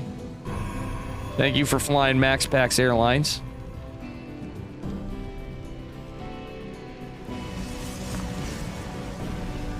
Alrighty. And good job, chat, with all the interesting conversation as the game goes on. Feel free to keep the chat active. I know it's a tournament. It's good to see people having some fun in the Dave chat. Alright, Oracle and Adept's gonna put some pressure on deflecting the lings. 6 gonna join, 7th gonna join. 1 is a little injured, but they're gonna back off. More lings coming. Smart retreat from Rattata, but he's going to go back, try to get some pressure, maybe catch Max Pax off guard is his plan. Is going into an Evo double spore behind this. Queens are all clumped up in the third. The Oracle's coming into the natural. The spore is not complete. But Max Packs didn't want to risk it. That actually bought Rattata a little bit of time, but oh, he's not going to be able to save much. He's going to lose 3 workers. He was going to keep the spore anyways. It's not like that was forced. One of them was made to cancel, but that said, only 3 drones fell. That could have been a little worse. Just a little. That said, Max Packs leading the worker war. Rattata going to +1 melee again. In game number 3. Or game number 5, I'm sorry. This is the 5th game. And yeah, this is ongoing. Rattata coming in hot. My goodness.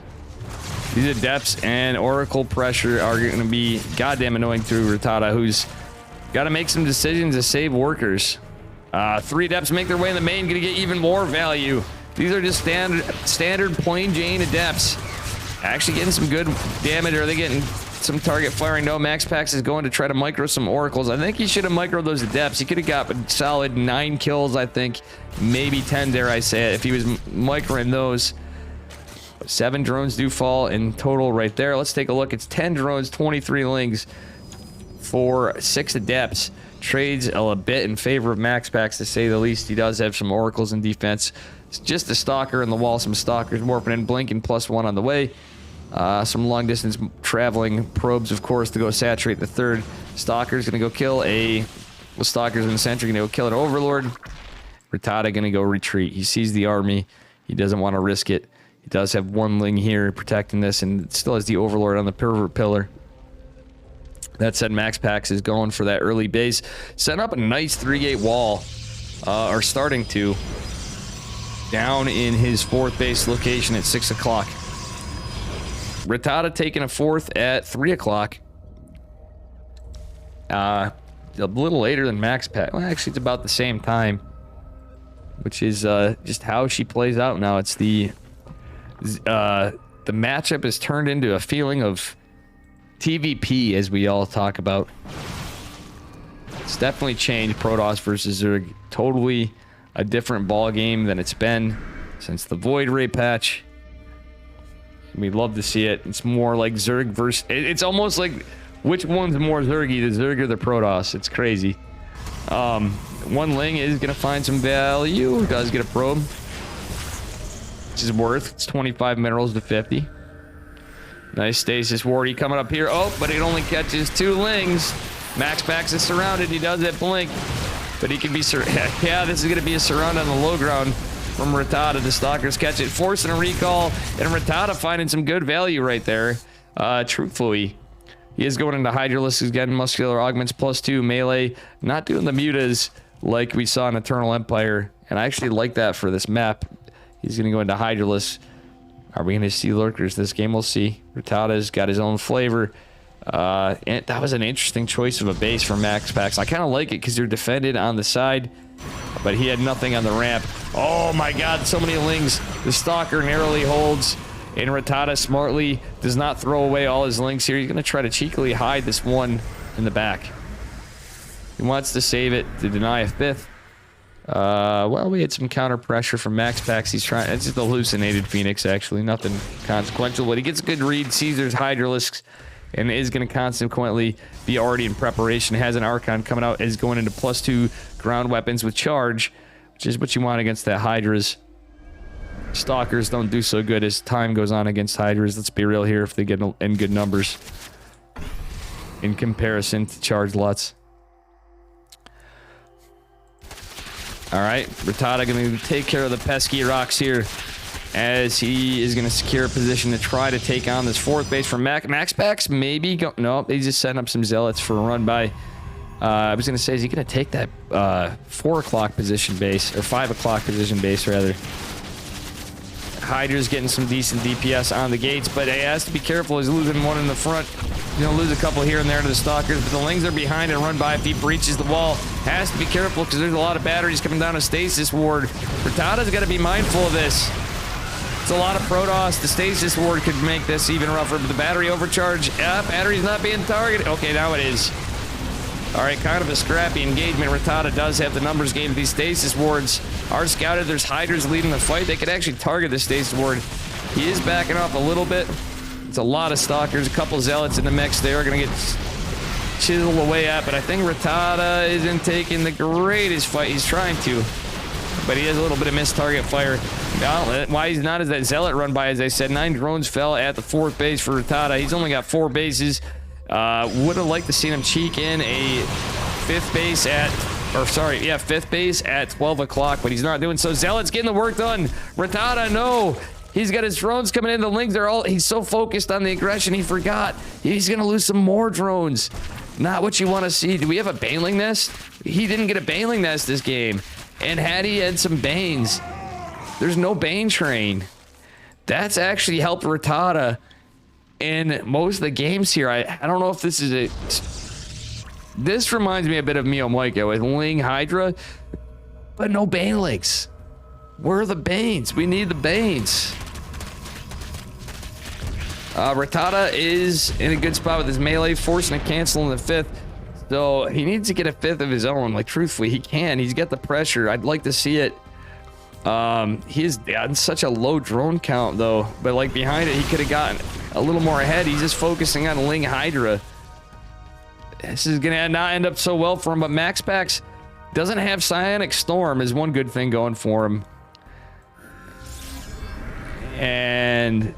yeah, that's a little strange. From our Zerg player. He's maxing out on Ling Hydra.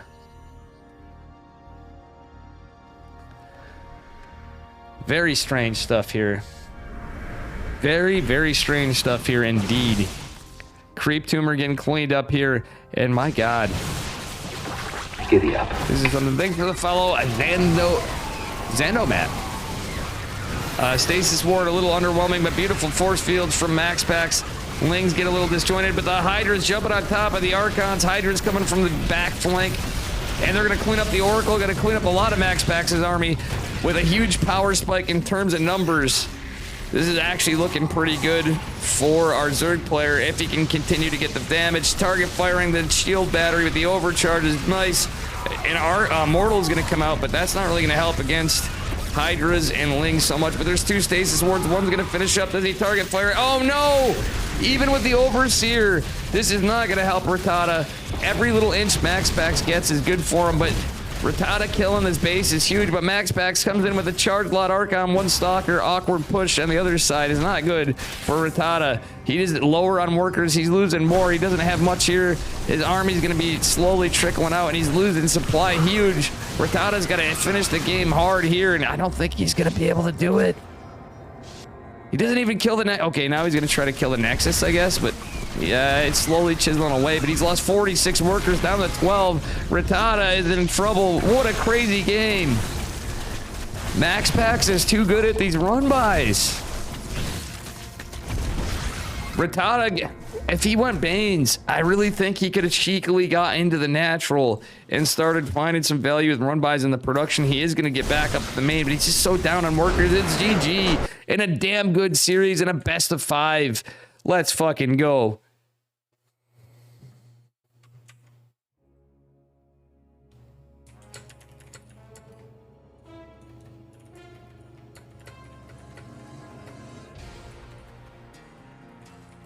Sick games. Absolutely sick games.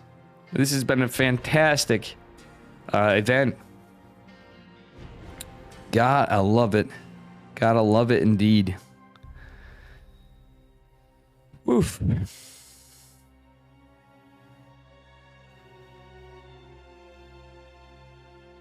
We have more games incoming. We play until we have no more, guys. All I can say is this.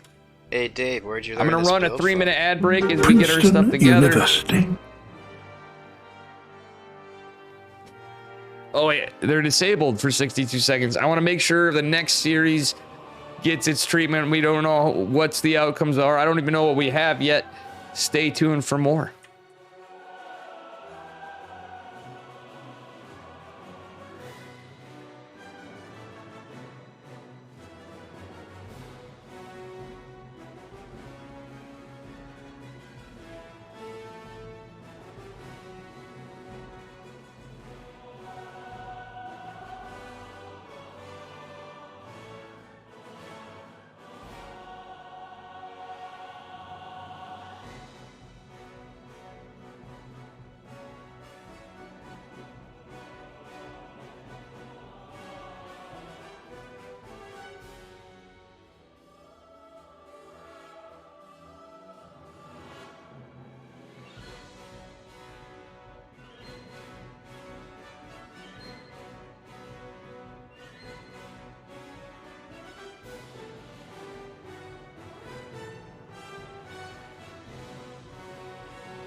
All right, guys.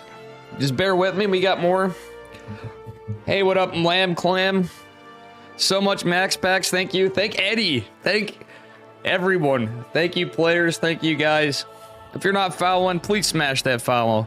I know you, Lamb Clam, from Coco's chat. Ah, this is going to be a good one. It is Liquid Mana versus Max Packs. Another banger series. Max Packs narrowly winning versus Rattata. Can Mana beat Max Packs with the upset of Geralt 3-0ing Mana earlier on today? Let me get this set up. What great games. You guys thought everything would just be in DreamHack. No, the OSC Masters Cup coming in hecka strong. It is Mana versus Max Packs. I'm going to make a little tweet about this one because this is another banger.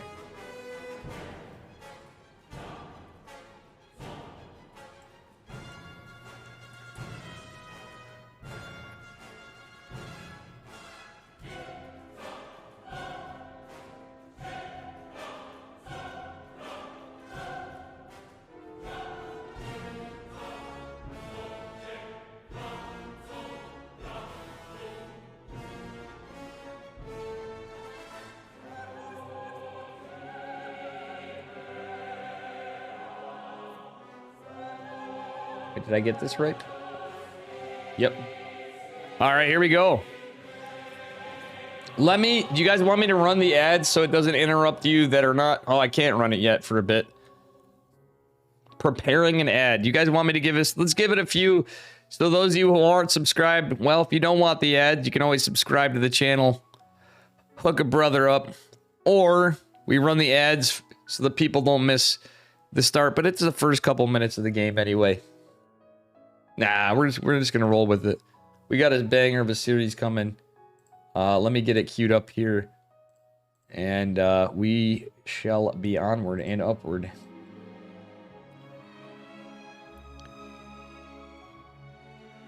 Let me just tell you, you're from France, Lamb Clam, the Clem fan, or for real? You guys are saying, you guys loving this? Who's from Ire? I was a fat kid.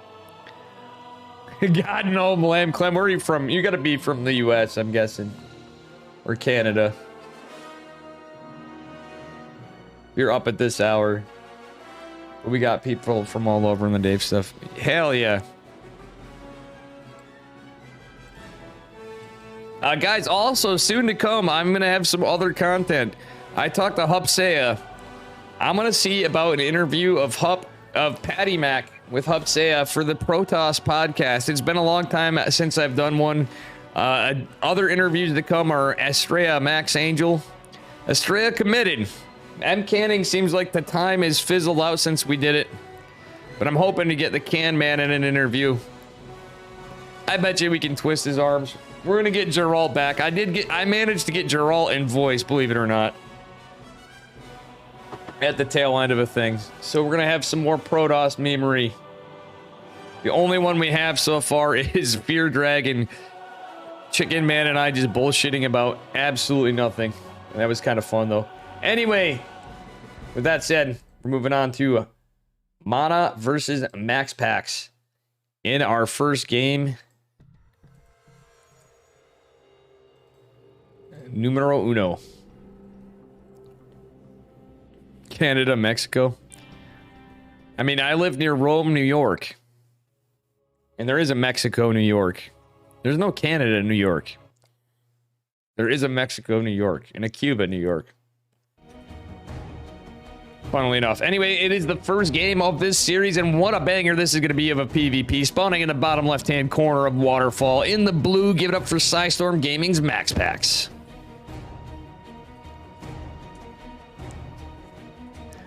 And his opponent in the upper right, representing Team Liquid, give it up for Mana in the red.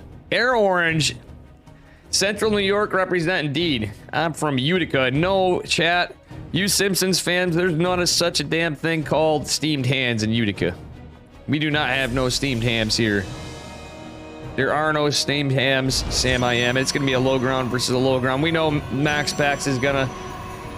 I had a feeling Mana was going to, but Mana certainly does both on occasion. Both players staying in the meta for now so far. Let's see if we get anything cheeky out of them.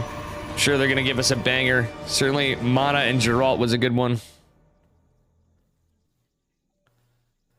My God, chat, you guys are hilarious today.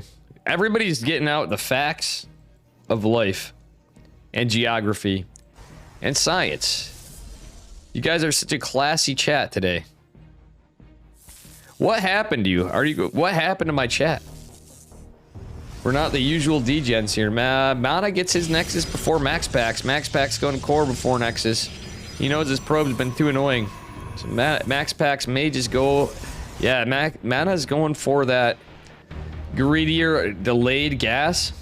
Max Pack's likely to go for a Stargate before Nexus, which can potentially punish this because Max Pack's got a full read. He actually may go in. He's not going to waste minerals on a gas deal. Probe and Zealot coming out. He does kill the Probe. That's actually a big victory because the Zealot and the Probe are going to out DPS this. Wait, Zealot! The Marathon Man, Princeton Zealot. Can I get an exclamation mark Princeton in chat, folks? The Princeton University Zealot. Mana gonna have a Zealot of his own to contend with the Zealot. Max Pax doing just as I said, getting this Stargate. And the pylon finished. The Zealot, what is Max Pax doing? He is a silly, silly boy today. Okay, now he's using the probe. Okay, no, he's... Hey Dave, where'd you learn this build from? There we go. Princeton University. A well-deserved Princeton meme for the indecisive Princeton Zealot. Max Pax going for a normal time Nexus, potentially? No, he's just going to go for an Oracle. No, he's going for the Nexus. He'll have enough money for an Oracle just after, as the Stargate finishes up, even with the Stalker. Max Pax trying to find some value. The very awkward wall from Mana, by the way. That's unlucky. He had a little bit of a misplaced pylon, so his wall's a little scuffed, but it does check out. He is going to have to let this pylon finish, sadly. That's going to be a little bit annoying for him and potentially be a bit of a nuisance. Mana does have another probe on the map, however. Is he going to proxy? He is going to do just that. Is he going for a 4-gate follow-up? This is a weird one. Okay. And a 5th gate? Zealot gonna try to find its way in. Oracle is out, forcing the Pulsar Beam to be activated to kill the Zealot. Zealot gets some scouting information. Mana now knows he's way ahead. Gets a pylon over here. And he is gonna get some really delayed shield batteries, but it's not a lot of energy for the Oracle just yet. Warp gate is completed for Mana. Mana still has this wall, and the Stalker and the Adept are sure to finish. Oracle coming in and going to the natural. Shield battery finishing up in the front, but the Oracle could find some kills here. This battery's not quite done yet. Is it going to finish in time? And the answer is yes. The Pulsar Beam energy is not available yet. We had a forced recall of something. Oh, 2 Adepts coming in for Mana. Mana going in with a cheeky play. He warped in some Adepts before the gateway's done. He's going to start warping in Stalkers. However, Max Pax already has Blink on the way. I would have liked to seen some tech behind us, but Liquid, Mr. Mana from Team Liquid is not going to have that done because of his lower gas count earlier. So, 3rd gas will not be so bad because he's going to be up against Blink eventually as the clock ticks. The proxy's found. And, yeah. This is going to be an interesting one. Mana is going to be able to eke out a bunch of units. No shield battery just yet for Max Pax. Is the funny thing. He didn't think he needed one. And Mana might just take... Okay, actually, never mind. I digress, folks. There's 2 batteries and a 3rd forming. The Adept actually body blocks the Stalkers out in kind of an awkward play. Max Pax is so quick. Did you see that cancel? That kid is so goddamn fast. Hey, how you doing? Satan Savior, welcome. How are you doing, buddy?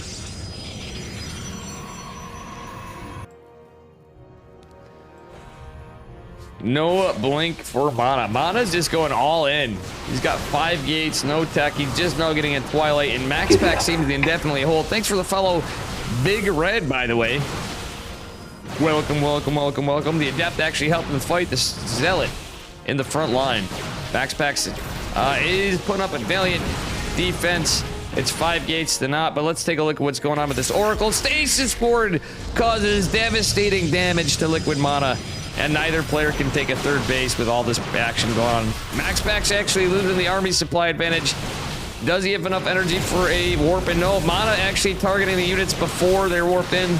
Doesn't have enough to out DPS. This beautiful blink from Max Pack's, but look at this. Mana yeets into the main base. I kind of like this. He's going to go try to get some worker kills in rebuttal for the Stasis Ward, and there's a recall. Does he save much of this? He saves, well, just enough, and he's getting back to mining. He found some worker damage, but his proxy's in jeopardy.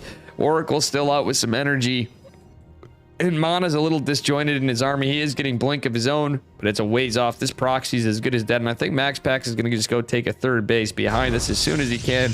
Right about now. Right about now. Meow. Liquid Mana now supply blocked from losing the pylon. He's now in a rougher spot than Max Pax. Max Pax getting a third. Army supply way in favor of Max Pax. Another Stasis Ward landed some way, somehow. And guess who's trapped in his base with his pylon? Who was supply blocked and needed it for a minute? It was Liquid Mana. He can't take a third. Oracle gonna be more of a pest as the game ensues. Does he land another Stasis Ward when he can? He's not able to because he doesn't have the energy.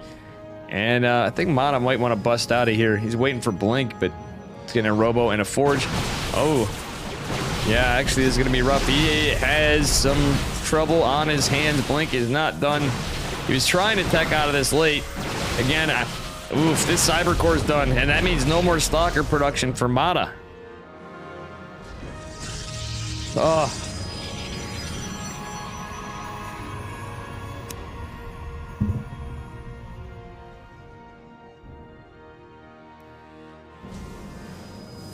Zealots are the choice of follow-up for Mana, who's not going into charge, though. But the Oracle's still going to be able to find some great value. There's no Cybercore to warp in. Zealots and Mana is not... Oh, he targets the Stasis Ward, and he gets the Oracle. Okay, that worked out pretty good. He does have a really delayed third. Max Pax ahead on workers a bit. He has that triple Nexus production.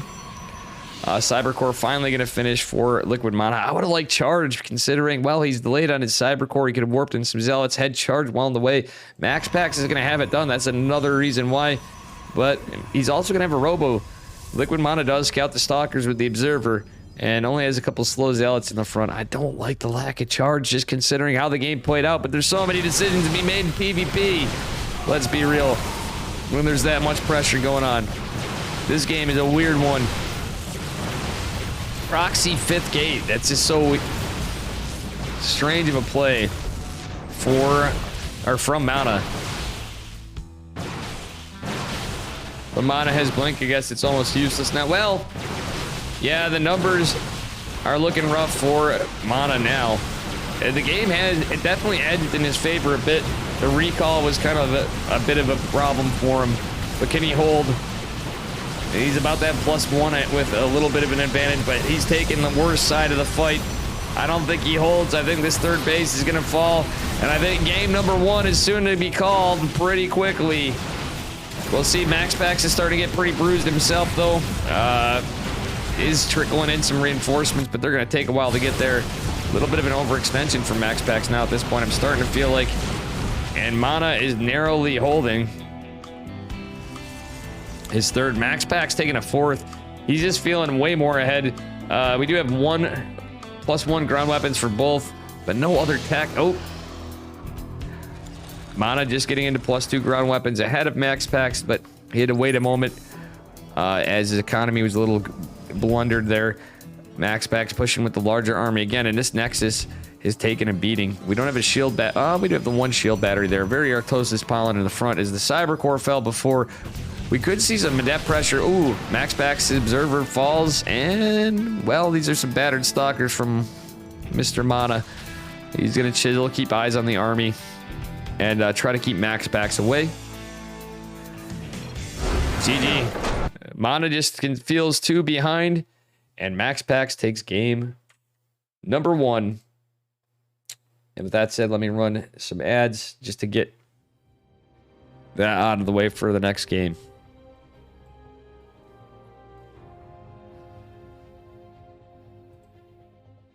I apologize. You guys complained about the ads in the game. I'm going to run them. Hopefully this is enough with the 1 minute. Again, normally I keep them on because, well, it's how we support the stream, you know? Ad dump us? All right. I just ran a 1 minute. We should have just done 3 because this is a banger of a series. The more ads we run now, the less interruptions we get.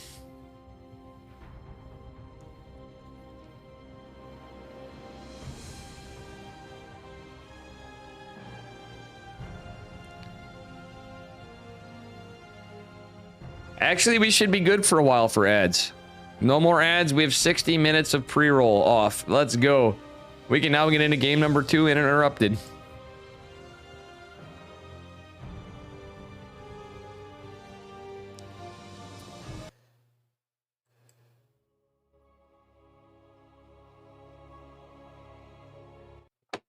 Let's go. We're good. I did you guys the salad of getting rid of ads. I usually run them come hell or high water lately because we got to. But anyway, that said, and we won't have to for an hour. All right, spawning in the bottom left corner of Data C. D's nuts. It is our blue Protoss player from Psystorm Gaming. Give it up for Maximus Paximus in the blue. And his opponent in the upper right, representing Team Liquid. Give it up for Mana in the red. Bringing us a fantastic Protoss versus Protoss series. Some cool games. Some great players. The heavy hitters. Back at it again.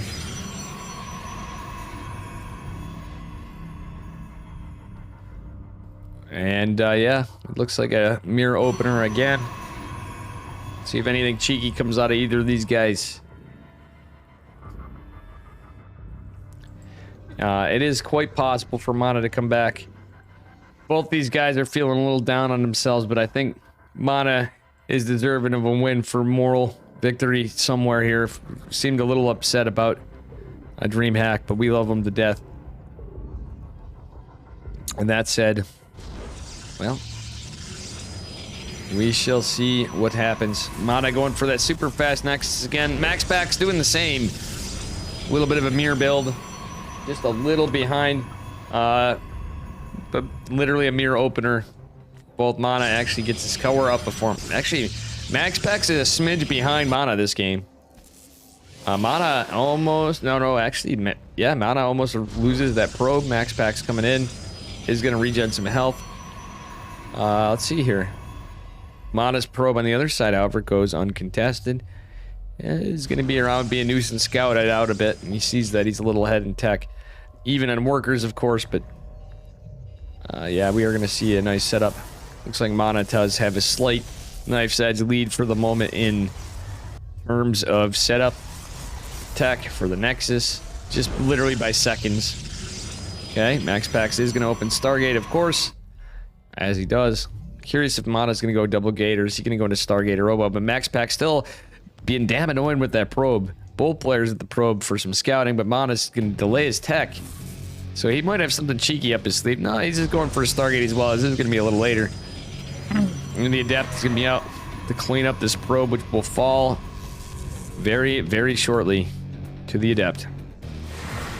Ooh, actually it had just enough health to live for a little longer. Ultimately does fall.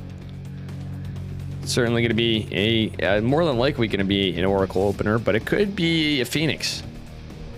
I think Max Pax is going to open Oracle, but it is entirely without the realm of possibility that Max Pax would have. No, he's going for an Oracle. Nice shade for Mana, by the way. He's going to body block, at least for a little bit, the Adept, and he's going to be able to have it in for defense. Stalker is going to follow the Adept as well. Max Pack's not paying attention for a second because of that interruption to the shade, so it does save some workers. It ultimately is cleaned up, but does get 2 workers. Okay, it's going to be an Oracle Phoenix follow-up, and Oracle from Mana. He knows there's a Stargate. I would have rather seen a Phoenix come out for defense. We aren't going to see that, though. Mana going to go send an Adept out of his own. It's not going to be scouted by the Oracle for sure. The Oracle's going right into the natural for the moment. Going to go wrap around the back. There's only one Stalker in defense. Shield battery kind of out of place. And this Oracle is going to get some value. Oh, 2 Stalkers are here. That's kind of nice, but yeah, he just forces a rev tag and does do a lot of hull damage to the Oracle. The other Oracle from Mana is scouted. MaxPack's leading 7 workers, though. Ooh, the Adept is deflected, and there's a Phoenix even potentially lifted up if he gets into some trouble. Mana trying to counter-aggress, but again, the Phoenix here is going to be helpful for MaxPax, who does have a battery in a kind of a weird location, but it kind of protects you in the front and the back a little bit. Ooh, Adept has to run out of there. It's going to be deflected away. MaxPax doesn't care that much. Phoenix is going to come in somewhere here. Do we see some damage? Oh, a couple worker kills, but MaxPax, again, is right on top of this with the Phoenix. Nice recall from Liquid Mana, though. Mana does save the Oracle, and, well, we'll see what happens from here. Okay, triple gate follow-up. Blink for both players. Mana a little ahead. Again, this game, he's down on workers a bit, but he's been doing some collateral damage. MaxPax set up for third base. Mana, again, kind of awkward. No, never mind. He's going to be able to get out and set up for a third of his own. Interestingly enough. Ooh, MaxPax knows he's capitalizing on slight differences in tech, etc. And honestly, the Oracle and Phoenix Wars, Dark Templar are a great idea. Mana is certainly not looking like he's set up for a robo. Can he sniff out Invisible Men are coming? Because he's gonna really have to rely on an Oracle to rev tag. And that could be a little bit of an unfortunate situation. Mana gonna go scout with the Phoenix. That's actually huge. Has the rev tag on the Oracle. He needs to go in and get some information. Don't worry about the Oracle as much. Come on. Come on, Mana. Oh, Mana sees it. Hopefully he's paying attention. He needs to drop a robo. He's getting a forge down. Invisible Men 30 has arrived pretty soon. The attack's deflected from MaxPack's actually, funnily enough, going to finish Blink a little faster from a chrono boost. Some way, somehow. All right, that said, Blink is going to finish up here. And damn. Got some crazy fights. Oracle coming in to the back of the mineral line of Liquid Mana, and there's nothing here to defend really, because he's got a fight on his hands to defend the third base. We do have battery overcharge available. It is going to be activated. We don't see Invisible Men just yet, do we? No, the Oracle is already getting enough damage. DTs could be, yeah, I have a feeling DTs could just steal the deal in game number 2. This is pretty crazy. Okay, we do have a photon cannon with the forward-facing battery in one base, but we're going to need some more static. And it was definitely scouted if Mana has a moment of chill to look. He's going to go try to take a 4th base. We have Stalkers warped in, and MaxPax isn't in a hurry to use those Invisible Men. All right, Robo is going down for MaxPax, but it's certainly not for Liquid Mana. He's going into charge. I think he has a bit of a misread. He does have a cannon, but this is a... Okay, no, he has 2 pylons, but a lot of this is pretty interesting. Okay, he's not going for the 4th. I like this. He decides to omit the 4th for now. It'd be a little greedy. But he's down the other side of the map, getting some value, getting some damage. Interestingly enough, this game is definitely strange. He forced the recall, but that's actually costing Mana more than it was worth. He got 3 workers. He got a little bit of annoyance, and I think it actually, funnily enough, it could have actually helped him a bit. MaxPax does have the army supply lead, but I think it bought him time. He has this mass gateway warp in here. Does have another... He's going double forge. Now he's going to go for a 3rd. MaxPax, we still don't see DTs. We see Robo Bay coming down. He's going into disruptors. Mana's hoping for this gateway explosion. Okay, a couple Stalkers get caught in the stasis. We're not too bad. Could be better, could be worse. But it does deplete the numbers of MaxPax. But here come the Invisible Men as the 4th base. This is going to have to be canceled. And that Oracle does not have a lot of energy. Oh, he can ref tag it. He can rev tag it, and that stasis ward actually can help. He can actually pulsar beam and rev tag it. MaxPax comes in with the heavy numbers over here, though, leading the supply, but this is, well, this is going to be some decisions needing to be made here. 1 DT. Oh, rev tag's on cooldown. MaxPax is going to come in with some pressure. Rev tag kills the other DT. Are we going to see a okay, it's a robo on the third. We need to see an observer out right the hell now. Shadow Stride being researched from MaxPax, and that's a scary time when MaxPax has Shadow Stride. Let's be real here. Oh my god, chat, you guys are so funny. How many bones in a giraffe's neck? That's something I didn't think of ever. Oh, the stasis ward is going to be triggered. MaxPax loses. Well, that's 8 stalkers, I believe, in the stasis wardy. And it's going to force a recall of the Oracle because, well, somebody's afraid of DTs. Guess what? Photon Cannon's going to finish. The shield battery's going to fall. And this is a debate. Ooh, Observer goes down for MaxPax. That means the Observer DT war has begun. Disruptors are coming out for MaxPax. Let's take a look if there's any here too. Disruptors in production. Thanks for the follow. New VTS. Newts. Do appreciate it. All right. Hope you guys are enjoying the cast for real. Have some legends in chat today too. Potentially watching, hopefully too.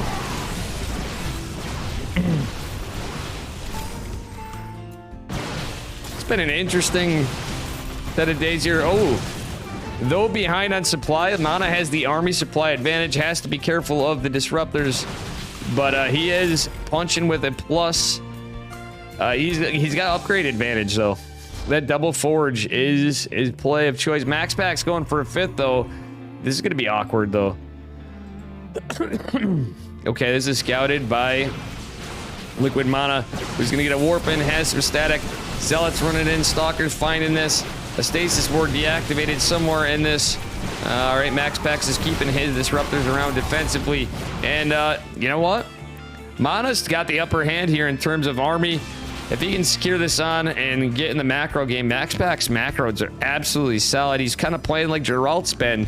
Funnily enough, 2 guys from the same team. MaxPax at 89 workers, kind of like that extra worker lead, is going to surround the battery for the battery overcharge. And does he get hits on anything else? He's not going for the pylon. I mean, Mana, the max. Oh, the DT is going to come in and clutch to defend. But you know what?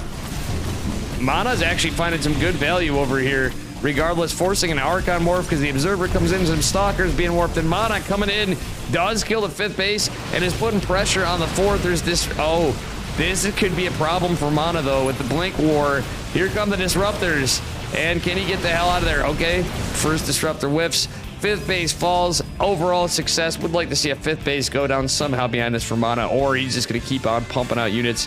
In production, it is 3-3 for, actually 3-2 for our Polish Protoss. My god, this is a crazy game. Oh, that was a huge jabait. Jabaited. That was a beautiful blink from Mana. Making MaxPax feel like he had some value right there, but does not get any. And, oh, actually only loses a Stalker, I think, right there. Maybe 2. The blink was actually kind of nice. Oh, that was a very impressive micro from Mana. Mana is taking a 5th behind this. Invisible Men surely are coming in for MaxPax. MaxPax needs to warp something in. The Blink DTs are going to help us out. This battery overcharging. Oh, the cannon falls. Another Observer's not there, forcing a recall of Mana. Probably a bit more than he wanted to. Does he have an Observer with that army, though? Yes, he does. No, actually, that just scared the hell out of MaxPax. No Observer. It's a surprise. Well, MaxPax is going to get a 5th again. The DTs. Oh, no, this is about to be finished. What are we doing, Mana? He's worried about this little contingent. He's going to lose his 5th base, or at least force a cancel. It's taking hull damage. He could have gotten position. The Observer slowly is going to try to get there. The army's... Oh, he's losing his 5th. He is so... Look at that micro from MaxPax, though. Both players with some excellent micro this game. absolutely crazy. What up, Emlem Plem? Anybody new here, smash that follow button. We're always looking for followers in the Boomer Dave stream. I mean, what? Did I say that? Mana narrowly secured his 5th, but it's very badly bruised and injured. Oh my god, the Disruptors are going to catch some good value. Stalkers falling left and right. The army supply in favor of Max Stacks. The supply scales have tipped. 3-2 is on the way for Mana in this fight, though. He's not gotten a Robo Bay of his own. Oh, that Artosis Pylon, though, does kill a lot of Max Packs' army supply. This is a scrappy, crazy game. Zealot putting pressure on this 5th. 2 Zealots, actually, as the army fights and dukes it out. On the other side, some workers going down for Max Packs, which kind of does him a favor, I guess, but he lost his 5th before, consequently, Mana lost his 5th. And the DT... Oh, no! Are we going to see it? Nope. We're not going to see that just yet. Max Packs could have just sniped the 5th in an instant. DT's trying to go in to find more value. There's photon cannons everywhere. I love Max Packs' DT and Observer and Micro. It's crazy. This game is... Ob's game hasn't been in so much, but... Ooh, Zealot and Cannon with a battery should take care of the DTs, but oh, it narrowly escapes. Meanwhile, Mana puts pressure, killing the 3rd base, gets a Disruptor. Great little snipe, but guess what? Max Packs is coming from behind. Mana needs to try to get the hell out of there. Don't take the fight. Oh no, there's even a DT scouting this. Look at Max Packs is everywhere, but these great run-bys, counterattacks, and little skirmishes from Mana have constantly forced workers being produced out of Max Packs. Oh, and that Purification Nova does not find value. Oh my god, what a game. Yeah. Zealots going back in a hammer on the 5th base, part 2. Max Packs warping in defensive Dark Templar, which could, of course, become Archons. But these Zealots still running amok in Max Packs' main base. My god. Mana's coming in hot this game. Max Packs certainly not falling down and over, but these guys have been back and forth, toe-to-toe. I would like to see a Robo Bay or Stargates come from Mana, or +3 ground armor and shields at the least, maybe with some ob speed. Max Packs is continuing to get disruptors. He's going to need to get something to contend with this, but I guess Mana's just going to continue on this. He's going to kill a robotics facility for sure, but at what cost? Is he going to get the disruptor before it fires its Nova? Yes, he is. He kills a robotics facility, kills a disruptor, kills another disruptor, killing some workers. 15 workers falling with the Zealot run by DTs. Oh my god, look at these DTs coming in clutch defensively, but it doesn't matter. There's so many Zealots now. They fully surround this, and wow, Mana coming in clutch. Max Packs doesn't lose the base, but 25 workers. Army supply tipping in favor of Max Packs yet again. The Observer is out again. Would like to see that robotics bay come down for Mana, considering how much DTs Max Packs has been using. He could go for ob speed is the #1. Forget the disruptors. I'm thinking Observer speed's the play. But he's just getting so much damage, it's crazy. What a crazy game. These games have been amazing today. And we still have more ongoing until we have a victor.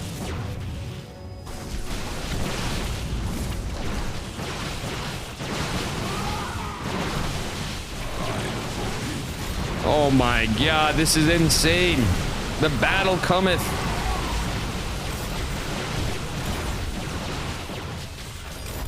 And yeah, that is a sniped 5th base yet again for Max Packs.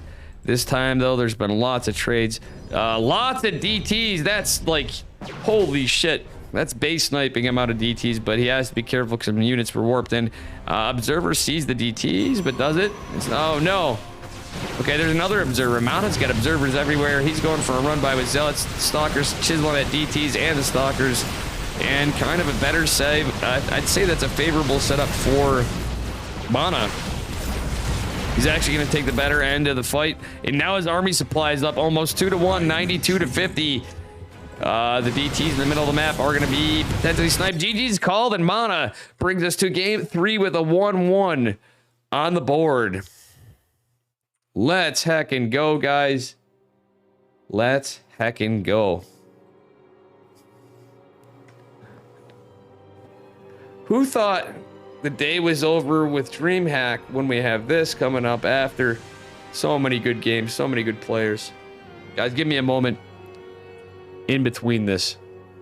to get a little drink ski and stretch out. These are some games.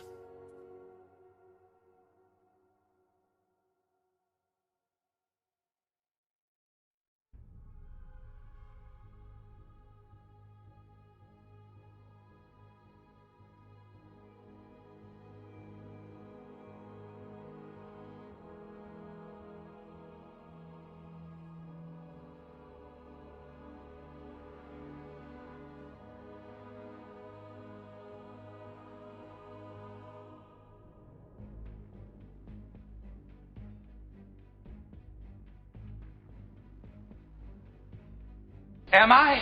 Or am I so sane that you just blew your mind? Toik 115 just subscribed.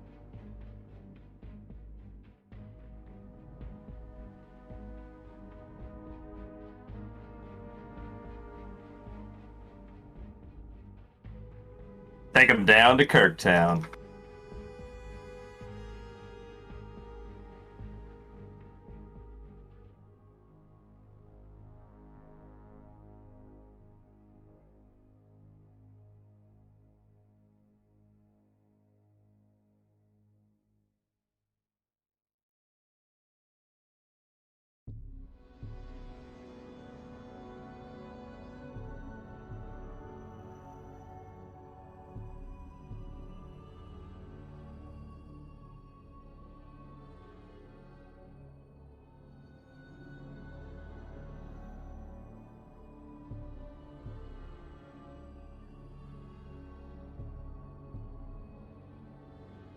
Get your Cesar on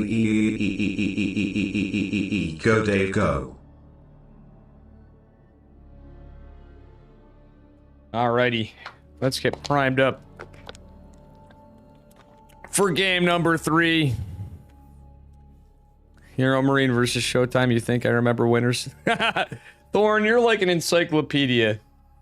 Yo, thank you for the subscription with the Prime Toik 115. I was away, so thank you so much for that.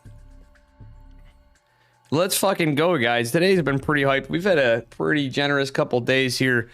Huge shout outs to Nish and the StarCraft Observer for the $106 donation yesterday, and to Reza with the Big Battle Cruiser donation. Big Battle Cruiser. See, even has a command. And those are boobies on the right side of $200 a little earlier today. My God.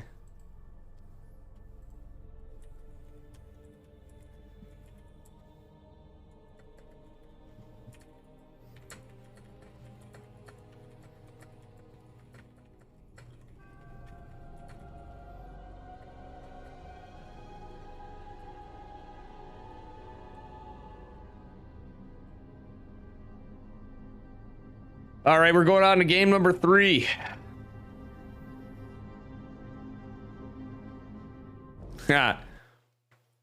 Timeouts here.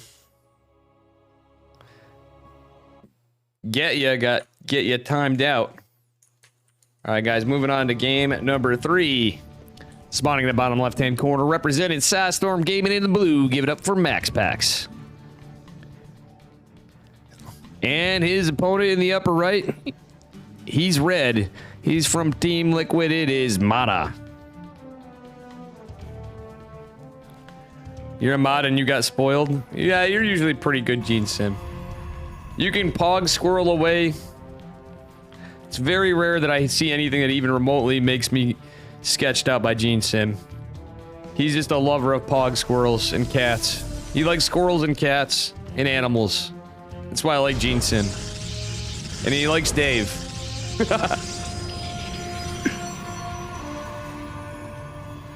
Who knows if he's right? That's true, Thorn. Hey man, you're just doing your job, getcha. You know I got nothing but love for you. And so does Thorn. We just don't like spoilers. You petted your cat for 25 minutes on stream today. That's nice. Guys, Gene Sim streams sometimes too, and he does some interesting stuff on his streams. It's not just gaming. He does some like electronics, some cool stuff all around. Mana cheekily hiding the probe. Kind of like a Zerg play right here to get this Nexus down fast. But yeah, he's going to be annoying. which could either help him or bite him with max packs, because you know that could force a Stargate. Let's see what happens here of the two. Thank you guys so much. And again, Toik, I didn't mean to miss that. I just happened to be away when you subscribed. I usually hear it from my headphones. Oh my god, this harass is crazy. Yo, it's all good, brother. It is all good. Some greats gaming going on here. And yeah, got a little pylon blockerino from Liquid Mana, who's now securing the economic advantage, but Max Pax is gonna have that Stargate, getting an Adept out. Classic Max Pax behavior. Mana still has the probe. He can go in and get another block, which would be expensive, but yeah, at this point it wouldn't be worth it. Oh, is he gonna do it? Oh, he's going for the core block, which is usually not worth it, but when you get your Nexus up, that actually could be quite annoying to Max Pax, because he can just let that finish up mostly and just cancel, and that will delay the Nexus for sure, and potentially make Max Pax lose hair quite early for a young lad. But Max Pax knows he has the gate wall against this. Yep, he checks to prevent. Oh, no, it doesn't a full wall. Okay. He wants a double gate. Or not Max Pax, I meant Mana. Sorry about that. That was Liquid Mana. And Max Pax still has a probe alive in the base. The Zealot chasing him down. Oh, my goodness. Oh, my God. The Cyber Core actually finishes. That's 150 minerals. Oracle's out. My God. The clock's ticking for Max Pax to get a Nexus. Mana let it finish, but that is the cost of defense. He isn't going to have a lot of Stalkers out to defend against us. The Oracle, oh, Mana keeps having to keep these pylons alive in all the games we're seeing against the Adepts. I think that was kind of not worth, because this Oracle is going to go pretty much uncontested. He's getting some Stalkers in play. There's nothing to defend the natural, though. Yeah, that was ultimately not worth it, folks. He's going to lose some probes.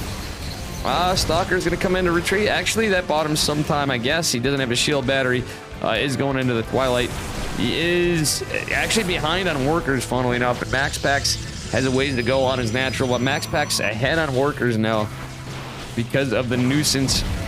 A Stalker, Adept, and a Zealot walk into a bar. That's all I can say. Two Oracles. This could be over pretty quickly, actually. Max Pax is finding so much value on Mana, but Mana coming in with some interesting strats in game number 3. My God. Very, very cool stuff. Gotta love to see it. And yeah. This is good quality stuff. Adepts putting some good pressure on. And, oh, the juke. The Adept Psionic transferring, cleaning up the Adepts of Max Pax. Mana needs to find some footing, get some value, but these Oracles still doing more damage. He's down 11 workers and just trying to get his worker count up. He's delayed blink because of it, and the army supply is dead even, but Max Pax obviously can warp in. The Adept shading in, but Max Pax deflects, and there is a shield battery to help the war. Well, actually, I wouldn't hate a target fire on the Zealot, as stupid as that sounds, but the fight is now going south for Mana. Oh, actually, yeah, it totally is. Mana should have got the hell out of there with the Stalkers. 2 more Stalkers warping in. Oh my God, these Oracles getting more damage done. Oh my goodness. And a very disjointed, awkwardly placed Mana is going to GG out for game number 3. Can he come back and bring us a 5-game series? Game number 4. Very, very cool stuff. All right. Let's see how we're doing on ads, just in case. I'm going to game number 4. I think I'm going to run 1 minute ad break. Let's give it a minute. Just to make sure. In case this gets into a sweaty series.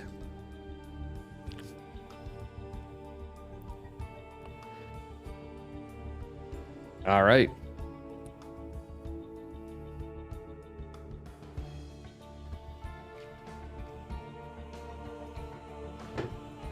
I'm gonna wait for this ad finish, just in case we get a 5-game series and it goes on for an hour. We'll see.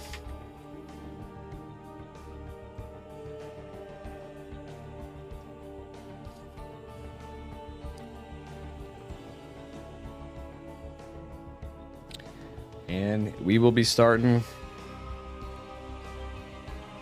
right now, because the ads will be finishing up. The ads have finished up, and we are getting into game number 4. Max Packs is up 2-1. And here we go. Up a point, but don't mean it ogre. Spawning the upper right-hand corner, inside and out in the blue, it is Max Packs from Psystorm Gaming. And his opponent in the bottom left, representing Team Liquid, give it up for Mana in the red. Does have a point on the board. Is going to be a low ground for both again. Let's see what these guys bring us in this very high level PvP series. All right, let's see what we got here. Not much happening just yet. We're just going for the gate from each, and no scout just yet. It's gonna be a gate scout. Gate pre-gas scout. Are there gonna be any plot twists to this game? You know, low ground from each map from both players. And are we gonna see a quick or a sweaty long one? And can Mana take us to map 5 and potentially, I wouldn't necessarily call it an upset. Mana, I think Mana and Max Packs overall are pretty close. Max Packs is the PvP GOAT overall in standings, but it's a pretty close one for sure. It's gonna be a double gate psych out from Liquid Mana. Max Packs does have a pro out. He's gonna scout this. Mana may cheek him out and do a 4-gate. Yes! It is a possibility of a 4-gate incoming. This could be a quick and spicy one. It could be a dirty one. We've seen 4 gates take us to longer games, though. Let's see what happens. Mana going to take the pro back home. It's at least going to be a 2-gate psych out from Mr. Mana, going in for a gate in the center of the map. Max Pack's still going to stay out here to scout, because you want to get that. You could go, well, maybe he's just 2-gating and metagaming me. No, he should know this is cheese. Max Pack's desperately trying to get a second gas and get to that Cybercore production. Max Pack's going to be a nuisance with the probe on the pylon. And do we see another gate? This is going to be 3-gate robo. I think we're going to see 4-gate. Okay, we got a gate. Yeah, I'm probably going to see 4-gate here. We don't have a pylon in the back just yet from Mana. Okay, Max Pax is chronoing out in Adept. 4-gate. Oh, it is going to be 3-gate robo. And an interesting timing. The robo going down second. Probe going to hide in the weeds. Well, he's just going to go away from there because he can come back in pretty quickly to get the kill. Mana with nothing defensively, but that's the play here. Just the Adept going to scout this. Is going to be a Stargate opener for Max Packs. And as we see, the army supply is well in favor of our red Protoss player, who has nothing to hold the... Okay, he's going to plug the wall. Does he get there in time? Just barely. He even saves the Adept. 2 Stalkers going to put pressure on the shield. You want to do it on the shield battery. Void Ray is chrono boosted. Another shield battery going in. Just above it all. My God. What a game. What a game, number 4. This is looks like there's nothing Max Pack can do in the immediate to take care of the proxy. The probe still up for Mana to double pylon it if need be. Void Ray is coming out, though. Yeah, that pylon did not go down. The Stalker came in clutch. The Void Ray is going to make this a trouble in 2 shield batteries. Can Mana do it? Warp Prism's coming out. Warp Gate's going to be finishing up here momentarily. He's going to try to debate. Max Pax is wise and does have a probe on the lookout for just this kind of play. But it's going to be a lot of aggression in the front. Not a lot of units, but Prismatic Alignment was already used by this Void Ray. So it is on cooldown. The shield battery should help keep this Stargate alive. But that's the plays. You want to kill the Stargate. Does the Stargate fall? That means one less Void Ray to contest with. Warp Gate is going to finish for Max Pax. There is a Twilight going down for Liquid Mana. Oh my gosh. A second Void Ray narrowly gets out in time. But that's just 2 Void Rays. We do have Warp Gate for Max Pax. He does have some shield batteries, but Mana with a solid lead in Army Supply. Max Pax trying to get a Robo like he usually does. It's pulling the boys. Actually, the Sentry doesn't really matter too much. Prismatic Alignment's activated. Another Void Ray well, one of the Void Rays falls. Let's take a look here. God damn, it's going pretty well for a Liquid Mana. Mana built the Twilight, but I don't even think he needed it. Honestly, I wouldn't have hated... I know it sounds crazy. I wouldn't have hated one Immortal. One Immortal would not have been bad. Battery overcharges on cooldown. That Cyber Core is in jeopardy, too. The Gate and the Core, everything adds up in terms of production ability for Max Pax and stuff that can contend with Stalkers. So many shield batteries. Oh my god, this is a beautiful play. Mana looks like he's taking the lead here. He's now researching Blink behind it, but he's just pumping out units. That's what you want to do. It is a 1-base all-in from Mana. He's going to clean up the Void Ray. The Immortal is trying to get out, but GG's calling Mana. Brings us to map number 5. Let's fucking go. Giddy up.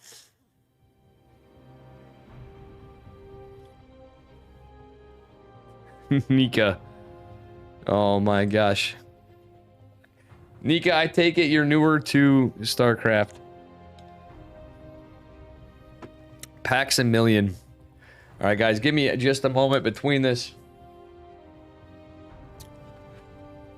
I need to take care of something really quick, and we're going to move into the final game of the series.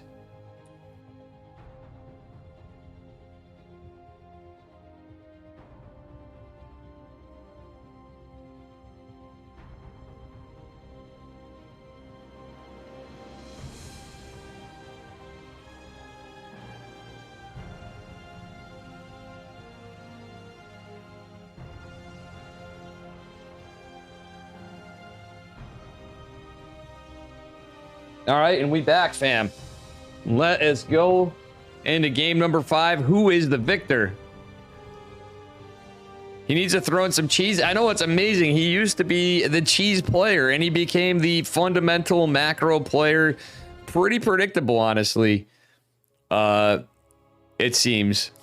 You're not wrong, Matt in the crown. I hate to snub on my homeboy, Mr. Sensei Pax, because he has coached me before. But, that said, spawning in the upper left-hand corner, some call him a sentient AI. I know that's not the case. I've been in voice with him. He's just a polite young kid. Give it up for the otherwise known as the Prince of Denmark. It is Max Pax in the blue from Psystorm Gaming. And his opponent in the upper right, representing Team Liquid. He's coming in red. He's coming in hot. It is Mana. And this is match point, bringing us a 5-game series. Is this going to be short and spicy or what? You knew about it but never played? Well, you will learn a bit. And hopefully we'll get you to play it. It's free to download StarCraft 2. Point that out. And I recommend you get the Wings of Liberty campaign to play. And yeah. You can actually play in customs and everything else from there.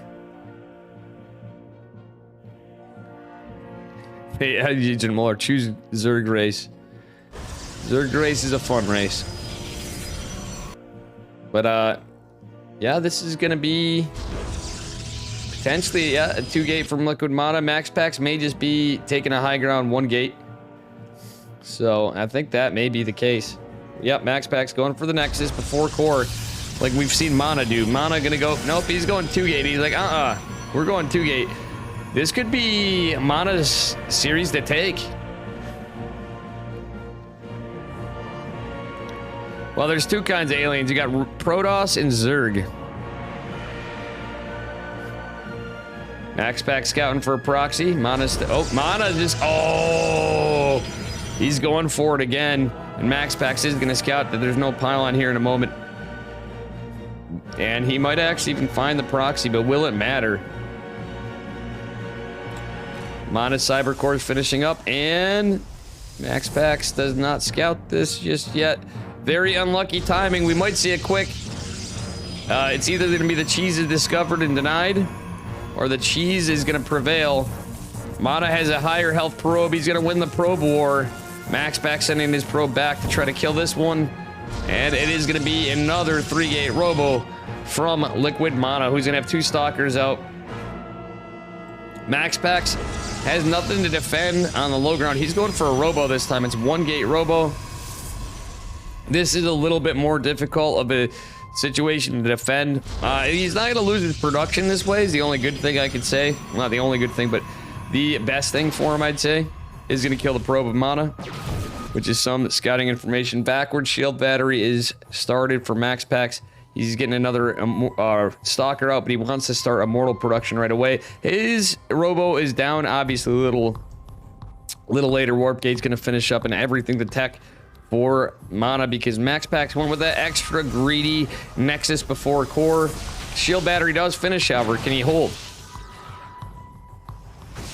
The evil aliens. Thorn is totally not anti-Protoss, by the way, guys. Kappa.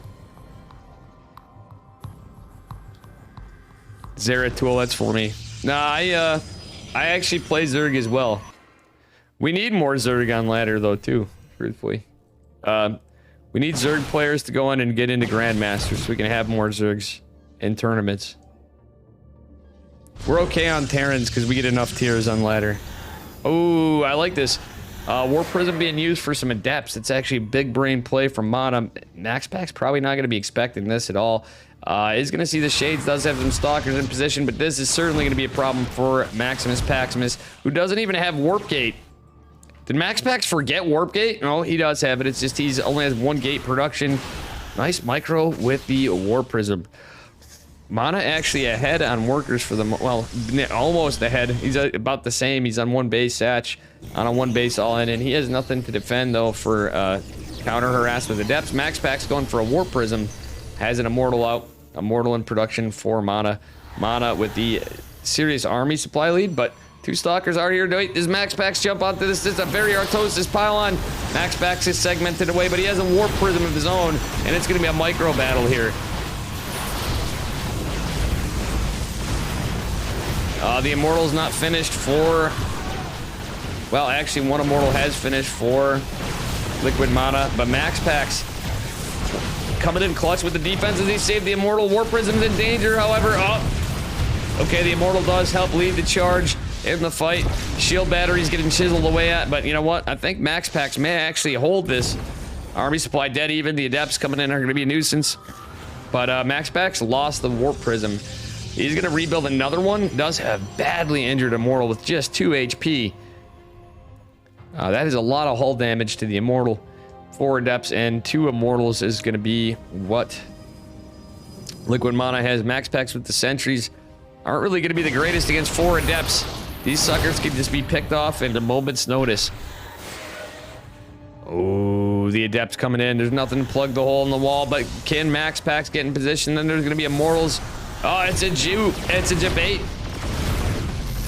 A bit of a debate here. MaxPax gonna have to micro at the Prism.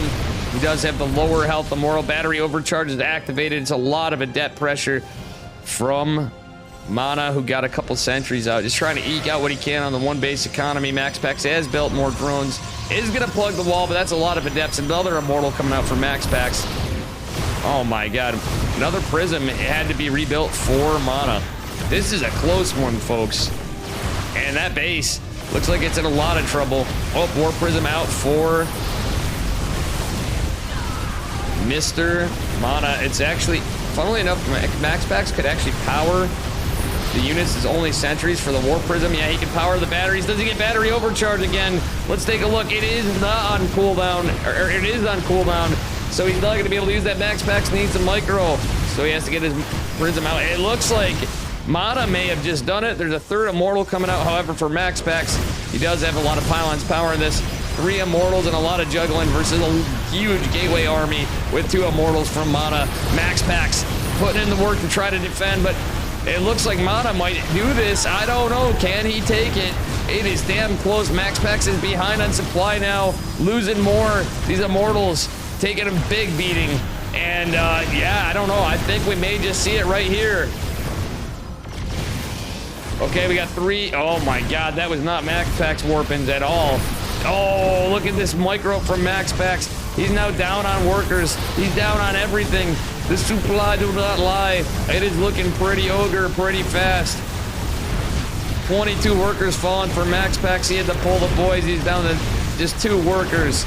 And oh my dear lord, I think Mana has done it in his comeback. Max Pax is really hanging on for the tournament line. These guys are all got to be feeling the pressure, the upsets from DreamHack, from everything going on. GG is called, and you can see why he'd stay in. Man. And Mana takes it in a 3-2 best of 5. Very, very cool stuff. Woo. Mana with a comeback. That much wanted win.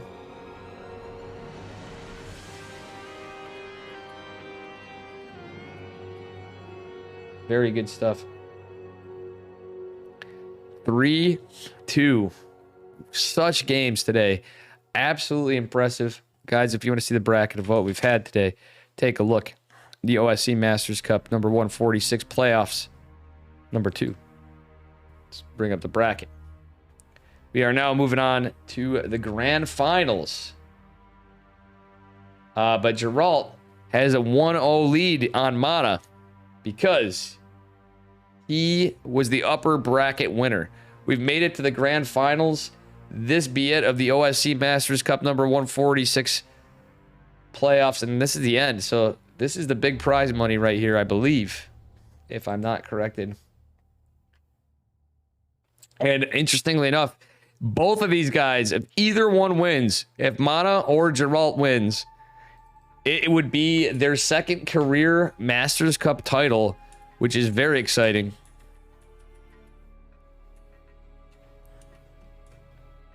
Let me get set up here. We're going to run some ads for sure before this one because this is the moment we're all waiting for. The end of the tournament finally. Geralt versus Mana. And here's the Hall of Fame, folks. Right here. Take a look at the Hall of Fame if you want to see those. Right there. Spam it again. I'm going to run some ads before this one. We're getting into the grand finals. Giddy up.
Here we go.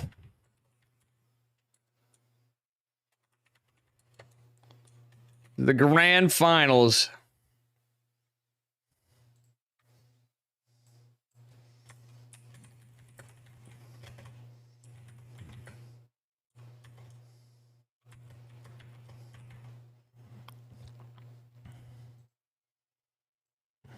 There we go.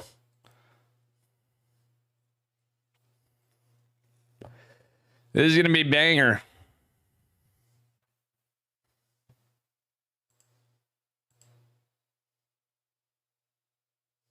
Hey, good night, Emlem Plem.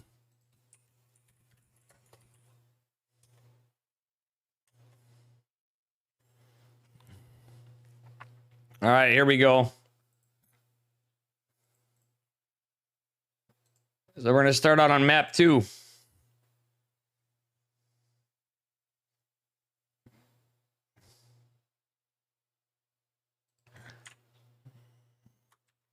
In just a moment.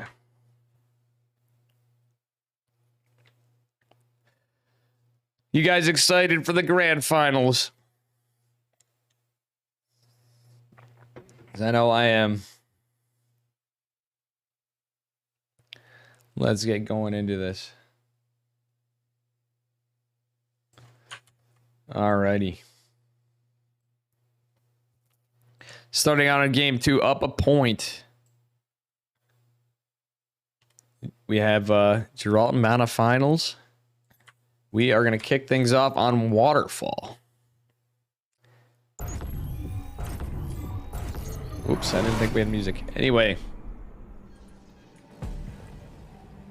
Spawning in the bottom left-hand corner of Waterfall, as I said. In the blue, representing Psystorm Gaming, it is Geralt. And his opponent in the upper right. Give it up for our red Protoss player. On the lower bracket side, it is Mana. Very crazy games today. And this is the grand finals.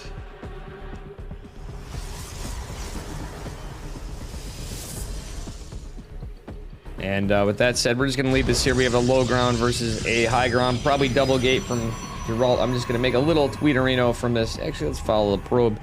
Yeah, it is going to be just that.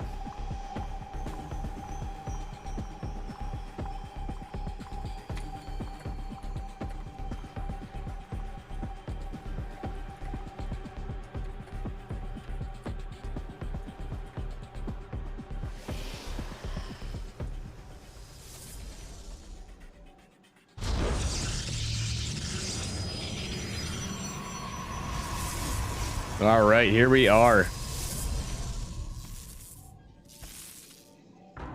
Double gate from Geralt. One of the things, it's kind of like max packs, right? As someone mentioned... Oh, wait, now I understand why Emlem Plem said that. Emlem Plem. Good night, sweet prince. Poor max packs was taken out, but in a great 5-game series. Great showing by Liquid Mana. And now it is Geralt up a point, taking the upper bracket, actually cracked the Slayer of Serral himself. The Witcher from Poland. It is a battle of Polish Protoss going for their second, each one of them, if they win this, it's their second OSC Masters Cup win, which is pretty crazy stuff. And lots of good games all over. This is pretty exciting. Thank you everybody for showing up and turning out. Damn. Super thanks to Eddie for all your hard work. And apologies to everyone for Dave on the last day giving us no live series, but we got all the replays after they were played. So it's been going pretty continuously, and a super huge shout out to the players. Thank you for playing. We do appreciate you. Every single one of you guys. It's been a long haul. We've had Percival, we've had Han Mono, we've had all sorts of folks, Aristori, you name it. We've had a lot of people. We've had Cuckoo. It's been a long run for like about 6 weeks, I'd say, this tournament. I don't know.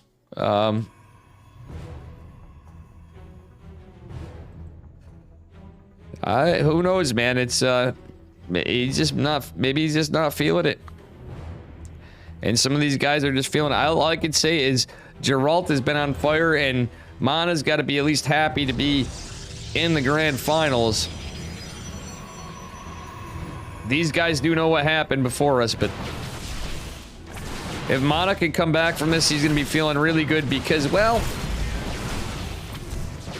Geralt's been on fire, and that said, Geralt's starting with a map win right off the rip. Mana going in with the Oracle is going to scout the Twilight, is potentially going to land the stasis ward. Geralt has to react. He does pull at the last second. Ooh, does get 3 probes in the stasis ward, but could be a lot worse. And he does have his Nexus just underway. Both players do. There's a Void Ray coming from Mana, funnily enough, but Geralt's not going to all in him. Nexus, that's actually funny. Geralt's literally not going, oh no, Mana, not like this. He thinks he's getting all in. Dropping a Cyber Core for the wall is going to lose the pylon. Void Ray actually going to be helpful. But this is just a little bit of pressure. And it forced a huge overreaction from Mana. He does have quite the expensive wall going with a Cybernetics Core, which fills up a bit quicker. But maybe he could do something cheap. Nah, I'm not even going to open my mouth because it's absolutely silly what I was going to say. Both players going to have their Nexus down at the same time. Mana with the macro advantage. Oracle still is out. Geralt needs to fix his saturation here, it seems. He's just got 2 and 2. Being a little more... yeah, I think he might have been getting tired at this point. Both players, I'm sure, were extremely tired at this point in time of the game. Void Ray going to chase down the Adepts. Does catch one. Is not going to catch the other. And a little bit of a disjointed operation for Mana.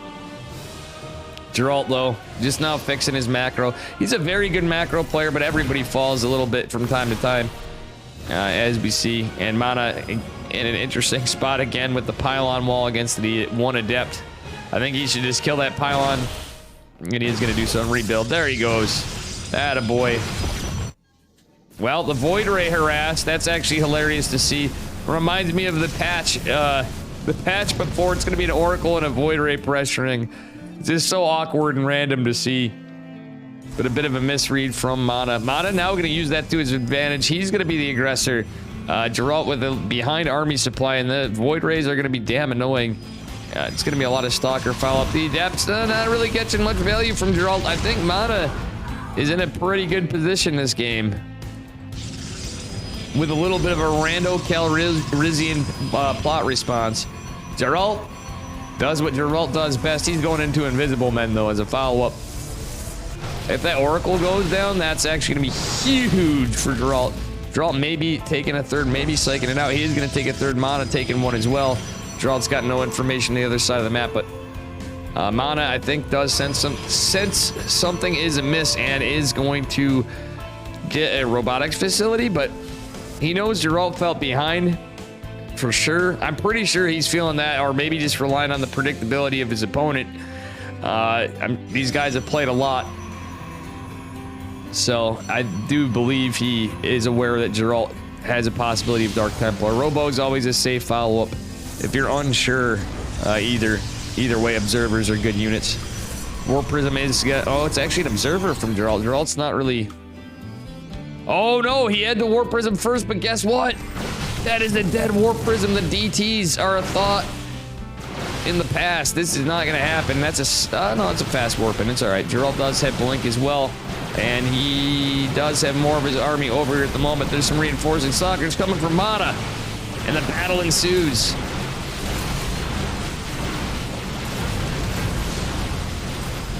Oh.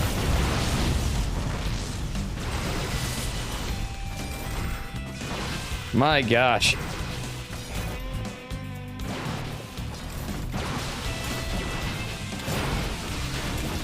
This is crazy. And again, guys, tomorrow we have the mid-season playoffs coming in again. $2,000 tournament at 7 p.m. Eastern time. I may have a smidge of a delay on it, but you know what? This is a banger of the finals. Now, how these guys have been playing throughout this series, even with DreamHack going on, we've had some great games and truthfully some of the biggest upsets throughout this thing. We've had some amazing games, be it the qualifiers to the playoffs. It's been a hell of a ride in this tournament with exciting results, and this could go either way. Hey, thank you for the follow, Mystery DJ. Thank you. In, I believe, Korean. Apologies if it is not. All right, here we go. Take them down to Kirktown. It is a little bit of Kirktown. Going down here and get you. And yeah. My gifts are a little out of place here. Okay, we do have the Warp Prism back out again from Geralt. There's nothing in terms of detection back here. Well, we got 2 observers, one near the third, one near the natural, so it can make its way in there pretty quickly. Geralt has nothing loaded in the Warp Prism. He's trying to hide it. And, well, that may actually catch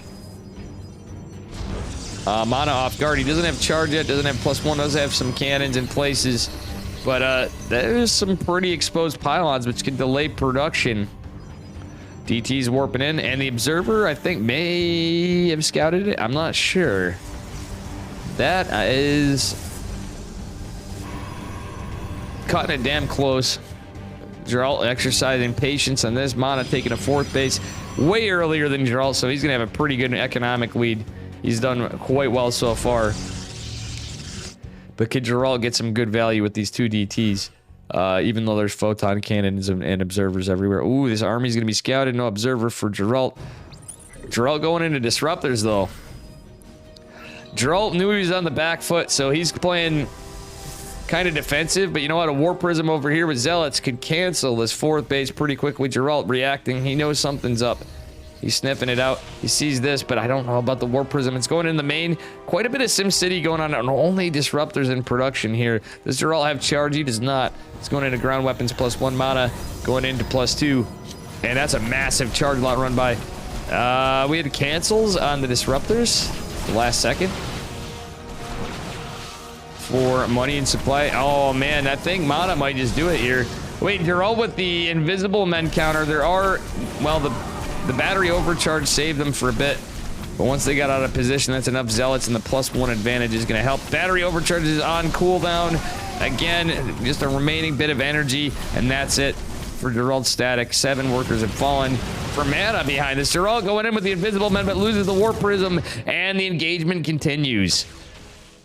Zealot run by, still doing God's work in here, but Geralt's holding. I think he is going to hold and ultimately be able to overtake this. Does pressure the Warp Prism back with the Stalkers, but Mana's going to jump right into the 4th base. Geralt is actually pretty close in army supply. Zealot can go down funnily to a Purification Nova, and the Blink Stalkers aggressively pushing forward, saving the 4th base for Geralt. 5th base going down for Liquid Mana behind us, and there is a pretty good posture coming out. Mana having no chill in terms of aggression. Is not that far ahead in army supply, but he is ahead in upgrades. Does snipe an observer. Actually, some good map vision for Liquid Mana. Geralt did save his 4th, which is pretty good, and he is into disruptor tech, so upgrades be damned if he can land some good Novas. Oh my god, Mana is doing such a good job of denying vision on Geralt. He even has an observer in the main base in OBS mode, so he can see everything going on in the back end of this. If there's a tech switch, you can keep an eye on these double robos. I like that Geralt's put them in his main. They're a little less exposed, but that's a lot of Zealots. And that said, Disruptor coming in clutch. Oh, 2 beautiful Novas. Actually, bringing this. Oh my god, yet another great Nova from Geralt. Lately, we've been seeing him with this great Disruptor game. That wasn't just luck. He took advantage of every position. And how he body blocked the Zealots in there even to start things off went really well. He did lose the Disruptors, but they bought him a lot of time. And consequently, that said, 6 Disruptors have fallen. But it's such a nutty game. And how it's teeter-tottering back and forth. There is a base advantage for Mana. But Geralt's starting to take the lead in the army supply. And he is bringing it home. Warp Prism is going to mean another round of Stalkers for Mana. Geralt still leading in army supply for the moment. He has some Disruptors with this. He's pumping out more. He's going into +2. Mana not remembering to go into +3. He does have a 3rd, 4th, and he actually has his 5th base finished. It is 74 workers for Geralt, though, to 69. Nice. Yeah, I know Max Pax, I think, is feeling a little sad, potentially, about his loss to Gung Fu Banda. But Gung Fu is actually playing really well from what I heard. I've not caught up on it today. Hence why I was late today. I was quite behind, as you know. Some of you that are just getting in here, too. And I hope you guys are enjoying the tournament. I'm sure a lot of our European people have now gone to sleep. But thank you guys all for hanging around and watching this. Again, if you like the channel, please smash that follow button. Am I? Damon! Or am I so sane Thank you that for you the just blew your 4-month mind? resub. Demonum Camo just subscribed. Rip Max Pax. Go Geralt. Also, Hey. hi Dave. Hey, buddy. Thank you so much. Oh my god, Stalker's getting ripped apart over here in a crazy, crazy, crazy fight down in the third base of Geralt, who does ultimately defend, and that is no worker kills. That is all army fights, and the fight seems to be going in favor of Geralt, who's going to have +3 ahead. No, wow, it's just +2. I thought he snuck that in there. War Prism not getting contended with because Geralt's going to be an aggressor. He knows there's a 5th base. He wants to deny it. He's going to snipe this. Doesn't get the pile-in. Does deny it after. Forcing a recall of Mana, who's actually way down on army supply upgrades. Be damned. Geralt has disruptors. He has just a greater force, period. And this is looking like a fight for the ages. I'm glad you're enjoying this. I wouldn't call him a noob, man. Mana is like a very experienced player, and StarCraft's been crazy. PvP has been in a really interesting spot, and everybody in ESL was, you know, had mixed stuff. We started out with a lot, but we've had so many Protoss, it's inevitable for PvPs. But to be honest, it's changed into quite the crazy matchup all around. You obviously have their different spices. Oh, there's an observer here. Geralt can't get these DTs out. We don't have Shadow Stride either. They look like they are in trouble. DT's being followed. Wait, actually, Geralt?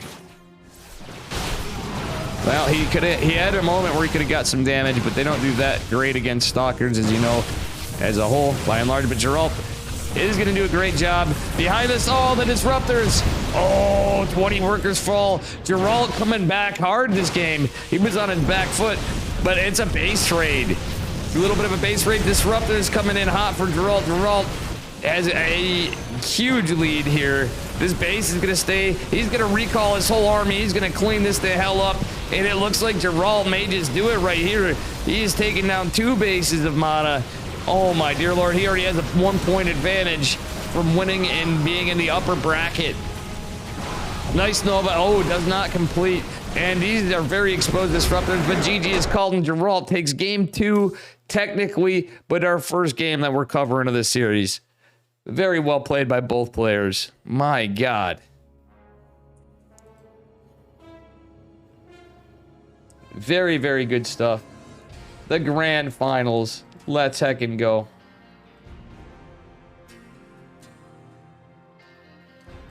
Woo. And we have game 3 coming up. Guys, we have World Team League going on after this, too. I wonder if I can catch up. I might catch up with, how you doing, Myrna? Guys, do you think I should do World Team League right after this? I'll have to split up the stuff. And, yeah. Let us go into game number 3. Geralt is up 2. We don't know the results yet. Let's see how this goes. Does Mana take a map off Geralt? Welcome, Myrna. Duck Cuddler. Everybody, what are your thoughts? Should I do World Team League after if we still can? Beowulf has got a lead on it in time. Maybe I can pick up to right where he's at. Or just start a new on a Dave cast. It's your guys' call. All right, up 2 points. Representing Psystorm Gaming in the blue. Give it up for an absolutely absolute madman, I gotta say. Just playing absolutely phenomenally. It is Geralt from Psystorm Gaming. You can ask Beowulf. He's probably going to shut me down like a cheap date. Spawn in the bottom left, his opponent. It is Mana from Team Liquid. Go to sleep. I'm not going to be able to sleep, Thorn. I know what you're saying. I do need to fix it. I got into a little scuffle earlier, but considering I'm not going to be able to sleep, I am going to continue on. And with enough casting, I will certainly be able to sleep eventually here pretty well. That I can promise you. Okay, Probe's going to go on touchdown. Geralt going for a 2-gate. It looks like, unless he does pull something cheeky, we're pretty sure Geralt's going to go for a 2-gate. 1-gate from Mana. He's double gassing it, though. Not going to be extra greedy against Geralt because he knows, should know Geralt is very, very high in probability of doing a 2-gate. So he doesn't want to be too greedy. Go to sleep, Thorn. I know what you mean, though. Like, truthfully. You guys want me to co-cast, you guys are going to have to be extra nice to Beowulf. Maybe if somebody goes in gift and subs, says, you and Dave should co-cast. But I doubt he's going to do it. I would be down, but whatever. This is the grand finals, and I'm excited to see. Is this just going to be over pretty quickly? And Geralt 3-0's Mana taking the championship title? Or is Mana going to come back in a reverse sweep 3-2? Or are we going to go to game 5? And we shall see. We have a few possibilities here remaining. Mana is going to get pylon blocked. Geralt's so good at this. He's keeping the probe alive. He's even harassing the probe of... Oop. Actually, this is where the high-level micro comes in. Behind it, Geralt is just pumping out stalkers, getting his stuff. And look at this. But Geralt kills the... He actually kills the probe, and he's going to drop... Oh, he's going for a Korix block, which is actually kind of funny. Again, somebody that's really, really, really focused on that, that's going to cause a problem. Pylon just finishing up. There was a bit of a supply block. Probe finally falls, and I think he's just going to let this core finish, or is he going to cancel? I think that's enough time where he should cancel. Honestly, I think that would put Geralt in a good spot. It'd be very advantageous, but we'll see if he does so. Doesn't have a shield battery in his position with his pylon to be able to do so. Is going for a Stargate of his own. We see a cancel? Yes. Actually, that's a very smart cancel from Geralt. He's going to go for his Nexus and have it just a second before Mana. Geralt playing with the mind games. Ah, yeah. No problem, Damon. Mine are going to YouTube too, so. Listen, Beowulf's a little more try-hard of a caster than Dave. I mean, can you get more try-hard than Dave, realistically, than I give myself credit for? But you know what I'm saying. He's A-stream Beowulf. I'm the one, probably the only time I'll ever be on the B-stream Dave. You know? But he's still my boy. He's still my boy, Mr. Beowulf. I love that dude. The memes. Alright, we do have a Twilight Council and Robo. What the hell? We got the Noah's Ark. This almost looks like it could be a setup for DT drop follow-up for Mana in a weird way after the Stargate. It's like, let's see how much tech we can throw on 2 bases before we've even really got our 2 bases established. Pretty funny stuff. Mana with the solid worker lead. The Phoenix opener from Geralt, not really going to be helpful. I think that's capitalizing on the fact that Geralt went Stargate. Funnily enough from Mana. Mana now ahead in workers, and he has a tech advantage, I guess, technically. Going into Blink, getting a Robo, making things awkward for Geralt now. Geralt with that Cybercore block, feeling kind of silly, I'm sure. Is going to have the Phoenix out, maybe able to pick something up. He can pick up a probe to block the wall, but there's enough stalkers where it's not there, so the Adepts can get in. Is one thought I have with the Phoenix. From there, Geralt just on Twilight, no Robo, etc. Behind him workers, as I said, going into Blink a little later. Let's see what happens.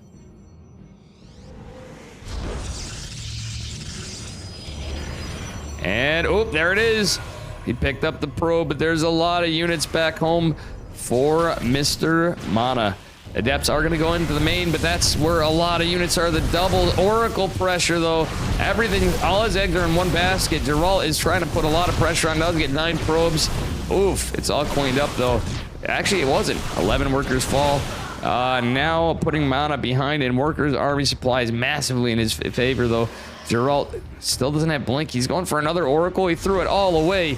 I don't think those trades were worth it. Well, Yeah, they were worth it, but he has to be able to hold. It all depends on if he can hold what Mana's got coming across the map, and it's a lot. He does a backwards shield battery. Forward just now started a little later, and yeah, he's done this all on only 2 gates, so his production is not very high. Let's take a look. Mana with 4 gate to 2 gate. The 2 gates on their way for Geralt, but that's about it. He's got an Oracle. I almost feel like a Void Ray would have been his answer rather than an Oracle, but he's going to go try to find counter damage as Mana puts pressure on here. He does have Blink already. Geralt's got a ways to go for Blink, but Mana even has the Observer. Looking very advantageous for Mana. Geralt just has 17 to 31 supply. I think a Mana could just potentially take it. He's just got the DPS. He's got the numbers. The probes are pulled. The Warp Prism even coming in for Mana. I think he's going to do this in game number 3. Second game casted, but Geralt started with a point. I think Mana has made a comeback. We shall see. Oracle behind us, getting 3 workers, but 20 fell for Geralt. Mana taking a 3rd base behind us. I think this is Mana's game to take. Yeah, the army supply is looking rough for Geralt. He's getting some kind of. No, not really. Not near as much damage as was dealt. Geralt hanging on to the game, desperately trying. Shield battery is there, but there's a Warp Prism. There's still more income for Mana. This is a scrap fest. There's even a Zealot chiseling away into the natural as all this goes on. My dear Lord, what a game.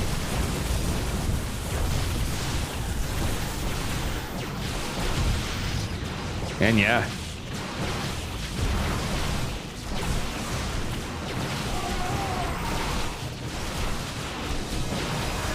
It is some crazy stuff.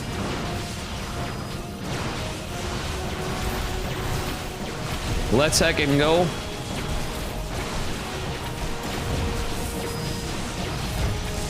GG. Mana takes game number 3.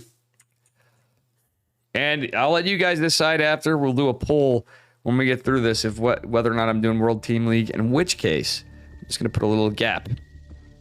Put a little gap between as I grab a sandwich or something. Thinking some peanut butter and jelly action. But this is the grand finals. We're going on to map 4.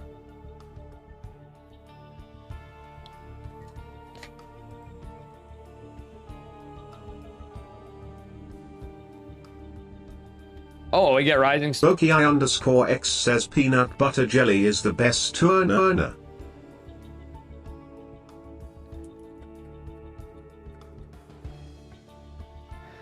Nice. Roki, nice to meet you, or see you again. If you are following, you just haven't that's pretty funny. You've definitely talked in chat. Looks like we might have some more stuff coming up, guys. I need a moment. Let me run. Let me see if we need to run an ad so it doesn't interrupt anything. I think we will, just to make, yeah, just in case. Let us run a couple minutes. Let me use the bathroom. And we'll be right back to conclude. Potentially, we may have 2 more games. Who takes it? Is it Geralt or Mana in the grand finals? Let's see.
All right, guys, going on to game number 4. I might actually order something. I shouldn't do that, but nah, I actually got some food here. We got some stuff.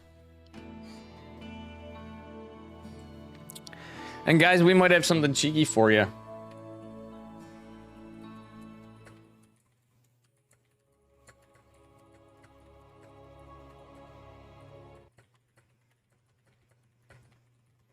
All right, anyway.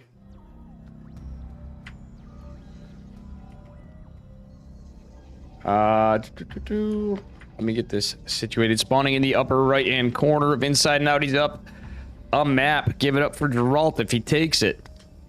That is the series from Psystorm Gaming into the blue. And his opponent clawing his way back. Representing Team Liquid in the red. It is Mana. Geralt the Goat versus the Madman Mana. Spicy game number 3. Or game number... Yeah, that was spicy game number 3. We're on game number 4. Geralt setting up for the 2 gate versus the 1 gate. Let's see what happens. Mana actually cheeking out Max Pack sometimes. So we've seen Mana cheese. And that actually helped secure his victory against Max Pack's 2 games. So even with the low ground setup, you can do the 3-gate Robo. We'll see what happens from both. Geralt so far, he's done some cheeky games too. And he did beat Max Pax in this earlier on in playoffs. So pretty exciting stuff. All around altogether. Alright, that said.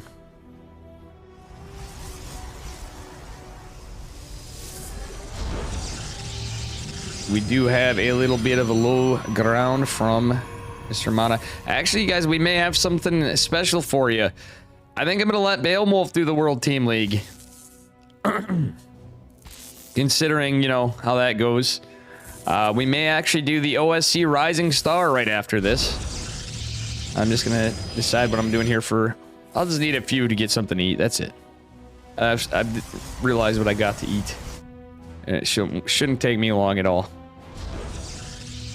When we're done. But this could go either way. Geralt being annoying again for the Nexus. Ooh, a little metagame pylon, which could be scouted, funnily enough, by Mana.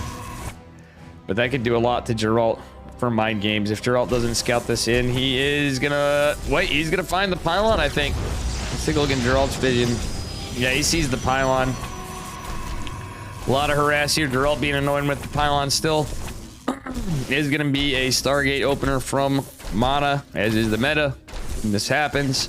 Geralt going to be annoying, dropping a 3rd pylon. Oh god, Geralt's so good at that. But Mana doing the same thing. Geralt may be aggressive. Let's see if Geralt is the aggressor this time. He still had the... He could have actually got this probe out and dropped a proxy pylon or something.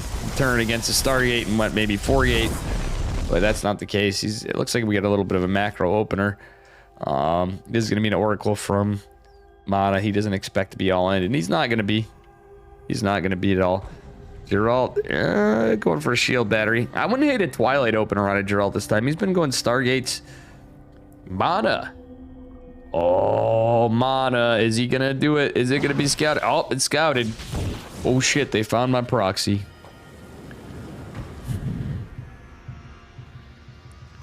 Nexus going down for Mana now. Consequently, looks like he was setting up for cheeky little 3-gate Robo or 4-gate or just proxy pylon, but it's not going to be the case because he already went Stargate. He's probably not going to go proxy Robo. Probably could be a proxy gate or just pylon. Geralt going to go and put some pressure on. Warp gate's not completed, so with a little bit of micro, Geralt could do pretty good damage here. Is he going to kill that Zealot at the least? It's the question. He's going to jump on top of that Stalker, killing a Stalker, killing another Stalker away from the battery. He's going to get the kill. Does probably want to jump on top of... He's going to get the couple workers. Mana going across the Oracle. He's going to target fire the shield battery. This could be... If this is actually depowered, GG, and Geralt is the OSC Masters Cup number 146 champion. His 2nd time denying Mana the title. He takes it. Let's heckin' go, Geralt. Very well played, Mana. That is it. Well played. Geralt is actually becoming closer to goated. I'm actually gonna message him. Can you stop winning? You're making me feel bad.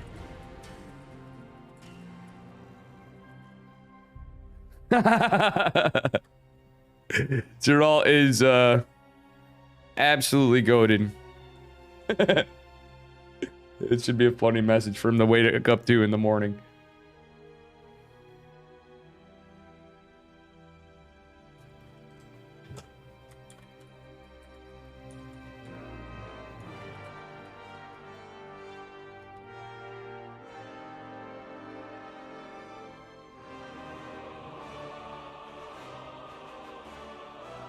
Well, guys, we have more OSC coming. So instead of World Team League, you know what we're doing? You know what we're doing?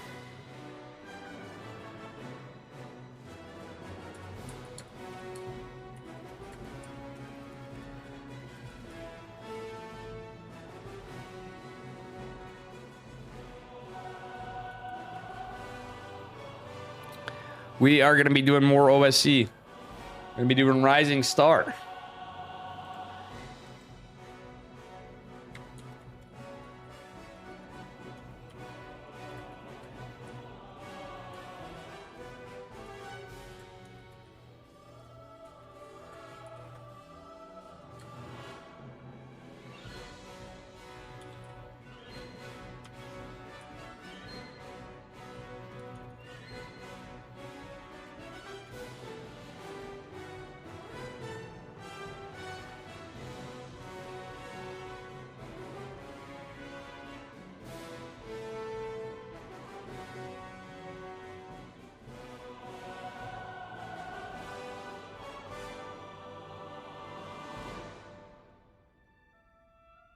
That concludes it. Very good stuff.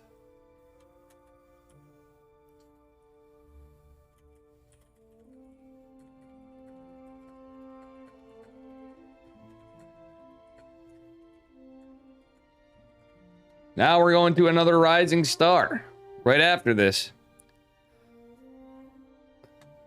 What happened? You got eight. Oh, no. I did everything I could so you guys wouldn't have ads. It said we were good for quite a while.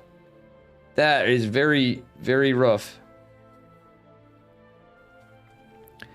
Well, what happened was Geralt came in swinging and just put a lot of pressure on. And all that was there was 2 Stalkers and a Zealot versus 4 Stalkers, a shield battery. Mana was sending an Oracle across and unfortunately just didn't have anything to deal with it. Geralt depowered the battery. Well, actually killed all the Stalkers and then killed the battery. Then was in a position where there really wasn't anything for Mana to do. Even got a couple workers. That said, I apologize for the ads. Like I said, we were trying to fix it so it was as least obtrusive as possible. If you want to check out my YouTube, you can see these events right on there.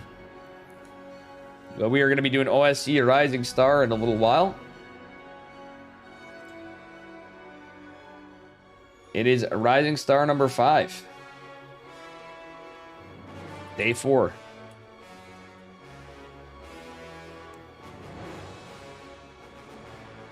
We're going to do another OSC event.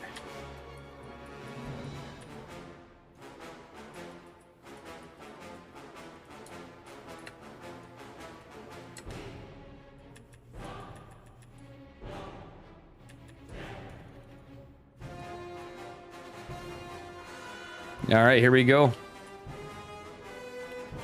We're doing another tournament. Back to back to back, and it's another OSC one.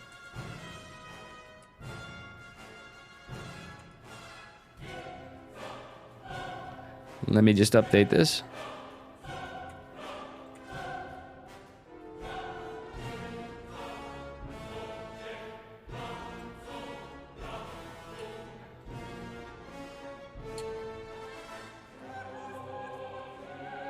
There we go.